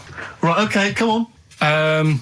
And what happened is, I think they were happy with that. I think they left, and that was that. They wanted to get out of the zoo because they didn't like it in there. There's the thing. Right, I don't... Just have a look. Right, Carl, think. Right, how did they get out in the first place, this one? Just let Steve have a... So why did he go... So he went and robbed... He thought... he knew there was going to be a robbery that day, did he? He might have been getting some money before they went to escape, and then that happened and they had more money. They might have been withdrawing some stuff out. What do you mean? If he was planning on leaving the zoo, he's going to get his savings. What are you talking about? What have you read there, Steve? I've got a feeling this is a review of one of the Planet of the Apes films. I think it's Escape from the Planet of the Apes. I'm not certain. It could be Beneath the Planet of the Apes. Right, Carl, think, please think, right? So this monkey, right, he leaves the zoo, right? So he leaves the zoo, which he can do, presumably what? They leave him the keys or what? They're chatting to him, they might as well. He goes to a bank. What's he thinking of doing? Sees a robbery, probably by chance. He probably wasn't tipped off, was he? Or has he got one of those police scanners? Probably got one of those police scanners. Well, I think he was going to the bank to get a mortgage to build I think he wanted an extension, didn't he, on his cage? Think of that. And so I love the fact that he hands out the guns and they do a deal. It's honestly, you've got the best mind working on radio today. It's incredible. So the only person who makes less sense is Terry Wogan. He goes up and down, doesn't he? I can't understand his sentences because I don't know. No, it's like freeform poetry. Yes, I don't know whether it's the end of a sentence in the middle. Is that a new one? Yeah. Yeah. Right, there's this monkey. Right? Oh, yeah. It's called Jack. Yeah. Right? I got pally with this bloke who worked in a railway station. How? Pen pals? I don't know. I didn't say all internet, that. I'm just telling you. I'm not sure. Chat rooms on the internet. So, anyway, he's helping him out all the time. It's this fella's job, right, to sort of make sure it's safe for the trains to come in, that sort of thing, right? But he's always working on his own, so he's got his mate Jack in with him, right, this little monkey. Yeah. And, they're having a good time. They share lunch together and stuff like that. Anyway, it gets to a point when the fella whose job it is, right, starts getting old, and Jack, the monkey, starts getting more involved. Presumably this is a chimpanzee as opposed to a monkey, you mean? When you say monkey, it's generic term, you mean chimps usually, don't you? Yeah. Go on then. So, he's clocking the fella doing his job and he's thinking, I can do this, right, the monkey. I love it. Yeah. He's helping out, he's pulling down the levers and stuff, so the train's sort of coming on the right lines. Sure, yeah. He's clocking it, he sticks his head out the little window, see the train's coming and that. I hope British Rail are listening. Yeah. Right? In the end... Oh, yeah. The fella whose job it is, he lost a leg for some reason, couldn't work anymore. Lovely. Gave Jack the job. Yes. Right. Okay. The railway company are happy with that. I'm sure they interviewed a number of people, but he was the best monkey for the job. And that's good, isn't it? Well, it's not true. Right, once again. Well, it's not true. Don't hand Steve a piece of paper that someone put on the internet who is probably a bigger mentalist than you. That's not proof. It's not true. At no point did a railway company give a chimpanzee the job of signalman. It was ages ago. What? Steve, when was it? It was before trains, probably. Well, it's in the 1880s. Yeah. According to this piece of paper, which is what you've based your monkey news on. Now, of course, I think ITN and a lot of the news channels, they tend to get lots of independent confirmation of their news before they give it out as fact. But you've got an email from someone, so let's assume that's real. It says, for this, Jack was officially put on the railway payroll, earning 2 cents per day and have half a bottle of beer on Saturday. That's what we pay you, isn't it? He doesn't even get the beer. Oh, dear, he's not allowed to drink, are you? Someone emailed in, actually, and said, Carl, some years ago, did you die? And they took your face and transplanted it onto that of a chimpanzee. It would make a lot of sense. I've never seen you. He always has T-shirts right done up and long sleeve. I bet he's hairy under there. Yeah. I bet you are hairy because you have to shave right up to your eyes. You're one of them, aren't you? And I can see the growth, and it comes out the top there. Are you really hairy underneath? I'm pretty hairy. Are you really? Well, what's up with that? You're a humanzee, aren't you? That's why you're fascinated with them and why your IQ is sort of about 80. I think you might be. I don't mean there was any.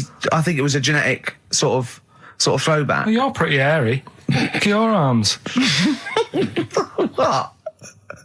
Just look, give me that banana and shut up. Bit of monkey news that's been sent in. Right. Gareth in Catford. Right. Good work, Gareth.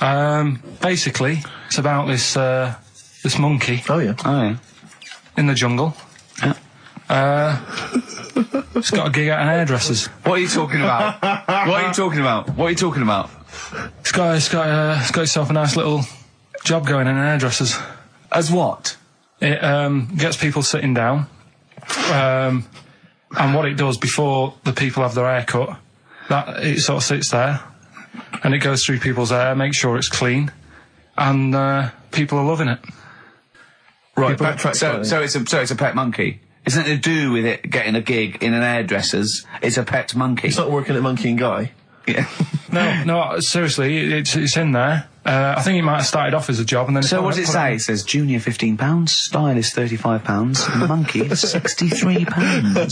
Sorry, I didn't quite follow. It's in the jungle. It was wandering about. Right. Maybe it did start But it looks good, its hair looks good. Someone thought, hang Yeah, on. but never, ever... You see, people make that mistake with hairdressers anyway. I always say, well, if the hairdresser's got a good haircut, go to where he's going. So, Can we just go back to Monkey News for a second? So anyway, that's why, yeah. I didn't quite follow why he's still his salon is in the jungle, or where is it? No, he was doing what he does in the jungle, right? Right. He's walking about. He wanders into the hairdressers. Yeah. Maybe they didn't have him on, like, as a job straight away. He was just there. He was People said, this is nice.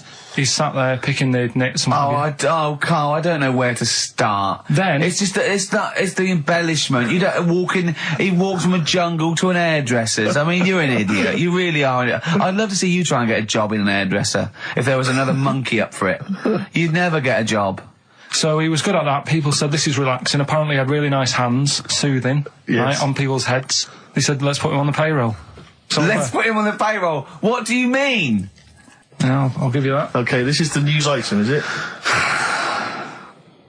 Customers are queuing up to have their hair done at a salon in the jungle by a monkey. Judy, a pig-tailed macaque, has a reputation as the best exterminator of head lice in Con Cane. She is so good, some customers fall asleep under her gentle touch. Regular Amporon Chekema said, Judy's hands are so soft and gentle, I really feel I can relax. But you know that is doing what it does naturally. It's looking for, like, salt and stuff in the hair. Yeah. And nits. It's not on the payroll. It doesn't complain about when it gets deducted at national insurance. It's not part of the union. Yeah. Do you know what I mean? Well, this is about a little monkey called Marty, right? Basically, it's in some science lab, right? It's in there. It was wandering about out of its cage, right?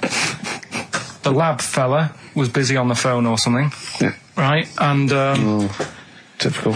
It's wandering about. It goes up to a PC that's in the corner, a little computer, types down, "My name is Marty," right?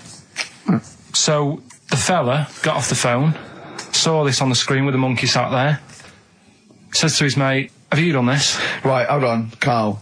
Let him finish. Before you question, always let him finish. I don't know what to do. Time's against us, come on. He said, have you done this? He says, done what? He said, this on the screen here saying, "My name's Marty," right? He goes, "What are you talking about?" As he's having an argument with his mate saying, "You're lying, you did it," monkey's sat there typing, "This isn't a practical joke. My name is Marty." Right, and that's the end of the story? I'm not coming in next week. I think we need a week off. I actually think we need a week off. He's doing a web chat or something. You can go online and have a chat with it. The monkey's doing a web chat? I don't know. Has he got his own website yet? His favourite Buffy the Vampire Slayer Have a look at that, have a look at that. Right. Do you believe that, Carl? It's all there. No, but do you believe it? Do you believe that monkey could type that and then say, "This is not a practical joke," when he's still arguing? Weird, isn't it? Oh. What do you reckon, Steve? Yeah, well, it's obviously a wind-up. It's a joke. It's not even... You haven't even got some of the facts wrong. It's just a wind-up. Have you noticed the date? Is it April the 1st? It is April the 1st. You are joking. That it was sent. You're an idiot, Carl. It was sent on April the 1st, Carl. So you're saying the monkey knows it's April the 1st, but you don't it's doing believe... a wind-up, yes. Yeah, I think the monkey has thought, I'll do it on April the 1st so that people think that it's a wind-up. In actual fact, I am a monkey that can type and read. Do homeless people ever think, I think I'll have an early one tonight? Right, that's what got me thinking. It's a bit weird, the whole lifestyle of it, the fact that he had an early night. So the fact, what if it's a bit weird that he's sleeping not in a home, but on the street? No, it's just that if I was homeless, I'd probably stay up quite late, because it's not nice. Do you know what I mean? What are you talking about? just being homeless isn't a good thing, is it? No. People forget how bad it is. Yeah. Right? But surely sleeping gets you out of reality. They sleep because they're tired. They can't sleep very well, so they need all the sleep they can get. Yeah, but sleeping's nice if you've got a nice big bed. What, you think that they can go, I'll stay up, I'll go to bed at 2, I'll go straight to sleep and I'll pop up at 8 when the alarm clock goes off? Well, that's just what I was thinking, right?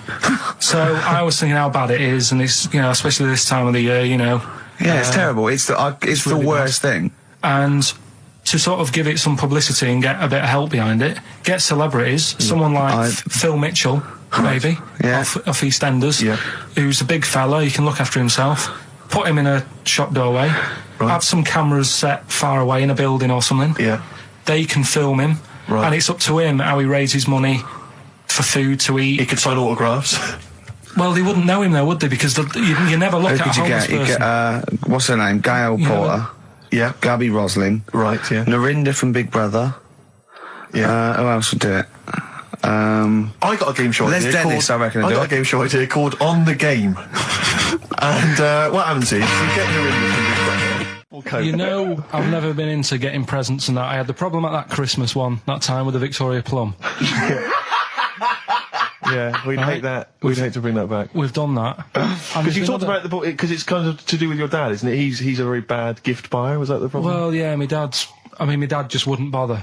It was my mum who sort of made an effort, and she sort of worked out half of what I wanted, then she left it to me dad to get it off someone, see if he could get one cheap or whatever. I love the fact that usually people talk about, like, drinking heavily or violent abuse, right? Yeah. But here's what he's been left with and scarred with from parents is bad gift buying. Yeah, and that's the Victoria Plum incident. In the greater scheme of things in the world, that's not a bad thing to have, is it? Right, there was this is what it's like about getting presents and stuff, right? With my mum and dad. Go on. My mate, Colin, right? Colin Bacon? No, Colin Bailey, right? Yeah. He had a little Sinclair Spectrum, right? Computer, which was like the thing to have at that time, right? You used to always go round to his house. The deal was... Not the one you had to play through the window because you weren't allowed No, that's another lad. Oh, right? yeah. This is a different lad.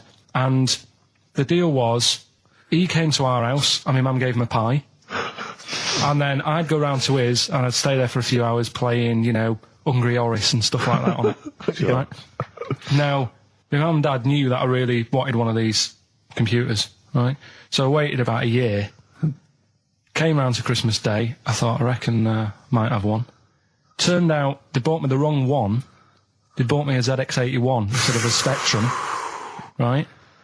And Christmas Day, I'm there trying to load the games up. It's not working. I'm thinking, what's wrong, right? And the thing with me when I was a kid, I used to get quite sort of agitated. This is the moment, right? I found out that it needed a RAM pack to make it work, right? Looking in the thing and it's saying, and make sure you put your RAM pack in the back. And I was like, oh, where's the RAM pack? And my dad's going, I don't know, I've got you the main bit. That's it. So I was that wound up, I just was sick, right? Just sick. I didn't feel sick or anything. I just was like, oh God. Went to the sink, just sick. Because I was that on edge about it. I said, come on, we've got to get one. And my dad's like, Tandy's shut. We're not gonna get anything today. Ruined again, Christmas Day. That was after the year when my train set got blown up by our kid. The following year, no RAM pack. And now you ask me why don't I get good presents? He's scarred. He just I'm gonna die. Honestly, I'm gonna die. He's just being sick. Yeah. There's no RAM pack. Did you get to the bottom of it? Why wasn't there a RAM pack? You have to buy them separate. Oh, okay. What do you mean I can't play Frogger? Oh no. So, wasn't there another incident when you threw up? Spontaneously threw up? Through sheer anxiety? I do get it. It's not so much now because I've relaxed a bit, but as a kid I used to be quite on edge all the time with certain things. Do you think that's what happened to your cat that kept being sick? That it didn't get the food it wanted and it just threw up? Do you remember that? Yeah. God, so they shaved it. Yeah, but again, you see, the cat thing, I mean, it's mad. I was thinking about it the other day, right? I used to think I had quite a normal upbringing. You didn't. Right? And someone was talking about Your mother once told you not to go to school because it was windy, Carl. It was not a normal upbringing. The cat was being sick, so she shaved it, so it was easier to clean. Right, well, my mum and dad went on holiday, right? And I stayed at the Rosses down the road. Oh, yeah. Only a kid, must have been about 5 or something, right? And I was always running around in the house. I had a lot of energy as a kid. What the Rosses did, they had this cat that was dead violent, the most violent sort of angry cat I have ever witnessed. A tiger? It was, honestly, Steve, if it was bigger, it would have been, because it was just always having a go at you. Yeah. If you went to pat it on the head, it went to bite you and stuff. And what they used to do with it, to stop me running around, I'd sort of be running around, and then I'd get a bit tired, and they'd say, have a lie down on the settee. So I'd lie down on the settee and I'd nod off. And what they used to do, I'd wake up and I'd put the cat on my belly.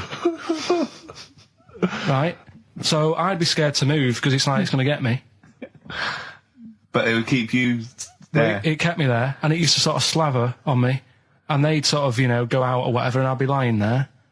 That's not normal, is it? Carl, sorry, were you created by the Brothers Grimm for one of their fairy tales? What kind of a life is that?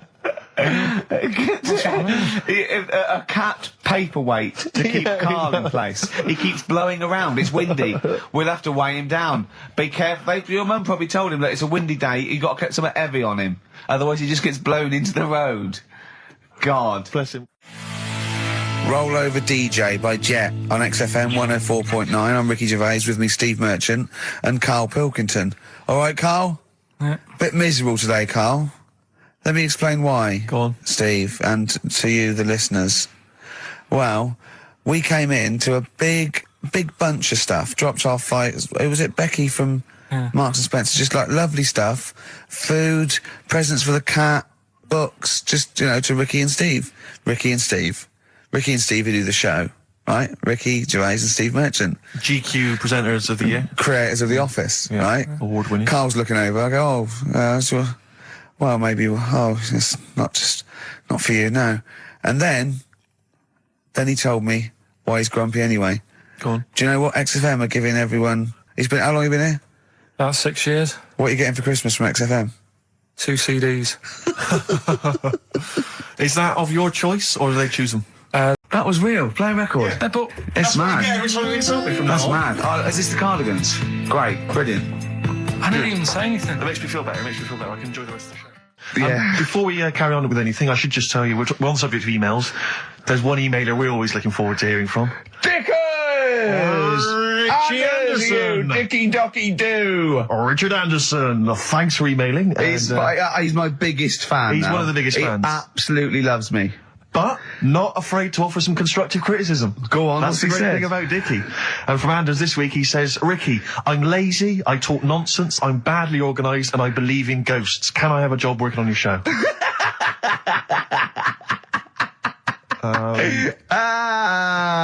Possibly, Anders. Maybe send in a CV. Or email a CV. He's put a little bit of all of us in that, hasn't he? Exactly. Oh, I'll ask him if he's a goggle-eyed freak, Steve. All right, calm down. Well, no, I didn't mean there's no need to get insulted. No, I didn't necessarily mean you, did I? No need to get nasty. Well, I was thinking about that, actually, Steve. Oh, God. Just talking of the old... What? What? Talking of the what? No. Do you know, like... This better be good. No, you don't have that many girlfriends and that. What do you mean? Carl, why are we on this? I was defending you in the whole monkey discussion. Come on, what's your point? What's your point? No, what's the point? I just was thinking... If there was an infinite number of Steves? You're an odd-looking fella. Come on, Carl, get to the... No, you know I know that. I've told you that loads of times. What do you mean, you know I know that? Well, there's no point pretending anymore. Steve, I'm flabbergasted. But also, you don't like spending money, right? He's mean and weird looking. Valentine's Day. Are you sort of... you know... You've got to love him now, haven't you? What are you happier with? The fact that no girls like you enough, right? This is really mental. Or are you happy because you don't have to spend any money on a card for someone? A little from column A, a little from column B. Right, let's have more monkey news. What have we got? No, we've got so much to get into this show. Insults. We don't need the insults. I think we've got enough. We don't need the insults. Yeah, there's no more insults. No more insults. What angers me with Carl is, he's been planning that. No, I haven't. I was thinking about it on the way in because Valentine's Day is coming up and I'm not a big fan of it. Right. Condoms? You bought your girlfriend a box of condoms for Christmas. I don't think you can have a go at me. To be fair. No, but I don't just treat her on Valentine's. I'm always... Do you know what I mean? You don't even treat her on Valentine's. You don't even treat her at Christmas or on her birthday. When do you treat her? Hang on a minute. Wait a cotton picking minute there. Oh, why I order. Wait a minute. What's that? Tiffany dog. I treat your girlfriend better than you, and I've only met her twice. I took her out last night and she enjoyed herself. Where'd you go? Until she had to write the check. Where'd you go? To a chippy. A really... Play a record! Is it a chippy? No, a really quality one. Right. Oh, God! Under a fiver for 2 Oh, nice lots. wrapping. Not newspaper, greaseproof paper. And bread. That's Feeder, Just the Way I'm Feeling, on XFM 104.9. Ricky Gervais, Steve Merchant, Claire Sturgis. Well, he's defying me. He's not calling in. We're going to give out his number and he's not calling in. That's even more annoying. Who does he think he is? I don't know who he thinks he is. I'll tell you what I'll tell you who he is. Yeah. He is a little bold Mancunian. Let's never That's let him who he forget that. is. I don't know who he thinks he is, but there's the fact. Just, Carl, call in, because you're annoying me and Steve. He's been slagging you off as well, Steve. Well, go on. What's in the week, you know, he was slagging you off. I mean, in the week, I was joining in and laughing along, but now I'm thinking but now I'm thinking that you're more on my side than he is. Thanks very much, Rick. I'm glad to see you've come round. He said he was. I was in the pub with him and Johnny. Oh right, so there's a little audience. Good. And he said, have you seen Men in Black 2? I went, no. He said, have you, Johnny? He went, no. He went, there's a thing in it that looks just like Steve. And I went, what? He went, it's a thing, he's got really gangly arms and bulbous eyes, and it just works really fast in the Aliens registration thing. And I went, all right. I said, well, bring that up Saturday. Since he's not here, you know, what do you think of that? Well,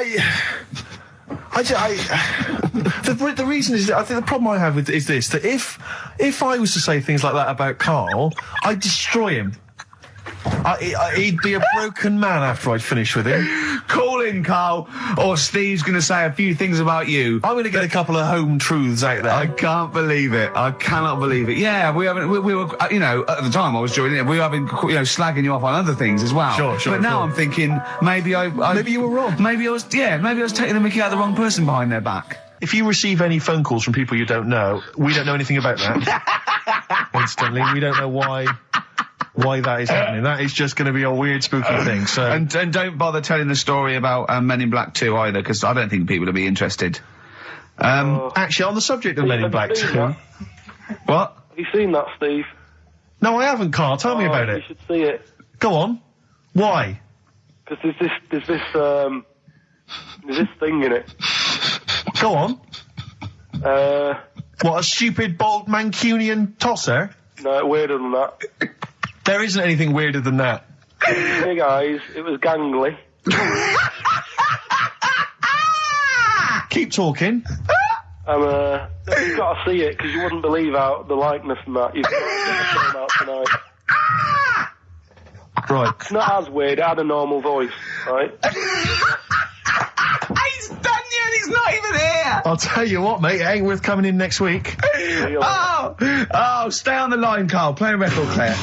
Kings of Leon, Molly's Chambers. What do you think of that, Carl? Alright. There's a surprise. Another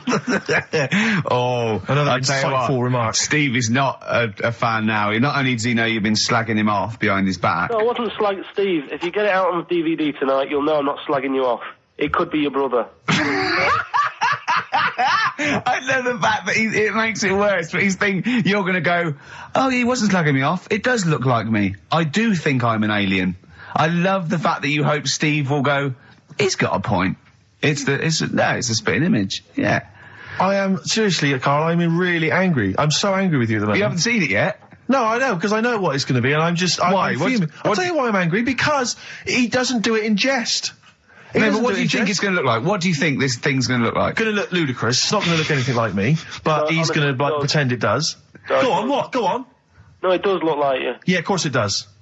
And you looked like the Human Z. Well, you know. I mean, to be honest, you did a bit, Carl. You walk like him, you're bold like him, you got a sort of gormless face like him.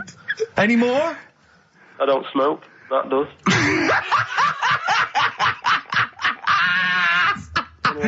arguing with you. I'm not well on that. Oh, you're not well. What exactly is wrong with you? You whinger. Well, it's just, do you know, like I always tell you about the restless leg syndrome I've got. It's like that, but all over. So you're just shaking around the house? I'm just, yeah. What do you look like, Elvis? What are you doing? You're shaking around the house. I'll tell you, with your bald head, you probably look like an enormous vibrator.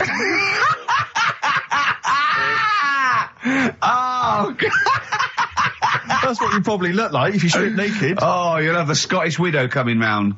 Oh, dear. That's, what's her name, by the way? I heard you talking about that. That's, Amanda Lamb. Amanda Lamb, who's in the Place in the Sun programme. Is she actually a widow? Is she a Scottish widow? Hoots, man, my husband's dead. Do you want any money and a bit of my clam? Brilliant. All right. That's the sort of quality you've missed out on today. Well, anyway, you're going to be back next week. We need you back next week. Yeah. Yeah. Well, how do you know? Also, how did you know you were going to be ill today? Because you phoned and arranged this yesterday. Convenient. And I spoke to you yesterday and you didn't sound very ill. I felt ropey yesterday. You've got a bit of a bunged up nose. Even though I have a bit of a bunged up Even though I was nose. ill, I still sorted it out. Yeah? I'm a little bit sweaty. Even though I was Carl, ill, sorting it out does not mean you phone up Sturgis and send her down. That's not sorting it out. That's making things worse. Have you learnt nothing? Thanks, Claire. If you're not part of the solution, you're part of the problem. Mate. Yeah. My leg's a little bit achy. Oh, wearing wet jeans. Oh, I put wet jeans on again. My lasagna it was frozen. Can you hear the venom and hatred in our voices today? We genuinely are upset and angry with you. Yeah. Can't believe it. I cannot believe that Right, well, the thing is, we'll be back to normal next week, right? We've got Billy Elliot doing the film next week. Right. Any prizes? Got some good stuff. Have you got any films with Burt Reynolds in to give away on VHS? And I'll see you then. Great, we're looking forward to it already. I'll see you later. See you later. Hot heat, bandages, XFM, we're off, innit? That's it, it's all over. Yeah. Back next week. Yeah. Thanks, Claire. Bye. Total respect. Yeah, Yes. nice one. Keep it real. See ya. Carl, I need the phone number of your girlfriend. Let me explain why. I was lucky enough, once again, to be on your quiz team this week. Ricky... Still to beat me. He's still to beat me with his team, yeah. Second I came. We the gang here and some friends, we sometimes go down to a pub quiz in the local area, and I was very nicely, I was invited by Carl to be on his team. Twice now I've been on that team. Ricky's always on another team. And what can I say, Carl? Do you mind me saying this now? Because I've analysed the team, and it's very much your team, and you've put the team together. You've recruited some excellent personnel. Your girlfriend's very, very good on the team, as is one of her work colleagues. And you normally bring in, someone like myself. I like to think I'm providing something with the entertainment section. I seem to remember last time I answered at least 6 or 7 questions that other people hadn't got. So I felt I provided something there. Carl, I rather like John Harvey Jones, who used to be called in to sort of troubleshoot companies. I see why you are not winning ever, and it's a rather pricey contest, isn't it? It costs £10 to enter per person, and unless you get in the top 3, you're not going to get to see your money back. No. So I think you're going to maybe need to step down from the team, because Carl, I'm not sure. I am not sure. You consider yourself a kind of player manager, but frankly, I'm not sure you're providing enough. Right. See, this is funny, because as bad as I imagine you are, I don't think Steve would make it into my team, so he's getting a bit cocky here. I want to know what your opinion of him, because he's told me he's great on it. Well, you bang out of order, first of all. Okay. Do you have a good night when you're with us? I tell you what, I wish I'd lost a tenner every time I've come down. That would have improved it. You point out there about the football analogy. Mm-hmm. Alex Ferguson, when did he score a goal?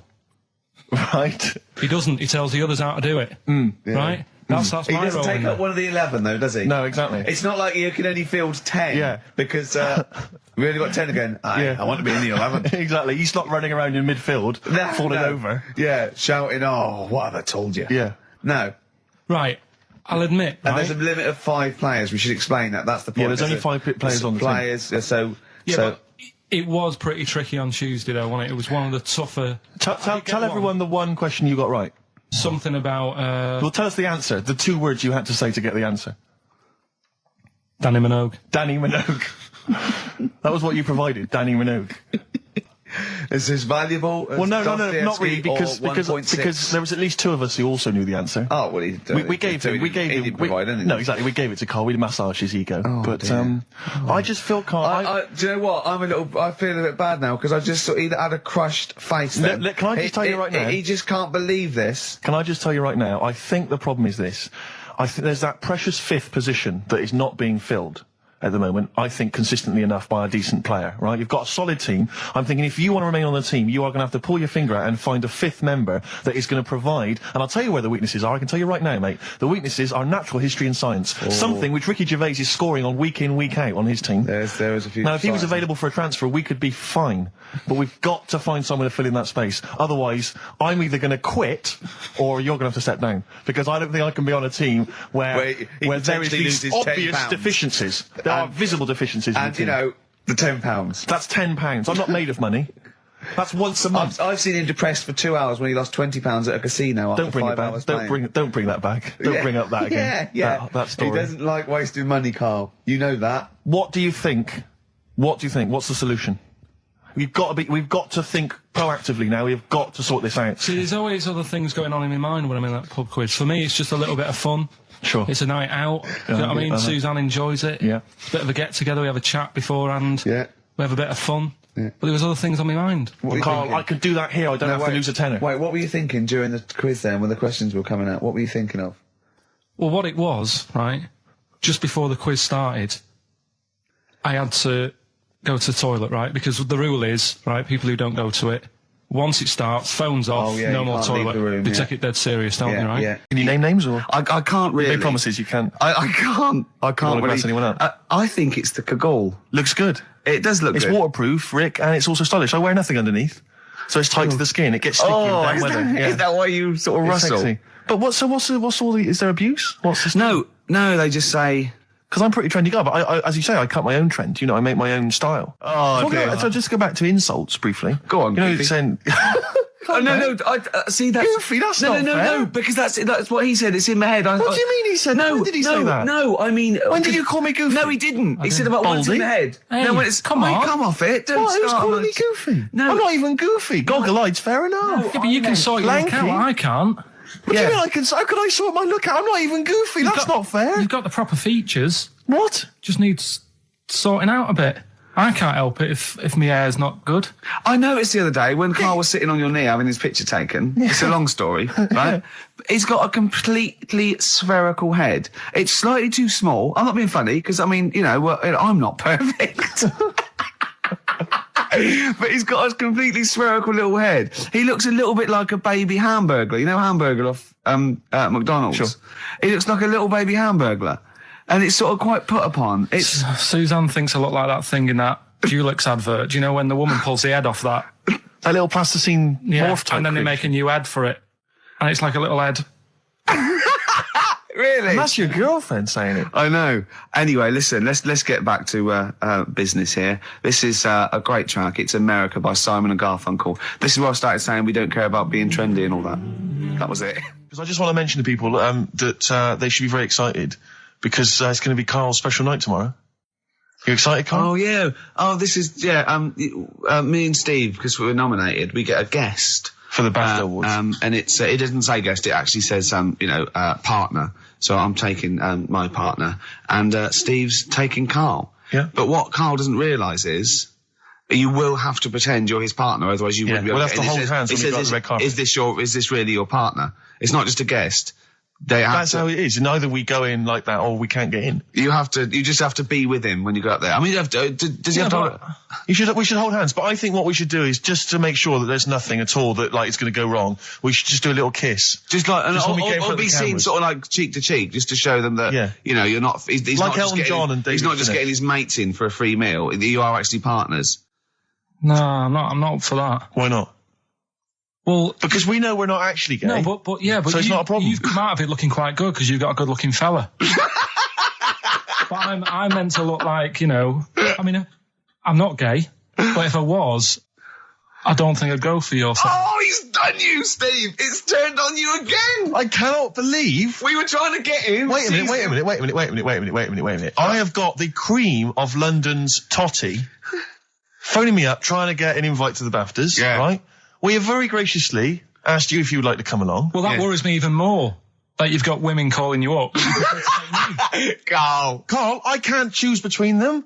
If I let one of them down, they're gonna destroy them. They'll be ruined. Their lives will be ruined. It's better for me to take you and not, ruin the lives of any of those poor women. When he told them he was taking you, it was like a scene from Graceland. There was just like there was weeping. They were crying. Like it was horrible. Hundreds of them, and really? He just went. I got upset. He just had to say, "Look, just chill out, bitches," didn't you? I did. I just said, you're all my hoes, but I can't choose between you. So I'm taking Carl. You know, he could get you a discount frocks. No, I had a letter from the people that there's an organisation. No, listen, Carl. There's an organisation that sponsors the BAFTA Awards in terms of clothes and fashion. They sent me a letter. They said your partner. They've not specified the sex. They've said your partner can come along and choose an outfit. Now I suspect, by the look of it, it is a woman's outfitters. I'm thinking we could get you a lovely trouser suit. Well, it may look feminine, right? But I think people will be fooled. It'd just be a little bit roomy in the hip and probably narrow on the shoulders, but you're a bit skinny. Why didn't you take it? Because it's a lot of an insult. And maybe just some pearls as well. Be lovely. Wouldn't you? I haven't got anything sorted to wear yet. See, you're slagging me off. You're likely to end up going in a tracksuit. I'm going out today. I've never bought a suit since I was like 11, right? I went to my brother's wedding. That's the last time I wore a suit. No, but it's like how when I went to the BAFTAs with you and I wasn't really enjoying it, you were like... What? No, you didn't tell us this. Ungrateful. There are so many people. You're like a little charity case. You're like... Oh, I had chicks queuing up around the block. You'd usually have to. Someone like you would have to write to Jim or Fix It or has to Ransom to get them to meet us sort of people. And now it's on your doorstep. I'm amazed that you didn't enjoy it. Why didn't you enjoy it? You got to walk down the red carpet. You went in. There was George Best, one of your footballing heroes, was there. A load of other big names. You sat there in prime position. You came backstage with a load of other big names. Hey, you had a lovely bit of grub. You were filming this thing for the DVD you were making. That's you, a cameraman on our DVD. And yet you think, now you look grumpy because you had a couple of pints and I can't believe So tell us why you didn't enjoy it, because the ceremony, what didn't you enjoy about that? It was interminable, wasn't it? Far too long. Wasn't it awful? 3 boring. hours. I'm sorry. The Smiths on XFM 104.9. Well, we've done the first half hour, which is mainly genital related. Then we've kicked in with some racism. You have to guess what artist. It seems appropriate at this juncture just to mention something that's in the paper today. Dominic Mohan, I know you're a big fan, and as am I. He is just writing about the demise of Radio 1, or as he perceives it, and talking about the Radio 1 breakfast show, and apparently it's lost lots of listeners. And he says, talking of the BBC, it must act swiftly to replace Sarah Cox and look to exciting and inspirational figures like Jonathan Ross, Anne and Dec, Johnny Vaughan, or Ricky Gervais to try and save Radio 1. He's right. I mean, he's right. Has he ever heard this show? What is he talking about? All those other acts, they're dynamite. I can't genuinely... That's someone who said I quite like Ricky Gervais show, but he can't have listened. I mean, can you imagine what we just played? Or in fact, can you imagine the last 50 minutes on Radio 1, on the breakfast show? Well, we could pre-record it though, so I wouldn't have to get up early. Sure. That's not your point, is it? That's not really it. Your point is the quality of what we're doing, not how early it is. Sure. Get it. What would you provide though, Ricky, do you think, if you went to Radio 1? What sort of, because I mean, obviously... Oops. I can do all that. Because I mean, obviously our time at XFM is going to basically... I'd be the furry shreddy. Right. Yeah, so I'd get that. Would you have some wacky catchphrases? I think I would. You'd bring back Holy Fook, presumably. Holy Fuck, yeah. Oh, ding dong. Oh, hello, it's my little Chinese neighbour. Hello, what's your name? My name is Holy Fuck. Hello. Look at Carl, he's just going, oh, I know, you didn't even do the Chinese accent that time. Well, that'd be racist. Okay, sure. I mean, yeah, sure. His name's Holy Fuck, and there's nothing wrong with funny about that. So yeah, you'd have that. You'd have crazy comedy characters. You'd probably have some wacky quizzes. Yeah. Oh, look, it's Dirty Old Queer. Hello. No, I'm not. He's a new character to me. I'm quite excited. He sounds very modern and contemporary. Yeah. A new spin. Yeah. On an old idea. Yeah. Just tell us a little bit more. Oh, wow, he's an actor, isn't he? And he likes to, take it up. Alright, well, that's just, if anyone from Radio 1 is listening, and they've listened to Dominic Mohan in the paper, they thought, yes, you're right, we need some new blood at Radio 1. Ricky Gervais has got a myriad of comedy characters. Yeah. Whack, oops. I can do sound effects. You can do sound effects. So... You can probably do funny voices like Chris Moyles, couldn't you? Yeah. Wow. Not as good, but I can... What about comedy songs like Moyles? Again, not as good, but I mean... Do you remember when Moyles rather hilariously changed the words of This Is My Moment by Martin McCutcheon to This Is My Motor? We listened to it though, didn't we? Unbelievable. I remember when he was doing a competition, this was pathetic, wasn't it? We were listening to Radio 1 once on our house, right? And I don't know why, we just wanted to... I think it was research, wasn't it, for The Office? Yeah. And he was doing this... he had to phone in with... We were listening to idiots. And no, I'm not saying that. And he was doing this competition, you had to call in with some songs that are golf related. And people were phoning up going, drive the cars. He was going, drive the cars, good. And I was on that phone, I must have wasted about 40 quid, and I wanted to get through and go, hello, Chris, it's not Milesy, yeah. Derek here, I got one. Oh, go on then, Derek, what is it? Something like Spandau Ballet with golf cart and that. And I just wanted to and I waited. I thought the joke's on us. Yeah. I waited my phone bill just to say something stupid. Yeah. Oh, dear. Oh. His show's better than this. Yeah, anyway, if you've got any hilarious golf-related song titles that you'd like to email in. What's the number? Oh, let me email in. ricky.gervais@xfm.co.uk. What would a song title be if perhaps we were doing something about, I don't know, air travel? Yeah. If you've got any crazy ideas, email in. We'd love to hear them. Yeah, brilliant. I've got a thought of another golf one. Okay. You know, Duran Duran? Something down the fairway or something, if they wrote that. Alright? Girls on the putting green? Yeah. Or something? Alright? Yeah. Oh, hello. Have you introduced her? My name's Holy Fuck. I'm Dirty Old Queer. I could do all that. Ding dong, whack whack, oops. Elbow. Fallen Angel. See, they're the odd one out, you see, because of what they're like and who they are and how successful they are, I can imagine saying, will you please welcome to the stage, Elbow. Indeed. But I wouldn't have. On paper, I'd have thought that was a terrible band name. Yeah. Yeah. No, I know what you mean. There are exceptions to the rule. Yeah. Ladies and gentlemen, please welcome to the stage the Boomtown Rats. Yeah. Yeah. See, I'd have thought that was I mean, I think it is a bad name. It is a bad name. But you can't imagine it happening. Yeah. Yeah, so that's a bad name. So call in if you've got email addresses and let's call in with funny observations on life and shit. So, well, it's going well, isn't it? That's halfway through. Carl, what do you think? Yeah, it's been alright. It's been alright. Yeah. We've covered a lot of bases. We haven't taught them anything. Not taught them anything? No, I think we taught them to tune into a different station. Yeah. I think Heart 106.2 is probably picking up a few of our listeners as we speak. Yeah. Who's on at the moment? Don't know. Doesn't matter on there, does it? They just sort of... Don't slag them off. No, I'm not slagging them off. I'm just saying I don't think... You tune in because you want to hear Simply Red and that, don't you? Do you know what I mean? Well, they play other great stuff as well.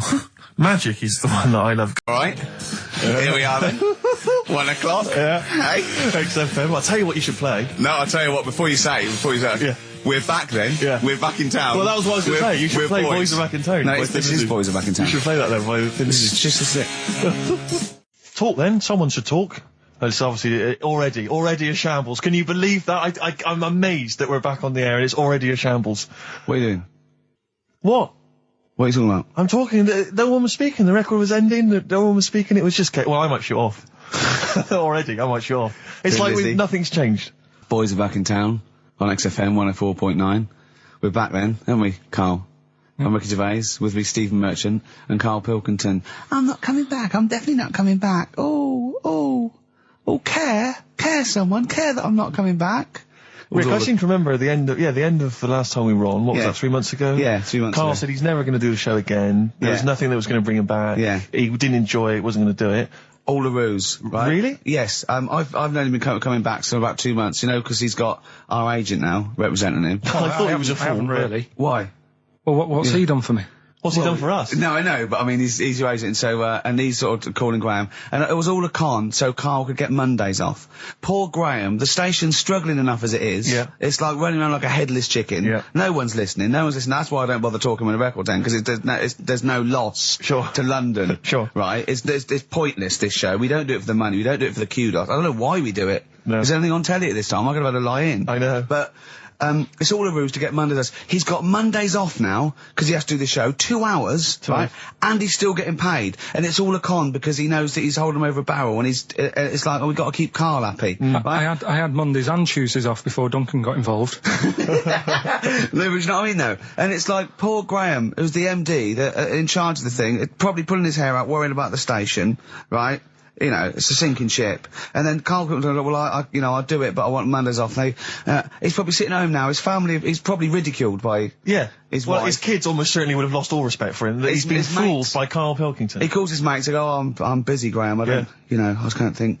It's embarrassing. But do you know what I mean? And you think it's funny, and you think you've got one over him. He's going, Monday's off for 2 hours. Yeah, you do. You think, and now you're embarrassed we've said it on air. But you're only conning yourself in the long run.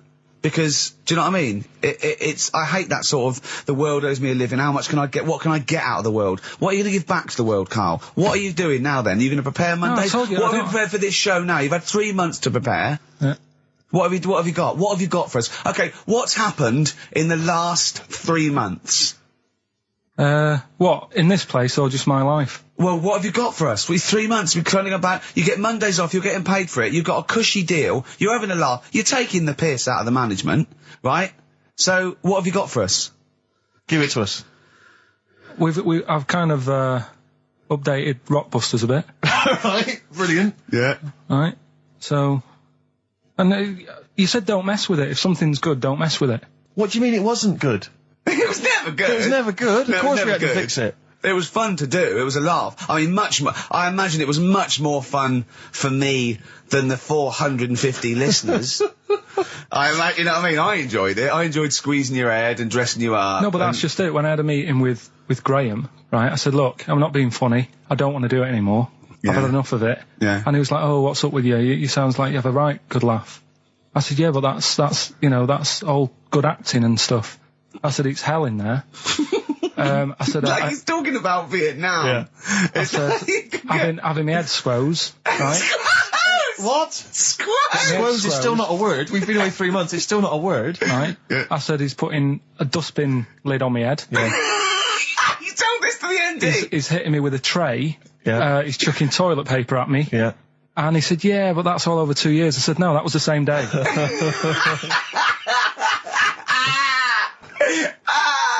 Okay then, what has changed in 3 months? They're listening, they've been listening for 6 minutes now. Come on, give us something. Bit of Nickelback. What's happened in 3 days? 3 months? What, in my life or in here? Nothing's happened here, nothing's changed here. Right. But, I don't know, do you know last time we were on? Yeah. Right? And, I was telling you about the woman over the road, where I live. The one that walks around naked? There's a woman who walks about the flat naked, This is when Karl was watching a woman naked, then she looked at, saw him looking, so what he did, this is the genius he did to get out of this, he pulled his pants down so he was naked too. His girlfriend comes in and goes, Karl, what are you doing? He went, I can't tell you now, but don't look out of the window. Yeah, go on, sorry. That woman, she's bought some blinds.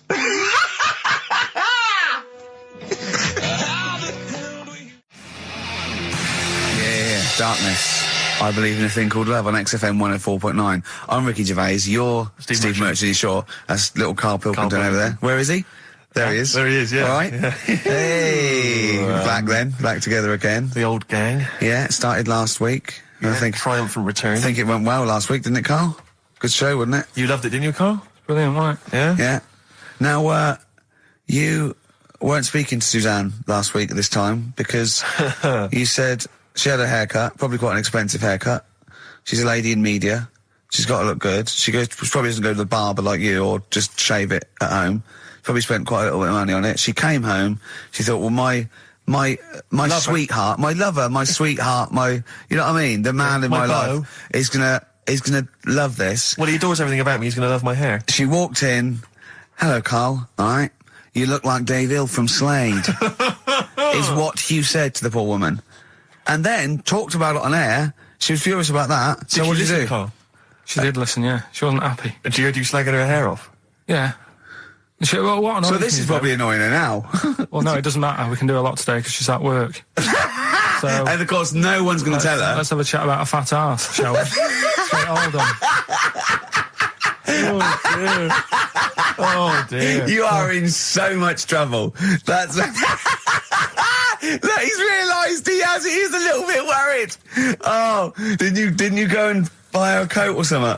Took her out on Sunday and treated her to a new coat and that. Yeah. But I offered, I And a said as baseball well, cap. I said I'd pay to have it done again. Oh no, Carl! You have. Oh God! Oh my Christ! So she listened to the show. What did she say? You got home. She'd heard you slagging her hair off. Imagine that. He thinks that's a good thing. We've won the polls. Brilliant. What are we doing? Well, you can have facial surgery now, love. It's sort of like, it's just, Christ. You offered to have it done again. Unbelievable. Yeah. But I got home and she's like, being moody with me, right? Yeah. You thought something's wrong, so you must have listened to the show when I was slagging off her hair. Well, his first thought was she's probably looked at herself in the mirror. She agrees with me. Yeah, that barber's been round again. Yeah. And she just said, that wasn't very nice of you, was it? Oh. So I just said, hang on a minute. I said, that's what we do on the show. When I'm slagging off, Chinese people looking old or whatever, I said, you never interfere.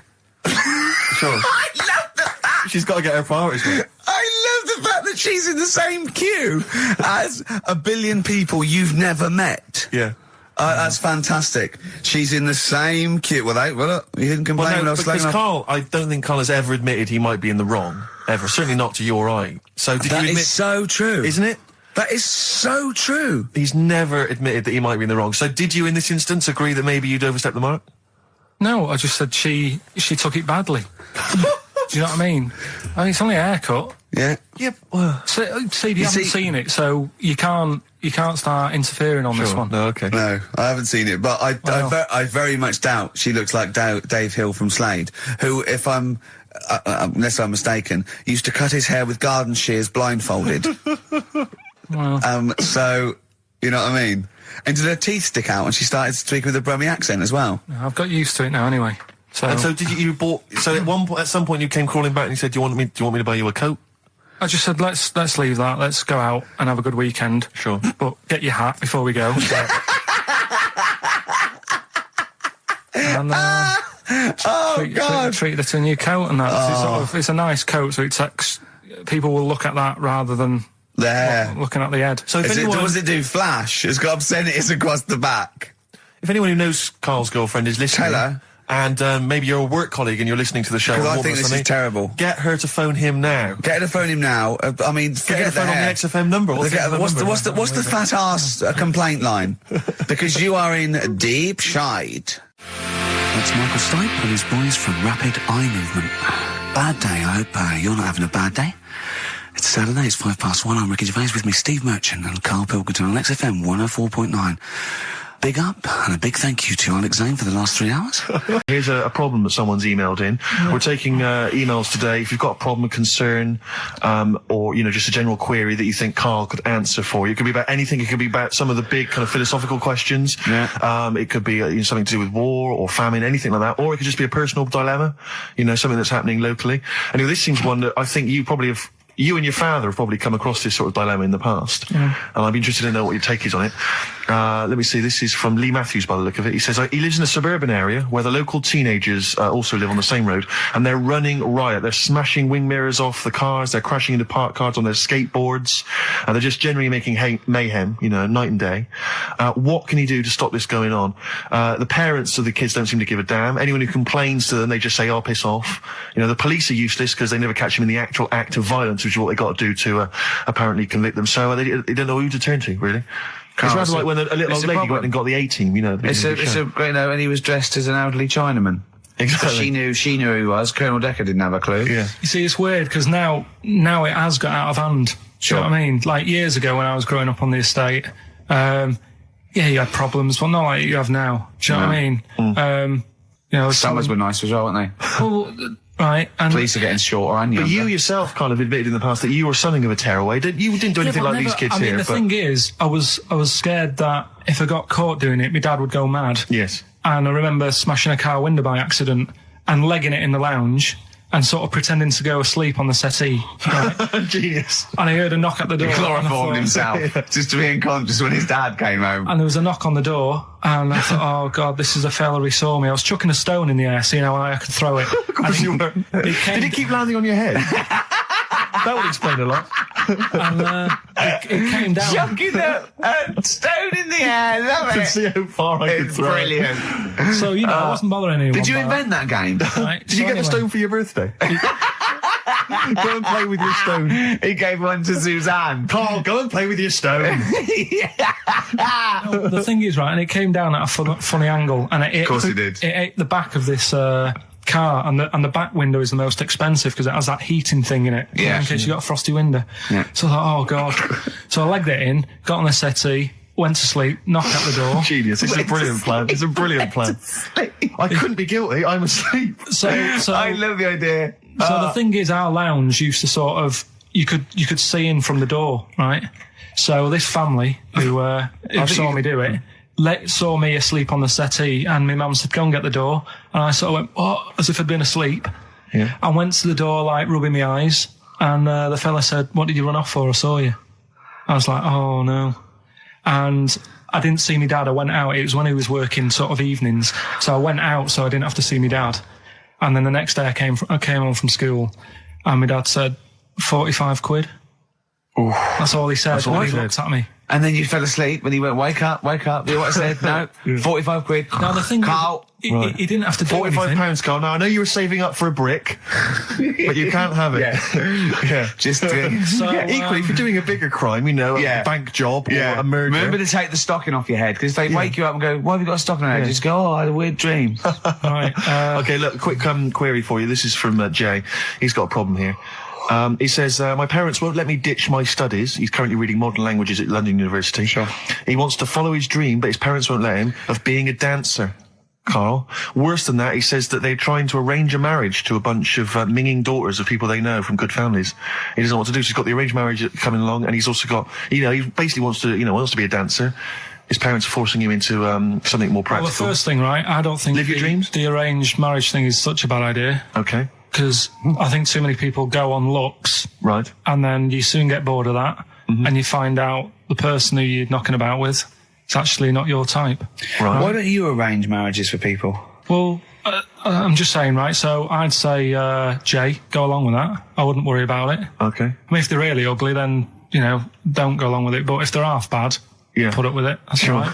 The dancing. Brilliant. Right. That's that solved. Brilliant. I wanted to be a dancer. After I did the boxing, right, I joined a dancing thing just near Man United's ground, right, called Twiggy's. Went along, I wanted to learn some moves. How old were you? Well, it was when Michael Jackson was, pretty big, so about 83, 84, 85, something like that, around there. Wanted to do it. When I went, it was shut, and it had become like a warehouse for toilet rolls. So in a way, I wonder what would have happened. Sorry. How is that an anecdote about you going through dancing? You've told me before you did boxing for a while, you did dancing for a while. You had a true fight in the boxing. You didn't even get in the. That's not an. Imagine if that was a film. This is a boy's dream of becoming a dancer. Oh, it's shut. Next on. I mean, how is that a story? Yeah, if that was Billy Elliot, do you think it would have won quite as many awards? Yeah, brilliant. Footloose. All right, Yeah. I'm fed up. They banned it. Let's go. Eyes shut. Flash dance. First, there was. It's a warehouse. Never mind. I'm just saying, you'll find something else. I think I got a go-kart after that. I bought a motorised go-kart and kept myself busy with that. So. There's always other just things. think, Alan Bennett has to sit down and really sweat over his stories. Yeah. He just opens his mouth. You are a living Alan Bennett character. So that's solved. Well, Jay, don't worry about that. There's no emotional problems I can foresee if you follow that advice. So the advice there is do an arranged marriage. If she's not ugly. minging, she's not completely minging. Yeah.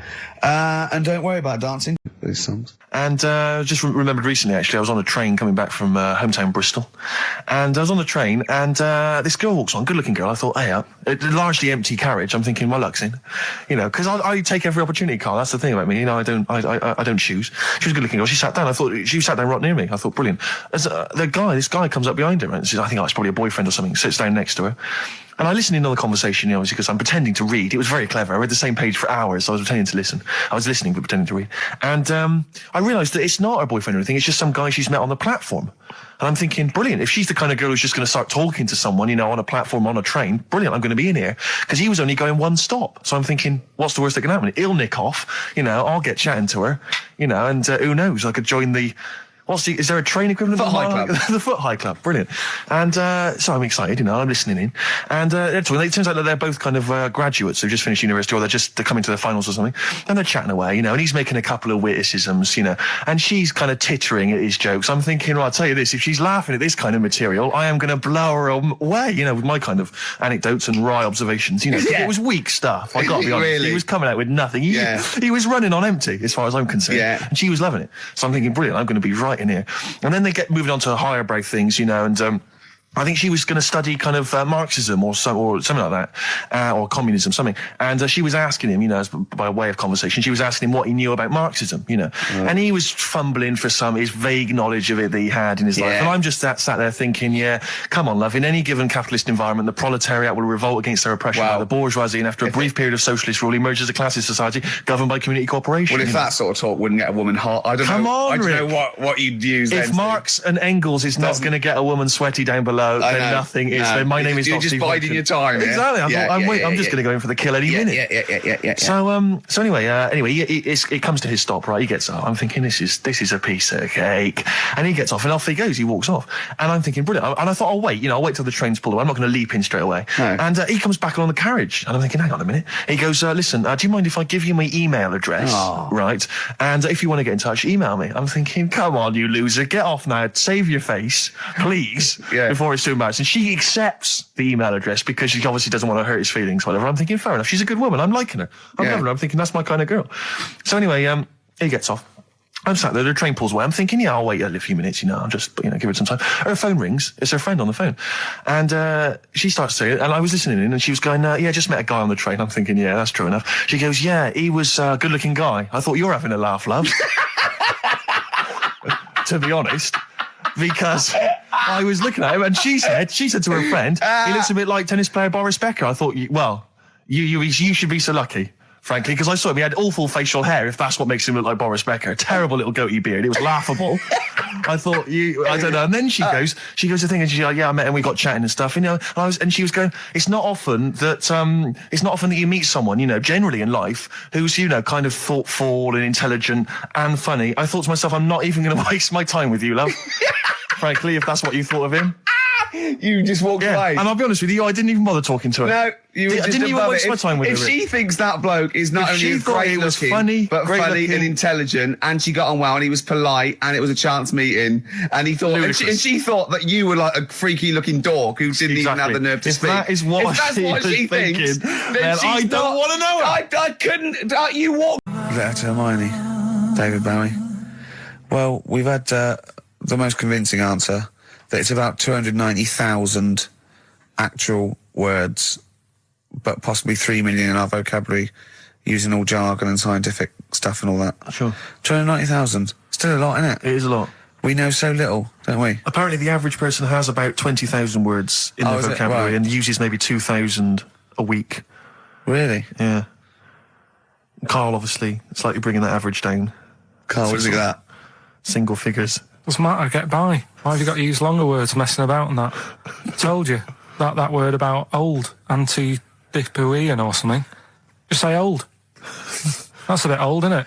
That's a bit anti-dipuian and that. What's the point? Yeah. Get to the point. Sure. Busy.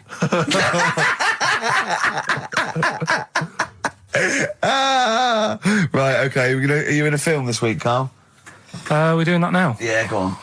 Get it over with. Hang on a minute, then. Get it over with. Let's get this show over with. We can go home. You can go off to Lanzarote and sit on some ash. Some charcoal.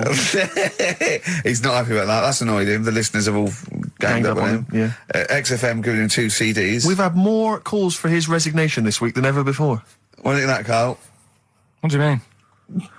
There's another reason. Do you know what I mean, though? Because he's grumpy. He's not just giving it. He goes, well, I can't help it, can I? I don't want it.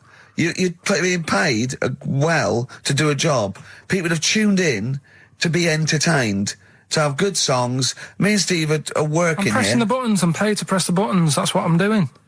Has every CD started on time? Then why would they give you Monday off if you just played to press the buttons? Don't get every other Monday off, do I? So have you stopped doing that now, have you?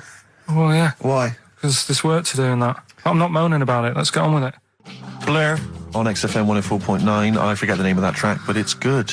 Good song. Thanks very much. Oh, good song. Yeah. Oh, right. I just thought you were complimenting giving his opinion. Right, go on. The what? Are we still on the air? Yeah. What are we doing? Merry Christmas. We got someone on the line. Oh, right. He's here. Who's that? Ricky. Yeah, go on. It's Jonathan, how are you? Good. It's only TV's Jonathan Ross. Ross, turn your radio down, you idiot. I'm here. I like to, I haven't got a radio on. What are you talking about? We can hear the feedback. Well, I haven't got it. It's not my fault. It's your incompetent radio station. And also, didn't you hear we said don't call in, we don't want to speak to the listeners? I'm not a listener. I'm a visitor to your shores. I'm special. You know that full well. I know you're special. Right. Yeah, exactly. What, you got a name for the band? Yeah, you ready? Yeah. Blump. B-L-U-M-P. I tell you for what, you can't have a normal word. If it's the monolith band of all time, if it's the big, you can't have a regular word. It doesn't make sense. How can you have a regular word? All these ideas you've come up with are rubbish. You need a word which only stands for that one thing. No one's heard it before. No one will use it again. Blump. I can't help but feel that that's a more appropriate name for maybe one of Ricky's bands. I love seeing that picture of him in that band. You see it everywhere these days. He was like a girl. He was like a little girl in a suit. It's like a girl, a little dyke at a wedding.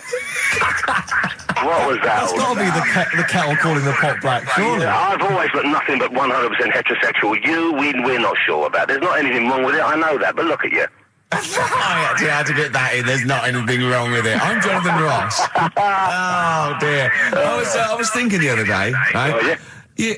The Comedy Awards. Yes, sir. You didn't have to say some awful things about poor celebrities, poor has-been celebrities with coke addictions and fat lips and faces that where surgery's gone wrong and everything.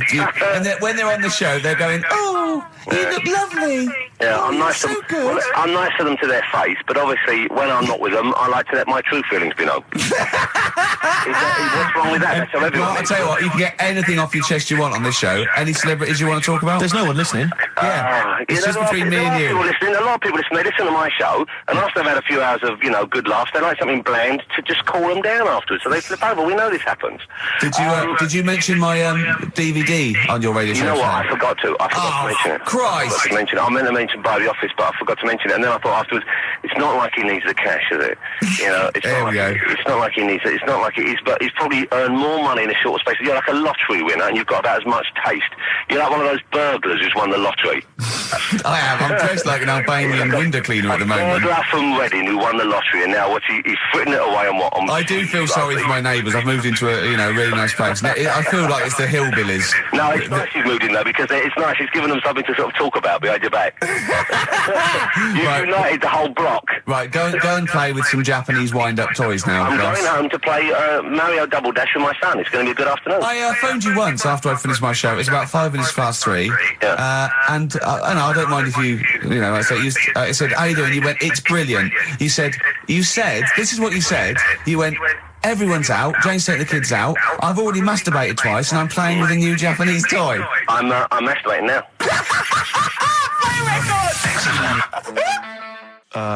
Kings of Leon, Wasted Time on XFM 104.9. Sorry, I was sidetracked there by just some of the band names. Now listen, I want to put in 2 of my own. I want to win that pile of tat out there, right? I've got 2 names here, okay? We should just remind people in case they've just tuned in. Oh yeah, Ian Canfield has chosen his mega band of all time. He's got Keith Moon on drums, he's got Lemmy on bass, he's got Keith Richards on guitar, he's got, who have you got singing? Robert Plant. Robert Plant. And their manager is Vance. But he needs to announce them at Wembley Arena. They're already sold out. They're at #1 in the album charts. They're the greatest rock band of all time. And I've got 2 suggestions. Okay. What about this? Please welcome to the stage. Tungsten lung hemorrhage. Yeah, good. Yeah? Please welcome to the stage. God dildo. God dildo, interesting. Nice juxtaposition there of God, the almighty creator, and a dildo. Nice use of some contrasting imagery there. Yeah. Powerful and topical. Tungsten lung hemorrhage. Yeah. We've had a couple also on the email. People didn't really include their names, but who cares? Please welcome to the stage, Balls of Steel. Balls of Steel, yeah. And we've had like Brain Hammer. Yeah. Brain Hammer's good. Lots of brain-related stuff. Quite liking the idea of tumour fish. Tuna fish. I like. Tuna fish is very good. I like tuna fish. I just wonder if there's one more contender. I don't know who this was, Ian, that phoned in with it, but possibly it's topical. Deathly Hem. Yeah. Deathly Hem. It's brilliant. Oh, it's Deathly Hem. Please welcome to the stage, Deathly Hem. It's Deathly Hem. Who's that? We've got to give it to I don't know who that was. Oh, but, well, if you came up with Deathly Hem, email again. Deathly Hem. It's the greatest name for the greatest rock band of all time. Will you please welcome to the stage, Deathly Hem. Cheering breaks, mind over money, XFM 104.9. I'm Ricky Gervais, Stephen Merchant, little Karl Pilkington. Yeah. A couple of emails. Different people have visited various tourist attractions. Oh, yeah. Let me see who's this from. Not quite sure. But thanks very much indeed for it. So there's a link here. It's apparently in Devon. Barometer World. Brilliant. It's the world of barometers. It was established in 1979. And by one bloke who had a lot and thought, I can charge a quid for this, definitely. Here's the out of his own house, probably converted back scuttle. Exactly. Yeah, that's not a euphemism for a sexual act. But look at the webpage here, Rick. Just doing some research, right? I'm sort of working my way through different creatures and insects and stuff that's on the planet. Yeah. Right. And finding out if we need them or not. Right. Yeah. Do you know much about snails? Well, sea snails? Well, yeah. Snails in general. Don't know much about snails, land snails. I know a bit about sea snails, like whelks, top shells, that sort of thing. Would you say they're important? What sort of sense do you mean by important? Say if we had to sort of get rid of some animals and insects and that because we're running out of room. Right. Do you know what I mean? Because I'll tell you what I know about some snails. I don't know if this applies to sea snails as well. I mean, I called you today because a lot of other places are shut. Yeah. Right? So, I know they like to eat stamps, apparently. The glue on stamps. They love it, right? Right. Apparently a lot of letters and stuff aren't getting to where they're meant to be getting because snails are crawling into letterboxes and eating the stamps. That obviously doesn't apply to the sea ones, but that's a problem they're causing. All right. Were you aware of that? No, I didn't know that. Bet you're glad you answered the phone today. Right? They love beer. Beer, yeah, who doesn't? And also, I don't know if this is right, but I heard that they sleep for 13 years, or can do. Right, I wouldn't know if they can sleep for 13 years or not, but... I mean, sea snails are pretty important. Yeah, they do quite a good job in the sea. They graze on algae and they provide food for other animals.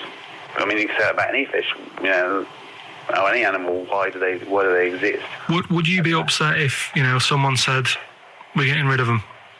Oh yeah. You would be. They're an animal, I wouldn't.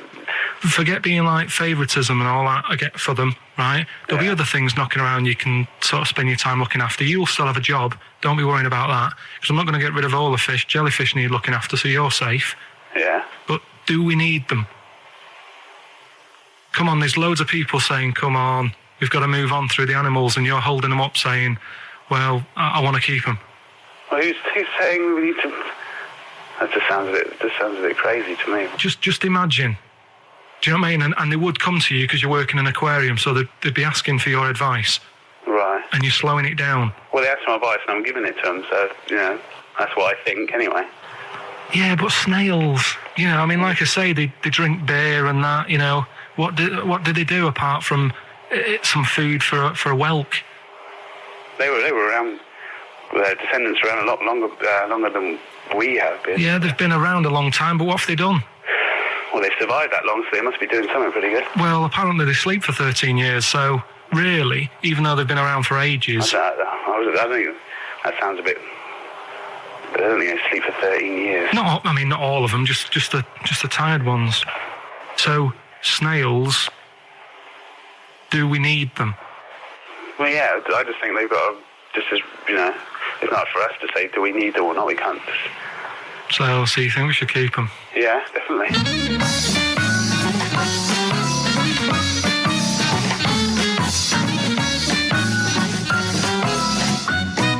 So, anyway, he gets a bit pally with a monkey because it's the closest thing to a human. Well, that ape is. Right.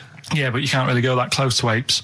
Is it dangerous? What do you mean? What type was it? Do you Just mean let him tell the story. Was it a chimpanzee? I reckon it was a chimp, yeah. Yeah, it was you a don't chimp. even know. So it was a that's an chimp. eight. It was a chimp. Yeah, but it doesn't matter, does it? So he It's the gets story. pally with him. Right, so he gets pally with What, him. do they go on and holiday together? Well, no, I mean, it starts On the off. pool It together. starts off just checking each other out and probably sharing lunch and that together. Yeah. Right. Anyway, this goes on for a while. They're getting on well on that, and then after a while, right, the monkey starts sort of imitating him a bit more and sort of walking upright. Oh God. Yeah. Right. So he thinks, oh, that's a bit weird. Anyway, they get on really better and what have you. So he thinks he could live at home with me. Because we're getting on the storm. Yeah. Right. So he takes him home, and before Is you this know the it, beginning of Beneath the Planet of the Apes? I think it is. I think you've seen this on video. I'm worried because he's already imitating him and they're moving in together. I'm thinking it's maybe a bit like single white female. Single white zookeeper. Oh, brilliant. Right, so anyway, so he's moving in and it's getting used to sort of the normal human life. He's having a cup of tea in the morning. Yeah, PG tips. He finishes the day off with a dear. Finishes the day off with what? He doesn't have him move a piano at one point, does he? Finishes the day off with a little brandy. Yeah.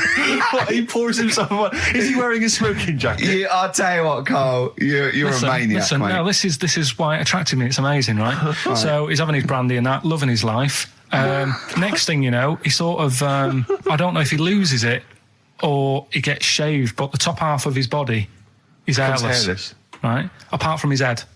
Right, so he's got a nice so it's the opposite of the kid. Well, yeah, this is what I'm saying. that would happen. Right. Well, hang on, but so you don't know if he was shaved or if it's How did it say? Then the hairless. What? I'll bring it in for you, the story, and then you can see if I've gone wrong. Keep going. Anyway, so this is going on, and he's having a great life. Then the zookeeper starts getting a bit annoyed because he's having a better life than the zookeeper. The zookeeper's in the zoo. This is such So the zookeeper's still got to do a day's work. The monkey's at home, he's partying. Well, he's he got gets his to a other point when he chipmates says there's no point you coming in to the zoo because the whole reason of you being there was because you're being kept there. Right. And he didn't want to bring the memories back, so he said, you stay at home. So you're talking such... Just let him finish. God, I don't know if I can sit here and listen to this drivel. Let me... I'm fascinated. It's nearly over anyway, right? It sounds extraordinary, Carl. So he's walking up, right? He's having a tea in the morning, finishing the day off with brandy. Gets a bit out of hand, only tries it on with the zookeeper's wife.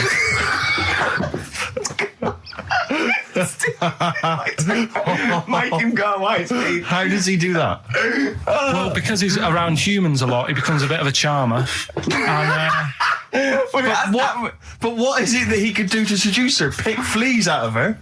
he didn't say. He was built. Yeah, it's well done. So what about that? What do you mean, what about it, Carl? It's obviously not true. I don't understand how... I love the fact he becomes a charmer. He's got better taste in brandy. Exactly. And what was it that he was doing that seduced her? I don't know. Maybe because he was at home more than the zookeeper was. But what would he be doing, Carl? He's not going to be talking with her. They're not going to be playing Trivial Pursuit. Maybe she liked the silent type.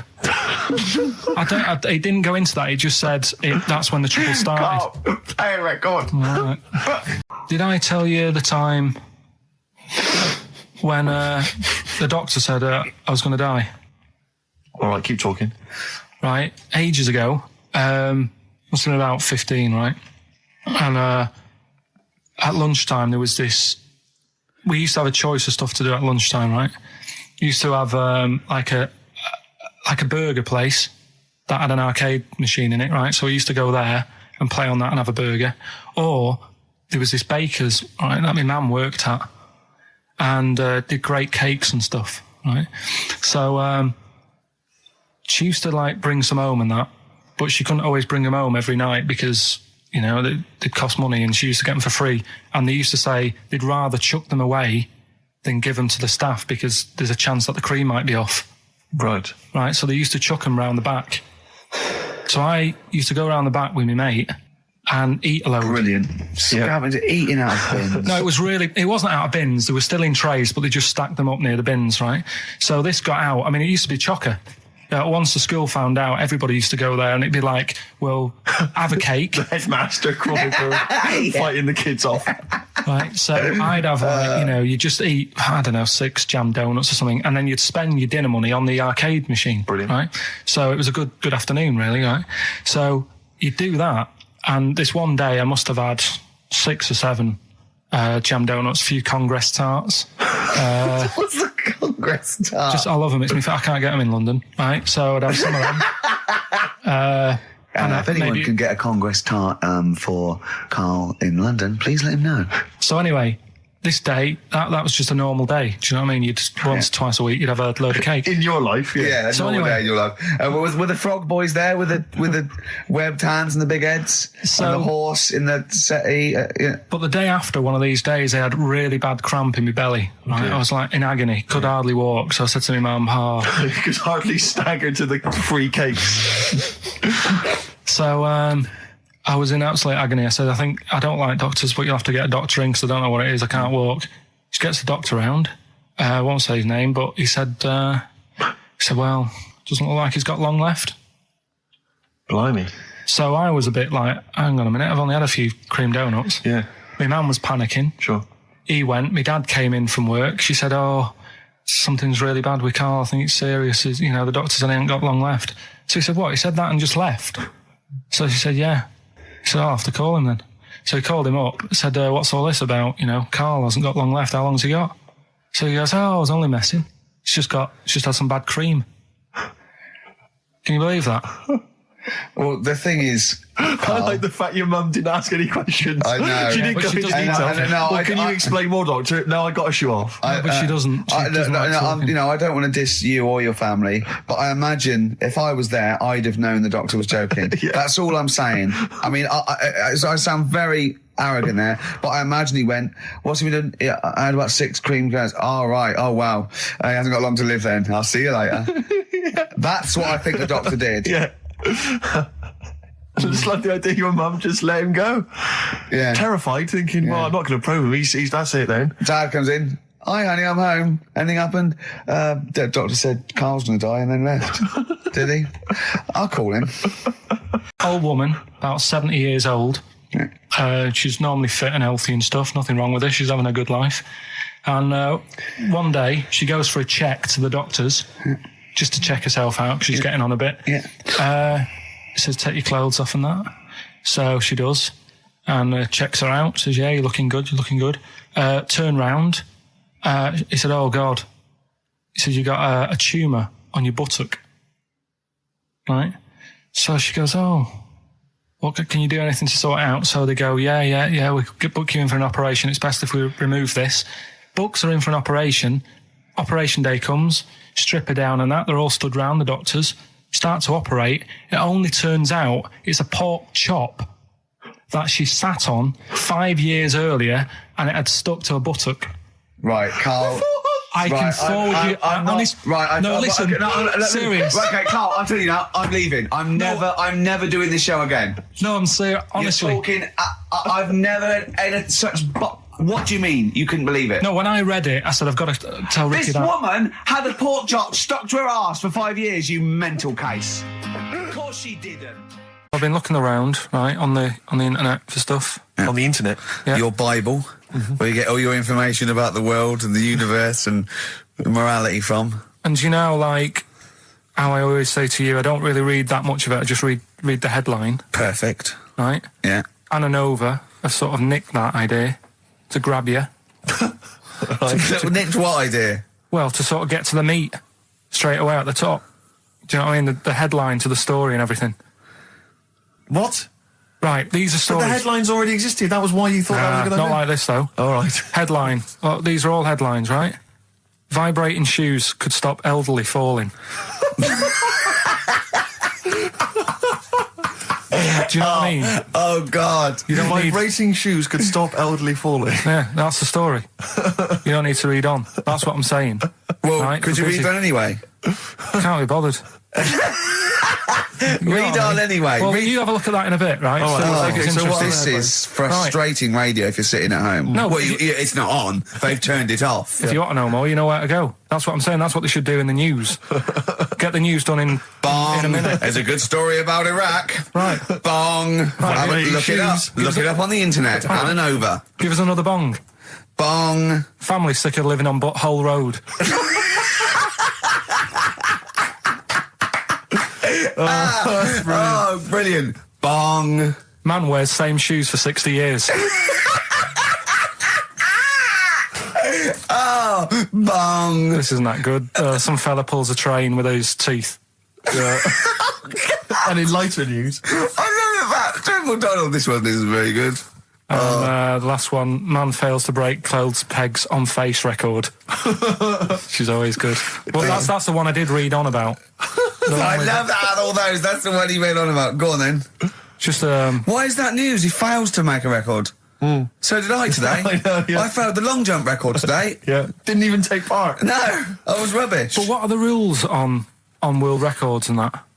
I don't know if there are rules. There are certain things you can't. I mean, it's the Guinness Book of Records, isn't it, really, that's the arbiter, isn't it? Yeah, but is there anything, if you said you wanted to do it, would they say, well, you can't do that? Yeah, they've stopped some gluttony records, obviously things that are in danger. It's anything that's illegal. Yeah, anything that's immoral. Yeah, like that American serial killer that just got discovered. Yeah. Having killed 47 women. I don't think he can make that into the Guinness Book of Records. No, because people would be trying to beat it, won't they? But there was some other story about a fella eating watches and that. That can't be good for you. So why don't they say, look, don't do that, do something else? He wanted to stay regular. Do you know what I mean? Though? I just wondered. What do you mean he was eating watches? He just said he was eating watches. He got about 3 in about a minute. How did he time it? I didn't know that much about it. Autism. Okay. Oh, good. With some more entertaining stuff on XFM 104.9. Just to cheer up people. Go on, then. What? Go on. No, right. Have you heard about it, Steve? What autism. It scares me to death when he comes up, when he touches on a serious subject. We've been talking about wheeling a dead pope round, the Chinese don't age well, and ginger people are hated. And now we're going to touch on a really, I mean, my heart's in my throat. Go on, Carl, then. Tell me your insights to autism. Right, well, there was this, again, Channel 4 coming up with some good stuff at the moment, right? It might have been Channel 5. But what's the name? It's the attention span I like. These people who they've got like this autism thing going on. Yeah. And they sort of take in a lot of information. They get sort of they get so into it that they know everything about that subject and what have you, right? And there was this lad who he knew everything, right, about EastEnders. Right. He sort of the cameraman was saying to him. So, you know, why EastEnders and that? I said, I don't know, I just like it. And he said, I remember when I first watched it was a Thursday, it was 5 to 8, Pauline Fowler walked in, she had a pink jumper on, she said, all right, love. And he remembers everything from that moment on. Yeah. Right, and everything, which is great, but then the way the programme was making out, it was almost like they were saying it's a disability. Right. When in a way, it's more like a superpower. Sure, like Rain Man. But if you can take it's Rain Man. No, he has special autistic powers. Oh God! We must send for Rain Man. I don't know what to do. Well, I don't know what to do. So he would be a great contestant mastermind. Sort of autistic mastermind. He'd be what dynamite. I'm saying is, don't be watching EastEnders though. Sort of, why didn't they give him an encyclopedia and say, get into that? Sure. That'll be useful. Yeah. Keep him away from EastEnders. Wasting his time there. But I don't think it is a disability. No. Yeah, there are other things, and they're not. It's also autism is a matter of degrees. From what I know, and I'm sorry to have to do this, but I feel that I have to at least be the voice of reason, as ill-educated as I am on the subject. But I think there's degrees of autism. I think some are higher performance than others. There's other issues with it. It's not they're just got good memories. They don't go around doing tricks for people because they can remember stuff. There are other issues with it. Do you know what I mean? Right, well, I mean, they seemed a bit... But you watched the programme. What did you learn? That he knows when Pauline Fowler came in. Yeah, I mean, there was other bits where they couldn't control their emotions and stuff. Oh, that other little bit, yeah. But the main bit of it was he can soak up information and stuff, and I'm just saying it didn't seem really bad. Do you know what I mean? There's disabilities where people say that's a bad disability. It's like how people say about... This is brilliant. This is just like this is amazing to be in a room with this man. It's incredible. You just wind him up and listen to what comes out. And I'm going to sit back now. I'm not going to defend you or explain anything. Just go on and tell me about the other disabilities that are worse. No, what I mean is how people can sometimes easily get mixed up. How people are scared of like a cyclop. Well, at the end of the day, he's got a disability. A bloke Who's scared of a cyclop? No, it's apart just from that's- Jason and his Argonauts. Where's this Cyclop that you're scared of? No, I'm just saying in history and in books and that. No, not in history. History happened. Yeah. What are you thinking of? You're mixing history with Greek mythology and Roman mythology and every other type of mythology. What do you mean? There wasn't really a giant Cyclop that went round picking up ships and throwing them around. That's not history, Carl. Do you think Batman's history? No, but this was it was ages ago, wasn't it? When we were sort of forming. No, I'm not saying it didn't happen ages ago. I'm saying it didn't happen. Well, it might have done. There's no. I mean, what's so ridiculous about a fellow with one eye? In the middle of his head, and he's big and scary and lives in a cave. Why is he scary? Because he's got. What if he had 8 eyes? I'd be scared of him. At the end of the day, he's got a disability. We'll talk about it in a bit. I had some exciting news this week, Carl. You'll be pleased to find out. I'm worried that you might get a little bit jealous because it's obviously going to impact on your world quite strongly. Because I know you think you like things to be quite samey. You like the status quo to be maintained. You like the fact that in the past, we've had some crosswords. Because I remember. What did you think of me when I first walked in? When I first came in on the first day of XFM? I don't know why you're making a big deal. Do you want to bring because it? I'm just being honest, though. I'm just being honest about a lot of people who see you for the first time sort of go, well, he's a bit weird. I know that, Steve, that you brought it up, and then you're again. But I'm sure that wasn't what he said before. No, did he say before? He's a bit weird. Yeah, he looked at you, and I knew. I could see by the look on his face. You know when you know your kid, and your kid's sort of scared of something, and they go, "Why's your kid?" He goes, "Oh, he doesn't like pigeons or spiders." Right. It was like that when I saw Carl, and I brought you in, and I went, "What do you think of that, Carl?" I could see the look on his face that he was disturbed. Sure. And then, as he said. You get used to it, don't you? Yeah, you get used to it. And you have changed a little bit. Your hair's a bit smarter now, and you got some nicer glasses and that, I think. Or I might have just got used to it. Whoa, don't bring it up, Steve. Don't look at me like that. So you say that you think some other people in the office thought the same? Do you know that for sure? Carl. Did you discuss it?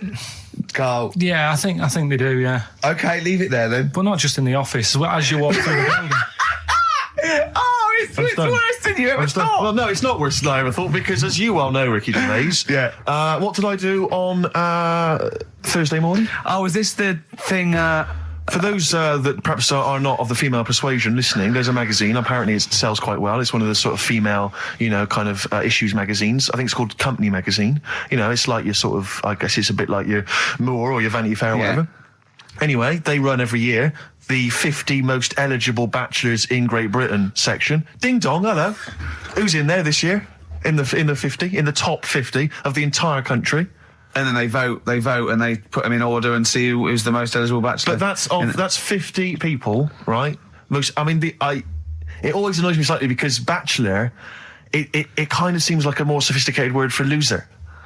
Yeah, doesn't it? Which always sort of unnerves me. And also slightly. they try and do a different 50 every year, so they're getting pretty desperate to get different ones. Because also a lot of people who are sort of like successful, are married, so there's very little to... No. There's a huge... I don't know if this is international. It could even be international. I'm not sure, actually. So I could be up there with the likes of Justin Timberlake, etc.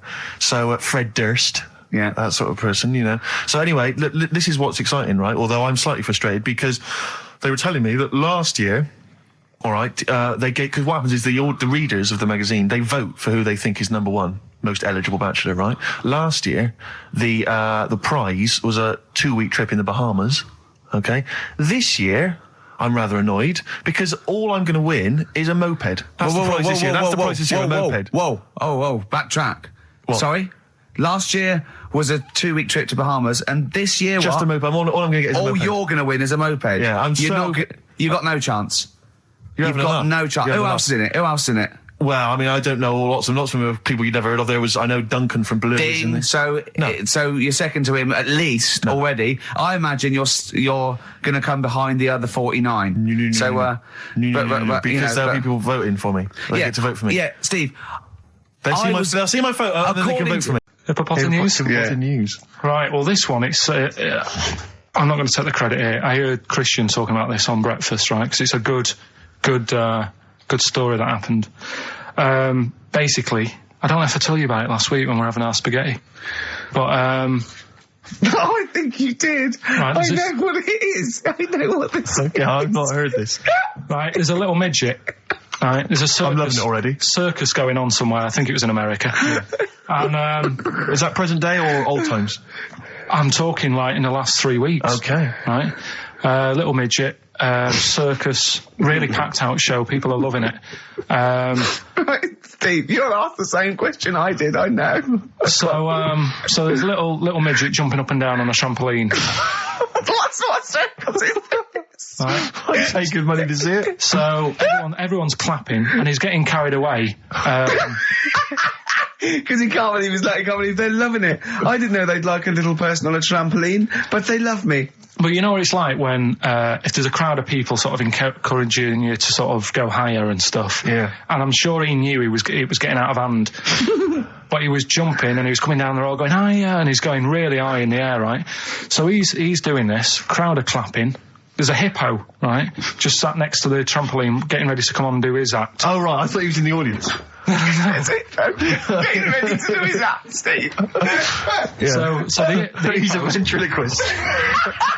What do you mean he's sitting by the trampoline waiting to do his act? Because why does he sit in the dressing room and they go, 5 minutes, Mr. Muss, 5 minutes, Mr. Muss. So anyway, right? So the hippo's there.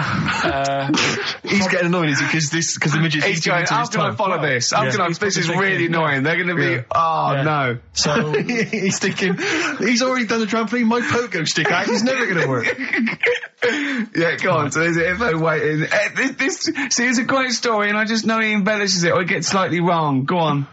So there's a midget jumping up and down. The hippo's getting annoyed. The crowd are going mad. The midget's loving it. Can't believe his luck. Although you think he probably knows he's dicing with danger. Yeah. So next thing you know, they're all saying higher. He gives it one big, like, heavy sort of landing on the trampoline. Goes really high, but goes off at a funny angle. Oh. Hypotenuse. Okay. Yeah. And sort of flies up. Hypotenuse! Sure. Flies off at a funny angle. Ooh, dear. Hippo's there. Swallows him whole. Crowd are clapping, thinking that's why the hippo was waiting there. Rubbish. Rubbish. It's not rubbish, though. But no, maybe there was an accident in a circus with a midget and a hippo, but at no point was this hippo waiting to go on, going, come on. The midget flew off at hypotenuse and landed in the hippo's mouth and was swallowed whole. This is what you embellish it. That is great. And what's that? I have to say, though, Rick, when I heard midget, trampoline, hippopotamus, I was thinking accident waiting to happen. Yeah. So... Yeah, maybe. I mean, it is that you should never put those three together. Never. It's a recipe for disaster. Everyone knows that. Midget, trampoline, hippopotamus. Are you mental? You're asking for trouble. Well, you know when he told me it, he said, and the midget, he didn't mention the hippopotamus, and he said the midget went on, and soon he fell off, and the hippo ate him. And I said, sorry, what was the hippo doing there? He went, it's a circus. Steve reckons in ancient Greece, right?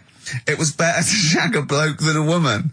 And I went, well, yeah. I mean, that's about the male being, sort of a first-class citizen. Yeah. Much better, wasn't it? An aspiration to sleep with a beautiful man than a beautiful woman. Women were lower-class citizens, so therefore men were seen as higher class. So to have sexual relations with a man there was no shame in that. No. In fact, it was looked upon. And I said, well, ancient Rome. I said, Nero, he used to sit in his big jacuzzi and he used to get, pretty boy men to go into the water and just nibble at his testicles while he was having a wash. He didn't do that.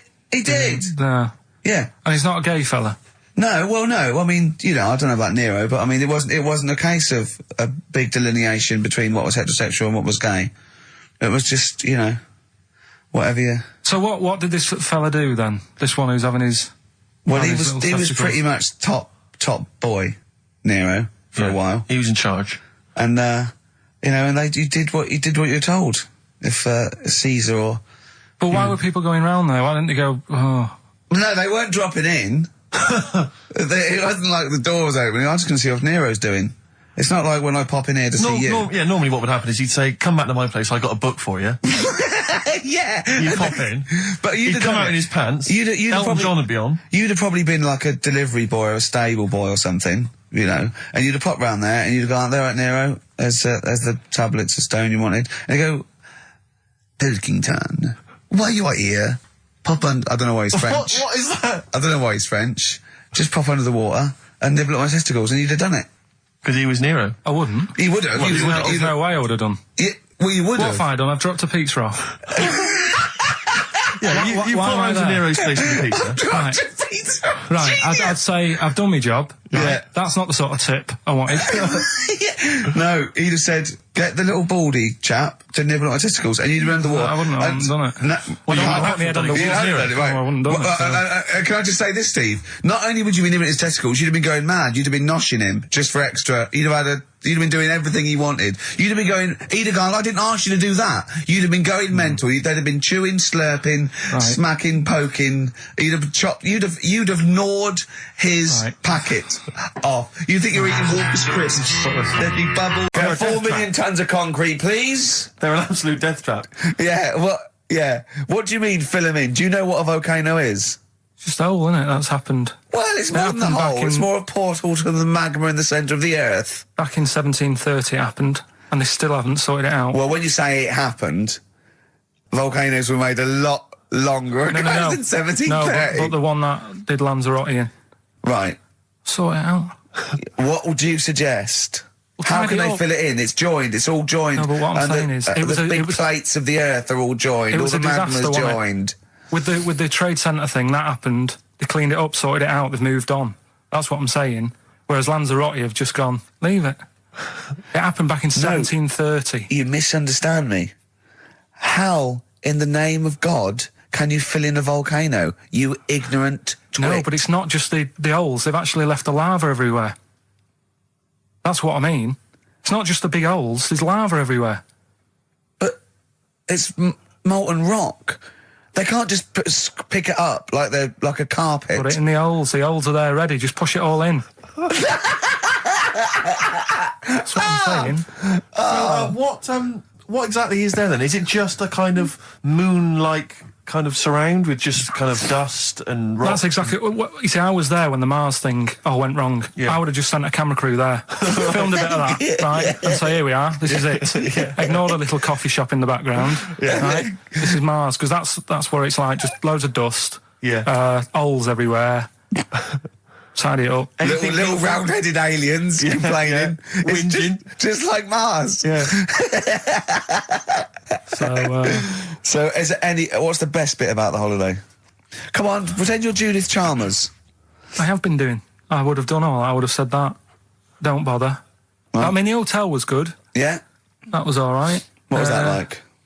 It's all right. Just, clean. That's all you want, isn't it? See, that's not quite what Judith Chalmers does. She doesn't go, what's the hotel like? All right, yeah, clean, isn't it? All right. What was it like? What was it? 3-star, 4-star? Did that have a swimming pool? What was the room like? I had a swimming pool and that. Yeah. Yeah, it's good. I think it was one of the better ones on the island. Okay. Nightlife? Wasn't really in it. There was a bar, there was some bands playing. Yeah. Not very good. Food got a bit boring. Yeah. It was always the same food every night, but they sort of themed it and made out as if it was different. So, like, on Mexican night, it'd be chicken with a nacho on it.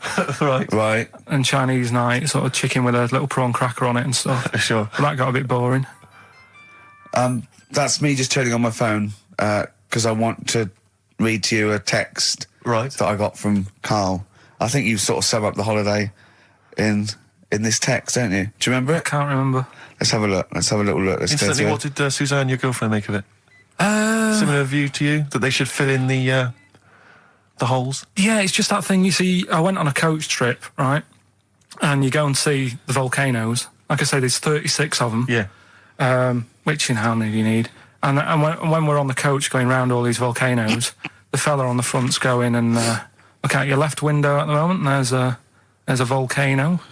And if you quickly look out at the right-hand side there, there's another one. Right. And on the left, he's just like, all right, we've seen it. Sure. Do you know what I mean? Yeah. And that trip, we'll talk about that trip in a bit. Right, this is the text I got from Karl, right? All right. Been up to a volcano. Been in some dead artist's house who built his house in the lava. They said they would show me science with volcanoes, but all they did was chuck some water in a hole and it shot up in the air. No dwarves in the canteen, no scousers here, but there is a Swede woman with a big head. She looks effing gormless with a cap on. Policeman caught photographing. I don't know why it makes me laugh. It's just the phrasing, I suppose. It's the headline. Policeman caught photographing up woman's skirt. No, he wasn't up there taking a picture of Big Ben. No. He wasn't going, can I just sit up here? I'm just going to take a picture of that seagull over there. No. He was facing the camera up a woman's skirt. He was indeed. Right. A policeman in Japan is facing disciplinary measures after he was caught photographing up a woman's skirt with a hidden camera while on duty. The 42-year-old sergeant, who's not been named, used a digital camera to secretly snap the shots when the woman was reporting a stolen bicycle. So he was actually doing his proper job.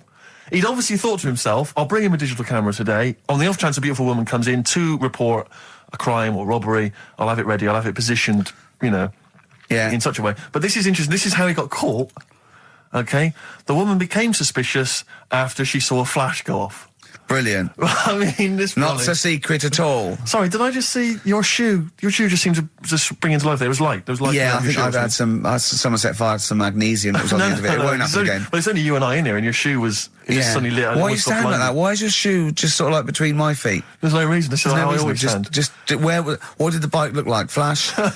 So, are you taking pictures of my family? No. And no, I'm not. And you should be wearing knickers anyway. Well, how do you know that? What? How did you know I'm not?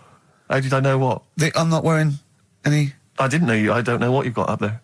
Well, I don't know what it looks like, and there's no way I could. Of course, it would be roughly that conversation in Japanese. I know, yeah. You know, you just mentioned there about sort of no knickers and that. Is this going to be your Auntie Nora? No. Right. It's just, like the last flat that I lived in, I always had a good view across the road, and I could see... It was the hairy... There was the hairy Chinese kid. Not hairy Chinese kid. He was just a Chinese kid, actually. Yeah. Because that's rare, isn't it? Hairy Chinese kids are very rare, isn't it? Yeah. There's only one official sighting, isn't there? In one of those shit little magazines that you buy. And there was the old woman who didn't move. She was just sat there reading a book all the time. Who we think possibly died and no one came round for weeks, But now I've moved, right? And it was quiet for a bit. I always look at what view I'm getting, right? Looks across and it was just sort of empty... sort of flats ready for people to move in and that, right? Anyway, people are in there now, right? And they've put all the furniture in, but I haven't put any curtains up. Oh. Right. So anyway, I'm sort of washing up, just having a look out the window. Yeah. Right. Girl sort of wandering about, knickers on, right? With no knickers on? You mean naked? No knickers. Well, she had a bra on. Right, okay. But, she was probably looking for a knickers. So... I thought, and I don't know how long I was looking. No. Right, but anyway, she looks across. Oh, God. I think she spotted me. Yeah. I think, oh, God. I felt really bad. Yeah. I said to Suzanne... Sorry, is this some sort of Peeping Tom confession? No idea. Well, it's not, that's the thing, though. Peepington. If I was peeping, she was peeping as well, because she was looking over. Works both ways, doesn't it? Yeah, but yeah, all she could see of you was your bald head. Yeah. No. And your hands moving as you were washing up. And some white-looking substance frothing up. Particularly stubborn stain on this glass. Yeah. Oh, God. Imagine that. Imagine if she looked across. I'm assuming your sink is lower than the window. But didn't she just cover up or something? Or she looked back and go, oh, you're looking at my fanny? Well, the thing I did... What? I thought, just sort of drop me boxer shorts. Because I thought... Well, Suzanne said, what are you doing? What are you talking about? What are you talking about? No, just so they can see me cheeks of me. What are you talking about? No, because I thought if she thinks I'm walking about in the nude as well, then we've both got something out of it. Carl, this sounds like a bad excuse in court. I know. So sorry, you were looking at a woman dancing around naked, right? So the only thing you could do was immediately drop your boxer shorts. So she looked across, saw you fully clothed, saw you took your boxer shorts. No, she wouldn't have done, because it's sort of just the top half and the sink's at a side angle, so I was sort of looking out. So she wouldn't have seen your trousers then anyway? No, she did. I moved in front of the window more. So you then made you actually climbed in front of the window. Oh, this is amazing! So you climbed in front of the window to show off it wasn't your naked lower half. Suzanne said, what are you doing? I bet she did. What are you looking at? I sent you in here to clean up. What are you doing? I'm just taking my trousers down, stand by the window. Why? Because there's a naked woman across the road. What do you think I'm doing, Suzanne? I'm exposing myself while looking at some free fanny. Leave it. What's up with you, Suzanne? Anyway, Wait a minute, can I just check? A final question. What did the woman across the way... What happened? What was her I reaction? didn't look again. I just thought you've seen a bit of action as well. We're both happy. Let's leave it. Brilliant. So were you waddling around like a penguin with your trousers around your ankle? I just was walking about, and Suzanne said, "What are you doing?" I said, "I'll explain to you in a bit, but don't look out the window because then it's Excellent. obvious." Then he sees that she calls her husband to look at Carl walking around naked. He goes, "Oh, she's got a... Quick, Suzanne, get him out. There's only one with him. Get some more friends. They've gone one more." Woman says partner ran off to become vampire. Yeah. And it says a young mother says her partner has dumped her to become a vampire. Rebecca Roberts from Somerset says Matthew Barrett fell for a blood-worshipping woman in a US cult. The 23-year-old mother says he began shaving all his body hair, dressed in black, and used Rebecca's lipstick to redden his eyes. Rebecca caught him performing weird blood rituals in front of his computer at night, cutting himself to prove commitment. She said, "I thought it was just a hobby." Everyone's got a right to one. I was pleased he'd found an interest. Brilliant. This is apparently from The Sun. Apparently he's left. He's gone to America. He's living in this Ohio-based cult. But it's the last bit where she's been asked whether or not, if he came back, would she take him back? Sure. And this is where I wonder if the journalist, you know how journalists are supposed to just report the news, be objective. Yeah. I wonder if maybe the journalist here has maybe had some interference. Made the quote better for them than... Go on. Because it says, I never thought this would take over his life. Now, if he came back, I'd say fangs, but no fangs.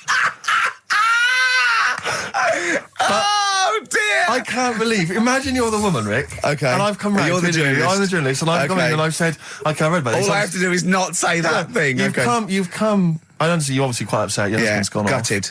off. If he came back, would you take him back? Definitely not. Right. Really, what would you say to him then if he came back? Just get lost. Right, but I'm really pissed off with you. Would you perhaps say something a bit more pithy? Not in this situation, no. You're upset? He cuts himself, he drinks blood, he's left me. Sod off. I'm not interested, mate. Because I'll tell you what. Go on. I mean, I like what you said there, but I wonder if we could condense that a bit more. If he came back, would you say... Go away. Would you ever say something like, thanks, but no thanks? No, because it makes it flippant, because I'm really angry. I know you're annoyed. And I'm upset, so I wouldn't say... I certainly wouldn't say thanks. I might say no thanks. But what if you sort of said it like aggressively, like you're giving him the finger, thanks, but no thanks? Like you didn't really mean sort it. of sarcastically? Sarcastically, would you possibly say I that? might say thanks, but no thanks, and that'll be it. And that's and I'd leave it there. I'd never change that. Sure. I'd never change those words. Can I ask you a question? Go on. Do you like puns? Hate them. Right. I don't like Countdown. I don't like QI. I don't like any of those posh Cambridge, Oxford types. I hate puns. If you had to say thanks but no thanks in the form of a pun, what would you maybe say? I wouldn't. I never would. Right. I'd say thanks but no thanks. I would. I mean, I feel embarrassed that I'd even say that because I don't think I would even say thanks but no thanks. Okay. But if I did go that far, I'd leave it there. Sure. So, have you ever noticed, as I have, go on, the similarity between the word thanks and fangs? Not really. It's very similar. Not thanks, really. Fangs, F-T-H, there's a K. Fangs very much. G, it's A and N. Well, the A, the N and the S, but that's about it. Would you agree it sounds marginally similar? Yeah, Is it possible you might one day say fangs but no fangs? I wouldn't know. Right. I could put that though, could I? But don't say I said it. Right. I mean, yeah. Fangs, but no fangs. Yeah. This is the thing. Just, if you ever read an article in The Sun, The Mirror, anything, do not believe it. Really seriously question and query it, because... If it ends with fangs, no fangs. If it ends with a pun, almost certainly they never said it. Yeah. Well, anyway, right, so it doesn't matter. I think I'll go off and do some prep, right? Yes. Do some research for Saturday. Found one of Suzanne's magazines, right? Flicking through, because there's always interesting stuff in there. There was something about swingers. Right. I was like, what's all that about? Yeah. And it had an interview with some people talking about, how they sleep about a bit. Yeah. And I thought, if my wife looked like that, I probably would. Because there was a few pictures of them and they were all pretty ugly. Yes. I thought, right. So I took that in, soaked that up, thought, there you go. Carried on reading. There was a bit in there about how women still have crushes, right? Yes. And the woman was going on about how she's 38, right? But she still fancies Chris Martin from Coldplay. And, even though it'll never happen, she's still got that little bit in her head that thinks one day she'll leave Gwyneth, right? And end up with her, right? Right. Anyway, so I'm thinking this is a bit boring, but I'm flicking through it all. And, Is this a Rockbusters clue? No. Right. And I read further on, right? And, she said, you know, I like to go out with my mates, and we come up with lists in pubs of people who like, oh, you know, they'd be nice to go out with. She also came up with a list of unlikely lost objects, I think she called them. Yeah. Guess who was in that list? Ricky Gervais. Think again. Karl Pilkington. Right. Next one. Johnny Vegas. Said, lanky co-writer. Rubbish. Lanky co-writer. What do you mean lanky co-writer? Well, do I need to say any more? He said... Hang on, wait a minute. Let's not talk about... I don't know why you're laughing at my expense. I'm an unlikely lost object. Yeah, but yeah, what was it called? The list? The unlikely lost object. Yeah. List. You were in there, right? Who else was? Well, you weren't in there. Richard Madeley. Fine. Yeah. He's a good-looking guy. Alistair Campbell. Brilliant. Another handsome dude. What are you talking about? You think I'm ashamed or embarrassed about that? I'm proud of it. What magazine was it? I need to buy a couple of copies. Yeah, it was. Need to get a t-shirt made. Yeah, and did she leave her number? Yeah. So what magazine was it? I was just out of interest. I think it's called Red. Yeah, sure. Yeah. But now you've dissed those people that are putting themselves in their swingers because you've said they're ugly. So now we know what magazine it is. People are going to look at that. People are going to look at that poor woman, and they're going to know you think she's a hog. No, but I think they even know.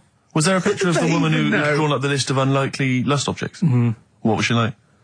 I wouldn't waste my time. Thanks, mate. I know you're on my side. I'm 30 now. I can only remember being off 2 times. Oh, his memory's going as well. You had some time off. And both of them were when I was at school. School? One when it was windy. Why did you have time off? Because it was windy. But to be honest, Carl, that lasted for 7 years. Your time off at school. Why did you have time off? Because it was windy.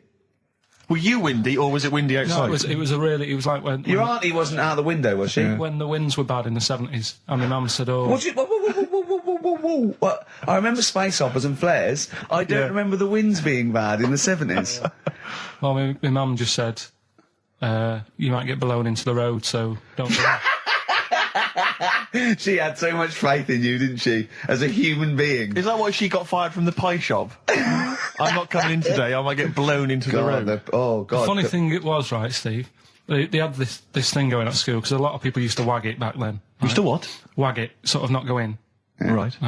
And they sort of tried to make it interesting for you by giving you an education. A certificate if you did a full week. Reward for the rest of your life with achievement. That sort of carrot. And also, like, let you go home at 3 o'clock on a Friday. Right. If you'd done a full week and that. Yeah. So it was lovely weather all week. Then it just sort of changed on a Friday. And I got up and it was all windy. It was always windy for Friday on Sunday, isn't it? Don't, if you don't want, don't go in, because, you might get blown into the road and that. So I said, all right, then I'll stay off. And, so why did she told you to hold on to a fence or walk you there? What's this? Don't go out. Immediately give up. I love this getting blown into the road. Is that based on your cats that kept getting blown into the road? Well, so I got to school on the Monday, right? And the teacher said, right, today, to punish you, you're the only one who wrecked the whole week, right? Everyone else came in. You didn't. So everyone else is going home at 3 o'clock today. But you're not. Brilliant. Serves you right. And I wasn't bothered though. It was great because I said, well, you'll have to stay with me, won't you? And it was great. So all I did for half an hour was doodle and stuff. It was great that afternoon. Yeah. And that was ages ago. That was like when I was about 8. And that's one of the times I was off ill. Yeah. So it was, but that wasn't even ill. That was wind. Yeah. Yeah. So say Cheap as Chimps. Yeah. Rockbusters springs to mind. 15 Taiwan. 15 Taiwan. Let's just remind people what 15 Taiwan was. It was a little feature that I wanted to give a run, give it a little run, see if people like it. The premise being? No, there's no premise, it's just a title. No, we were going to get 15 sort of ornaments, you'd explain them, and then people would call up and say, that one's from Taiwan. See? God, you just explained why I didn't think that was a good idea. Yeah, by explaining the good... No, the funny thing is, Steve, right, I was walking down Regent Street on Monday, walked past one of these big stores, right, and they've got all famous quotes on the windows, right, and one of them was something like, an absurd idea is often a great idea. Yeah. Do you know who said that? Go on. Einstein. Yes. Which made me wonder, if you were his mate, would he ever have done E equals MC squared? Or would you have said, don't bother with that, it's not going to work? Because that's all you seem to do. Everything I come up with, you put down. Yeah. Well, that's one thing. He's negative, right? I don't know why. I don't know why he is. What else? He messes me about. I get him concert tickets for stuff, and you say, oh, I didn't bother going. Yeah. That is annoying. You come in, with, 5 minutes to go with tracks that need editing. Yeah. The little bag, that bag that was free. Yeah, you got a free bag today, an XFM little rucksack thing. Yeah. You were like, oh, what's this? What's this rubbish? Yeah. Ricky said, I'll have it. They're great. He said, no, I want it. Yeah. Well, it was free. I need it. Yeah. I'll give that as a gift or something. So, I mean, I think on reflection, Steve is probably a little bit more annoying than me. I won't go that far. You are annoying. If I had to go away for a week somewhere, if it was a quiet place... Well, you are again, aren't you? That's 2 holidays you had this year, I mean. If it was a busy place, I'd probably go with you, because people, do you know what I mean, staring at me all the time and that, if I'm walking around with Steve. No, I'm just... Can I draw up a list of reasons I don't like you, Carl? Just being honest. What? I'll tell you, because the list of reasons I don't like you is incredibly long and getting longer. Just saying. Do you want another slap? There's a star. Ash, XFM 104.9, Ricky Gervais, Steve Merchant, Karl Pilkington. Carl. Alright, let's start again. Yeah? I'm going to be the same, but let's start again. So what I mean is stop being grumpy and let me carry on being annoying. Because Steve's not going to change. He's not going to suddenly start going, you know what, Carl? I think your ideas are really good. Do you know what I mean? Remember when he came up with that idea, that game show idea? And you went, well, it's not an idea, Carl. And he came to me, he said, oh, I've had it with Steve. What was it? He went, how did The Office ever get on telly? Well, what was the idea again, in summary? I don't want to talk about it on air because someone will nick it. No, they won't. They will. Donald McIntyre's already got Cheap as Chimps. I bet they're in the making of Rockbusters as we speak. Yeah. So I'm not going to tell you any more about it. Bob Oldness is probably nicking that idea. Exactly. Well, cheeky little... Right. Song's a phrase coming soon. Is it? Yeah, what is it this week? What's the phrase?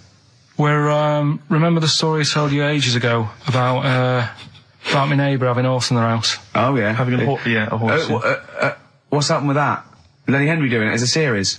So, and people nicking your ideas left, right and centre? Well, that's the phrase we'll be using anyway. What? My neighbour had a horse in her house. How many words is that? 6. My neighbour had... So, there's no grammar either.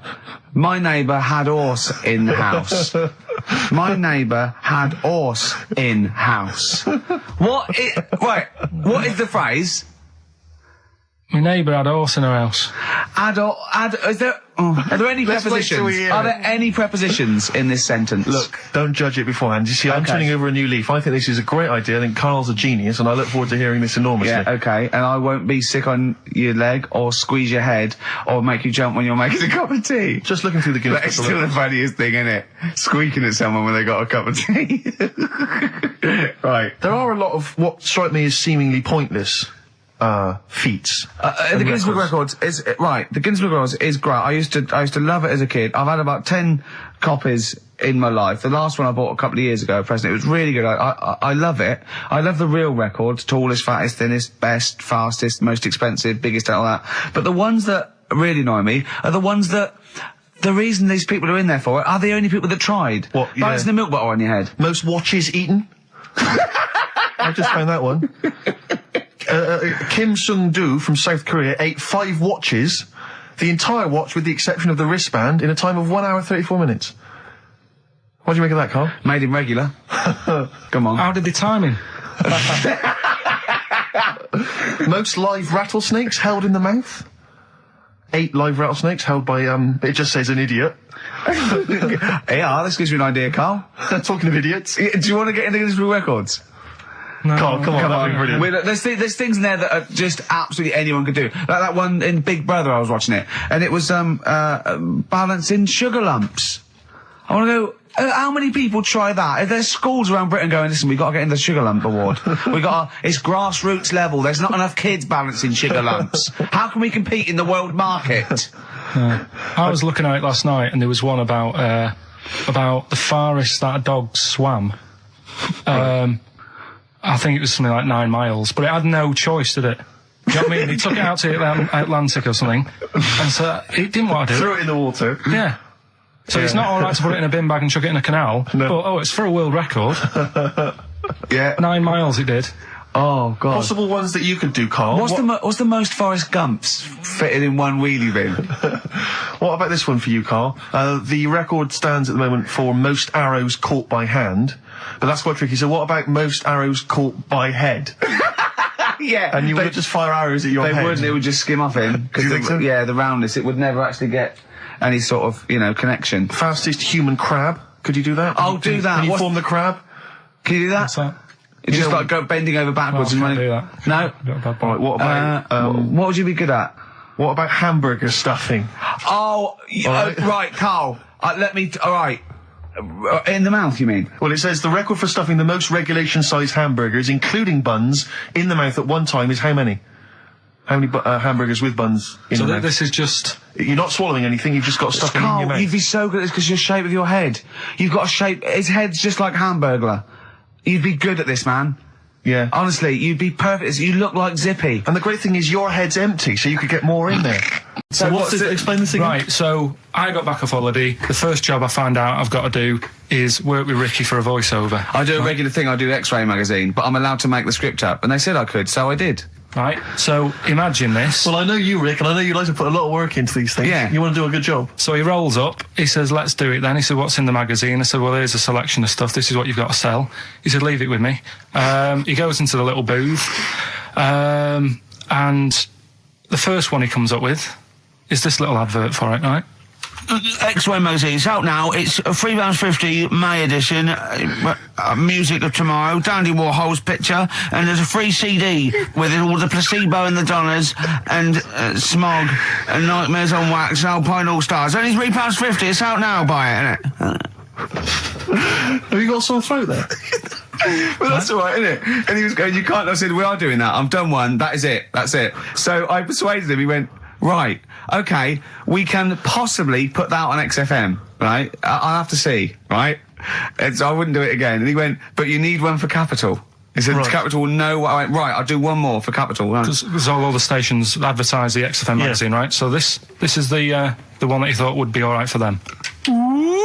Hello, you loonies in Radio Land. Dr. Frog here to tell you about the new edition of X-Ray magazine. It's out now and it's only £3.50. You've not heard of it? It's a great music magazine. And you get a free CD featuring bands like Placebo. They wear makeup, but leave them alone. Gold Chains, Smog, OK Go, The Donners, and all great bands that you'll love to... Froggy here. Hello. Bye. Ribbit, ribbit. Froggy says bye it. Oh, well. So then, he says, that's it. He's Dr. Frog still on there? He's still on Classic. I said, that isn't going to go out. They're not going to be happy with that. He said, you've had your money's worth. I'm going. Yeah. So I'm left with that. I then have to get the bosses in. And because I've let him go, in a way, it's my responsibility. Yeah. So I've obviously thought I've got what I need. I had to play them to the MD. What did he say? And justify... Well, I was sort of thinking if I laugh, he might go, well, I don't get it, but he finds it funny. Oh, brilliant. Well done. So I was laughing, he was sort of thinking, Excellent. Is that it? Brilliant. When do they go out then? I think one of them's going out at the moment. Excellent. I think the first one's going out. Brilliant. Well, let's play a great track then. Is it Dr. Frog? I'd like to see Dr. Frog feature maybe on our show more often. Okay. Oh, I've got some new comedy characters. I can't believe that. You know, I love the work of comedy greats like Chris Moyles and Noel Edmonds. I've got some really funny comic characters that'll be popping in and out of the studio. Save them. Okay. I'm excited. Badly drawn boy. All possibilities on XFM 104.9. I'm Ricky Gervais, with me, Steve Merchant and Karl Pilkington, and a few new characters. Steve, I can't believe as that. I said, I know you love Moyles and his sort of wacky stuff, and Chris Moore, Edmonds, one of the greats, one of the and greats. Edmonds, and just all the. No, Edmonds. Well, I'm going to go along the same sort of vein. I've got a couple of. Can I do a little? Can I show you one? I'm excited. Okay. Well, it always starts with a sort of doorbell. So it goes, ding dong. I go, oh no, hold on, Steve, hold on, Karl. Who's that at the door? Yeah. Hello. Oh, hello. Oh, look, it's Camp David, the right queer gay. Oh, hello. Hello, you look all gay today. Is that because it's nice weather? Oh, no, that's not what it means. Oh, have you got a girlfriend, Camp David, the right queer gay? No, but I've got a boyfriend. Yeah. Oh, bye. Yeah. Right. Oh, ding dong. Oh, it's another one. Another comic. Hello. Oh, look. It's Holy Fuck, the little funny Chinese fella. Wait, that's his name, Karl. That's his name, Karl. Karl. Hello, Holy Fuck. Harold. Yeah. Right? Yeah, that's fine. Mr. Fuck. You can call me Holy if you want. No, I'd prefer to call you Fuck. Yeah. Right? You're right. Nothing wrong with this so far. No.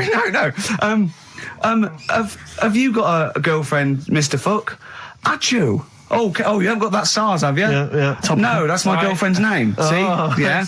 Oh, just before you go, Mr. Fuck, I've got two things here. I've got a nice Trilby hat that you could wear, or I've got a little lampshade. Right. Which one do you want to put on your head and walk around? I presume the Trilby. No, but it's not. No. Yeah. The lampshade. Lampshade, of course. Bye. See you later. Yeah. I thought they were genius. Can I be honest? I'll be honest. I thought they were brilliant. I thought they were.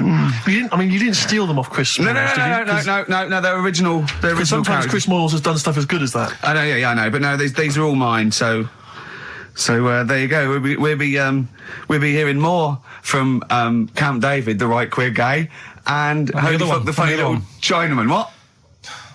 All right, Karl. Yeah. Is that your sort of humour? It might not be your sort of humour. You just should have run it past me before you did it. Yeah. What one are you worried about in particular? The not Camp David. Well, say his name. No. Say his name. Which one? I don't know which one you mean. The Chinese fella. Well, I forget who that was. What was his name? I can't remember. Well, if you can't remember, it can't be that good, so we'll leave it. We won't do it again. Right? I'll tell you what I've got, Steve. Oh, what? Tell you what I'm thinking. Go on. Right. Do you know, like, TV programmes sort of get rested in the winter? Ding dong. Oh, no. Hang on, who's this? Oh, go on. Hello again. Not now, Mr. Fuck. We're talking. Bye. Is that Holy Fuck again? Yeah. Okay, Karl. Look at Karl's face. Right. Okay, that's it now. I'm not answering the door anymore. Right. Okay, go on. Right. Yeah. Ding dong, ding dong, ding dong, ding dong. He's trying to get in. You've got. Don't be impolite, Rick. Come on, Rick. He wants to come in. No, it's too late. It's too late. He's gone away now. Go on. Right. Anyway, what I'm thinking is, Rockbusters coming back for a bit. What? What are you talking about? He likes my idea. He likes my characters. He doesn't like that idea. If I Go on, what, Karl? No, what? I was going to say, if I came up with what? with that Chinese fella, what was his name for a sketch, you wouldn't have liked it. Let's do Rockbusters and see how it goes. I know you weren't a fan of it, but hang on. Yeah, but to be honest, Karl, he dissed Cheap as Chimps, and we know that's a brilliant idea. Hang on, sorry. We all agreed that Rockbusters was a piece of old toss. No, I didn't. I said it needed resting. And that's why we stopped doing it. I said it needed resting for a bit. I don't remember that conversation. What do you mean it needed resting? We abandoned it because it was appalling. You it started off as a nice idea, but you just gone crazy. Let's play a record and come back to this, shall we? What do you want to play? Bit of sugar. Oh, yeah. Brilliant. That cheer us all up. I don't know why you were thinking of bringing this back. I'm genuinely worried about this. Well, is that the doorbell? I would be lying, Rick, if I told you that didn't feature in my list of the best singles ever. That's lovely. If I can't change your mind, great pop tune. Brilliant, absolutely brilliant. I think Karl's worried about one of the names of my characters, so I'm changing the gay fella's name to David Gray, the bent pianist. Right. The Scientist, Coldplay, on XFM 104.9, with me, Steve Merchant, Karl Pilkington, and Ricky Gervais, obviously. So, Karl just getting a little bit frustrated there with Steve, having nothing to offer after being off for a week. Do you know what he calls you now behind your back? Oh, God, here we go. No, it's all right. He calls you the Professor, because of a picture of you in, My Media. Oh, right. What did you say? He said it. Did you approve it? I didn't actually know. No, you know what it is, don't you?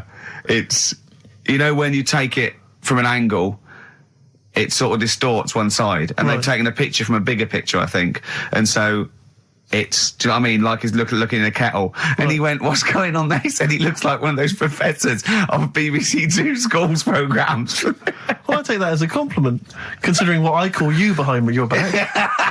And I say, no, ain't the Professor. Although Carl's looking pretty good at the moment, aren't you? I'm surprised. Can I just say, I'm surprised that you got chosen for having clean nails at school to serve the biscuits, because I always imagine you, when I look at you, I see you as a child, I see you as a grubby little child who's always out in the street getting dirty. Carl is quite hygienic, because he's always got a nice little... Nowadays I do. Yeah, nice little top on. Not the boyhood Carl. I always imagine you being quite neglected. No, my clothes weren't always the best, and they were a bit warm, but they were always clean. Yeah. Is this a country song coming on? Are you Dolly Parton? Got me thinking about things you don't see, and you don't see... Did you put this into a computer? Show me things you don't see. What else don't you see? Well, you don't see, like, an old man having a Twix. You never... So what? You know the terrible thing about all this, Steve, is he's right. You don't see an old man eating a Twix. That's a terrible thing. So what they have got, right, they've made old man toffees, haven't they? They've come up with Gervais. Is that a song? Oh, God. You don't see it. No, listen now. So they've got their Werthers, right? Yeah. So, look at him. You think he's giving a lecture at Oxford? It's not going anywhere. No, go on, sorry. Go on. I'm just saying... Right. You grow out of things. Yeah. And the old man, I'm sure when he was a kid, he'd have a Twix. Yeah. Now it doesn't look right, so he's having... It doesn't look right! So... Right. I don't think Werther's originals were specially designed for old people. I think they were sweets that just happened to have been made for years. That's why old people eat them.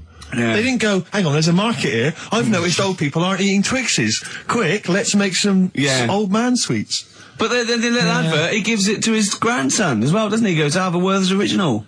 Oh, I think it cuts though before he throws it back in his face and goes, get me a Twix. And a damn curly-whirly, Grandad, you old fool.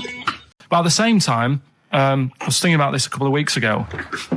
If you get, I think I read that like a big chunk of ice fell off one of the ice, what do you call them? Caps. Ice caps. Something like that. I think they said it's the size of the Empire State Building or something. Right. It snapped off and went into the water, and it's melted.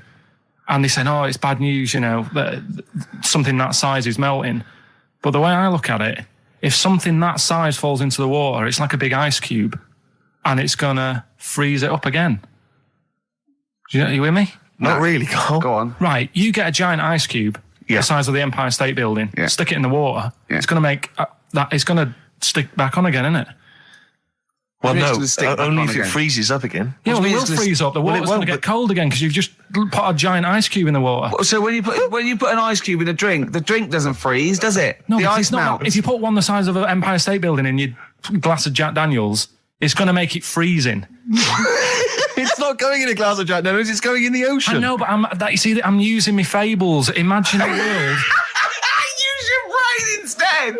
Imagine the world, imagine the sea, like the Arctic or whatever, as a glass of Jack Daniels. Okay. A big ice cube falls into it. Yeah. It freezes, it melts back on again. So we're all right. I don't know why everyone's worrying. Thank God for that. I was getting panicked. Oh, fine. Do you understand what I'm saying? Yeah, no, you're right. Yeah, that will happen. Should we play some more music? I always imagine your house as having, and actually, to be fair, I imagine your house has been very much the same, always stinking of chip fat.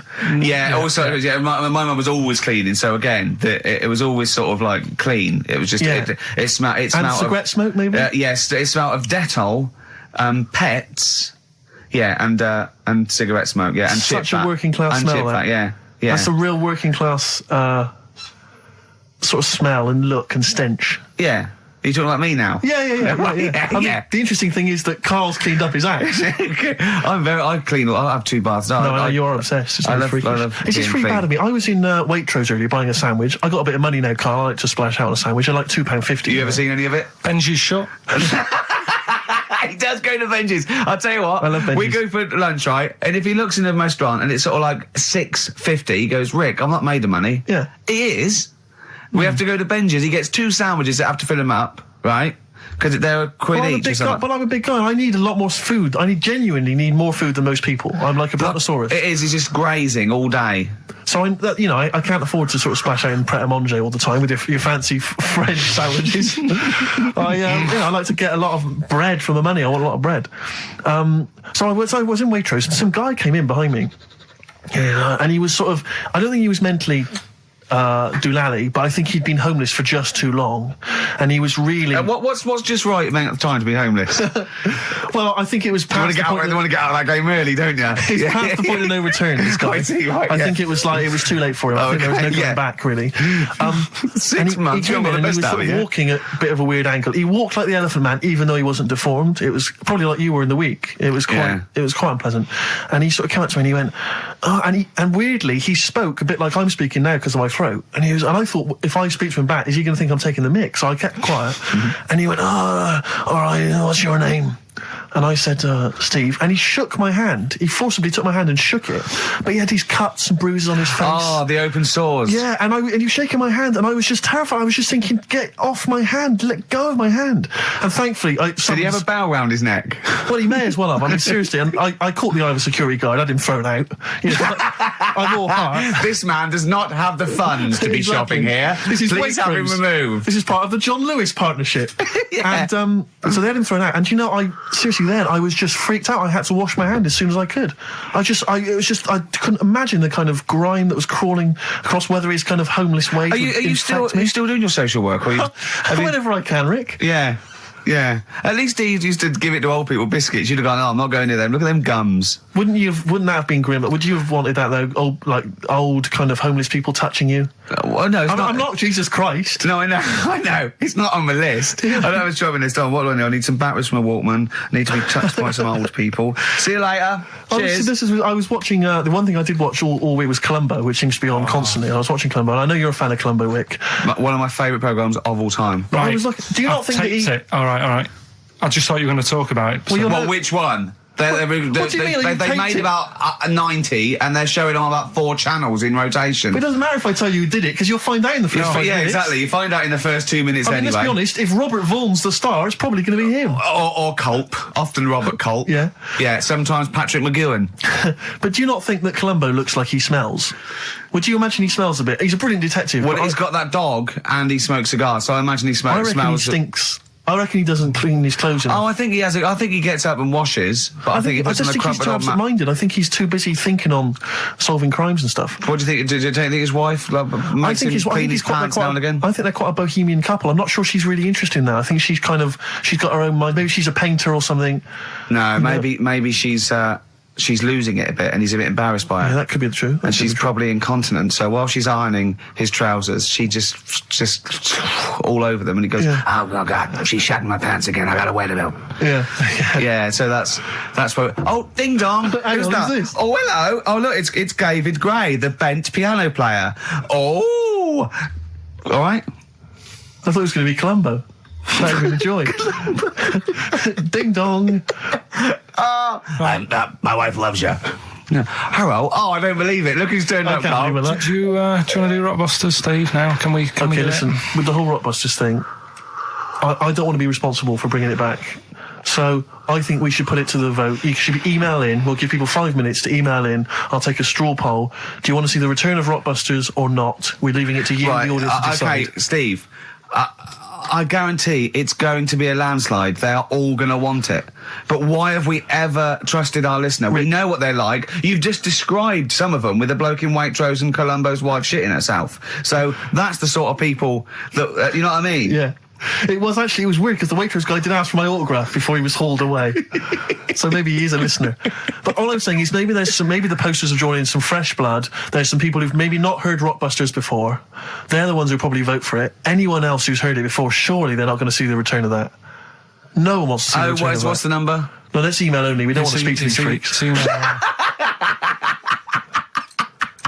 Ricky.Gervais@XFM. I know the fact we don't want to speak to these freaks. We work with one of them. Yeah. God. Yeah. If you want to see the return of Rockbusters, vote yes. If not, no. Tone it down a bit. Let's not do 3. No, it's got to be 3, otherwise it's too easy. Oh. Ricky.Gervais@XFM.co.uk. Right. Just choose the best one. Right. The Seeker from The Who. Brilliant. Classic rock. On XFM 104.9, I'm Ricky Gervais, with me Steve Merchant, Karl Pilkington. All right, well, unsurprisingly, the overwhelming consensus is that people would like to hear the return of Rockbusters. I should, however, point out just some of the no responses.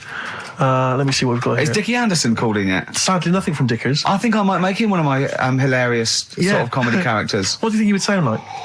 What would he sound like? It's sort of probably like that, I think. Ding dong. Hello. Hey, it's Dickie Anderson. I can't believe it. Your show's rubbish. Something like that? I mean, I think you should work on them perhaps before You're saying there's not a lot of substance these I'm guys? just saying that, once the novelty of the doorbell has worn off... I don't think you understand comedy on radio, Steve. I'm not sure I do, to be honest. Listen to Noel Urbans, listen to Moyles. You'll see you don't need to riff with it. It's just, you just do the doorbell and just say they're here. Right. That's all you need to do. Sure. So, that's the main thing. Well, so we've had a couple I'm of thinking of some more characters as well. Well, keep working on those. Yeah. Marcus has emailed. He says no to Rockbusters. He hasn't heard it, but it sounds rubbish.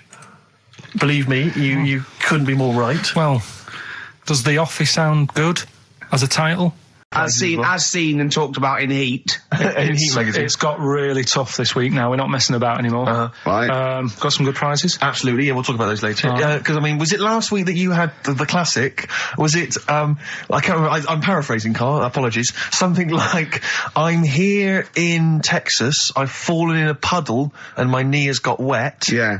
Whitney Houston. Yeah. And also, it was last week when there was a little bit of confusion over the one for Holly Valance. Right? Of course. I don't think it was confusion. I think it was your error. No, it wasn't. And it was Holy Valance, and you meant Pelmet. Then Becky, who called up that time and said, if you're getting mistaken with Pelmet, right, she sent me an email in a week saying, I've done a bit of research. Yeah. It was my fault. I've made an error. Yeah. It is a Valance. Okay. And I know about Valances. As I told you last week, at the very end, my auntie loves them. Yeah. Right? She makes them. She started off just like putting them on top of the sort of window around the curtain. And then she thought, I can do more with this. Yes. And she had a little coffee table that had magazines underneath. And she said, I'm sick of seeing them magazines when I'm sat down. She sounds like a Pilkington. So...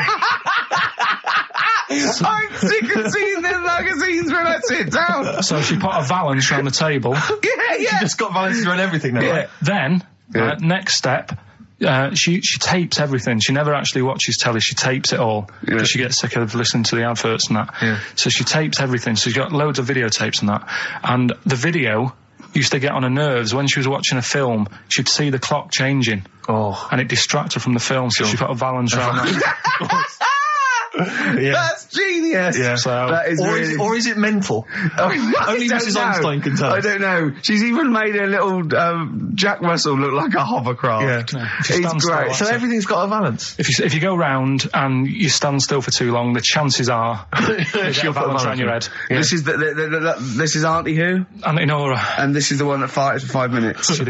Lest our listeners forget. Farted for 5 minutes. Called his mum, saying I'm farting. 2 minutes into the fart. She said about 2.5 minutes in. Yeah.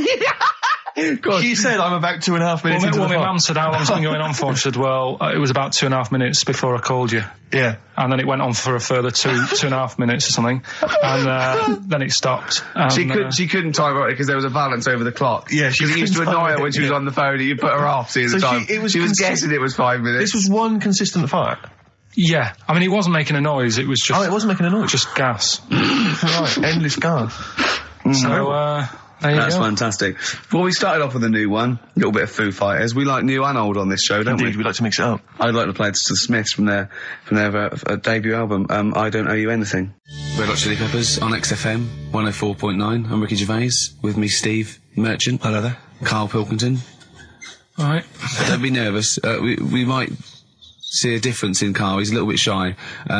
There's someone here from the BBC filming this, part of that celebrity boxing thing. The Fight, I think it's called, and they want to get a little clip of this, so we're going to let them film for a minute, and then they're going to go away. Is that all right, Karl? Yeah. He doesn't want to be on camera, do you? Do you? I think it ruins radio, doesn't it? Well, not for the people listening, it doesn't. Yeah, but it does, because people are like, oh, he sounds like a bit of a looker. What, you? Yeah. And then they'll see it on the telly, and they'll go, God, yeah, his head is round. It is round, though, isn't it? So, guess what? I got a call yesterday. You'll love this, Steve. From MTV, and they were wondering if they could screen test Karl.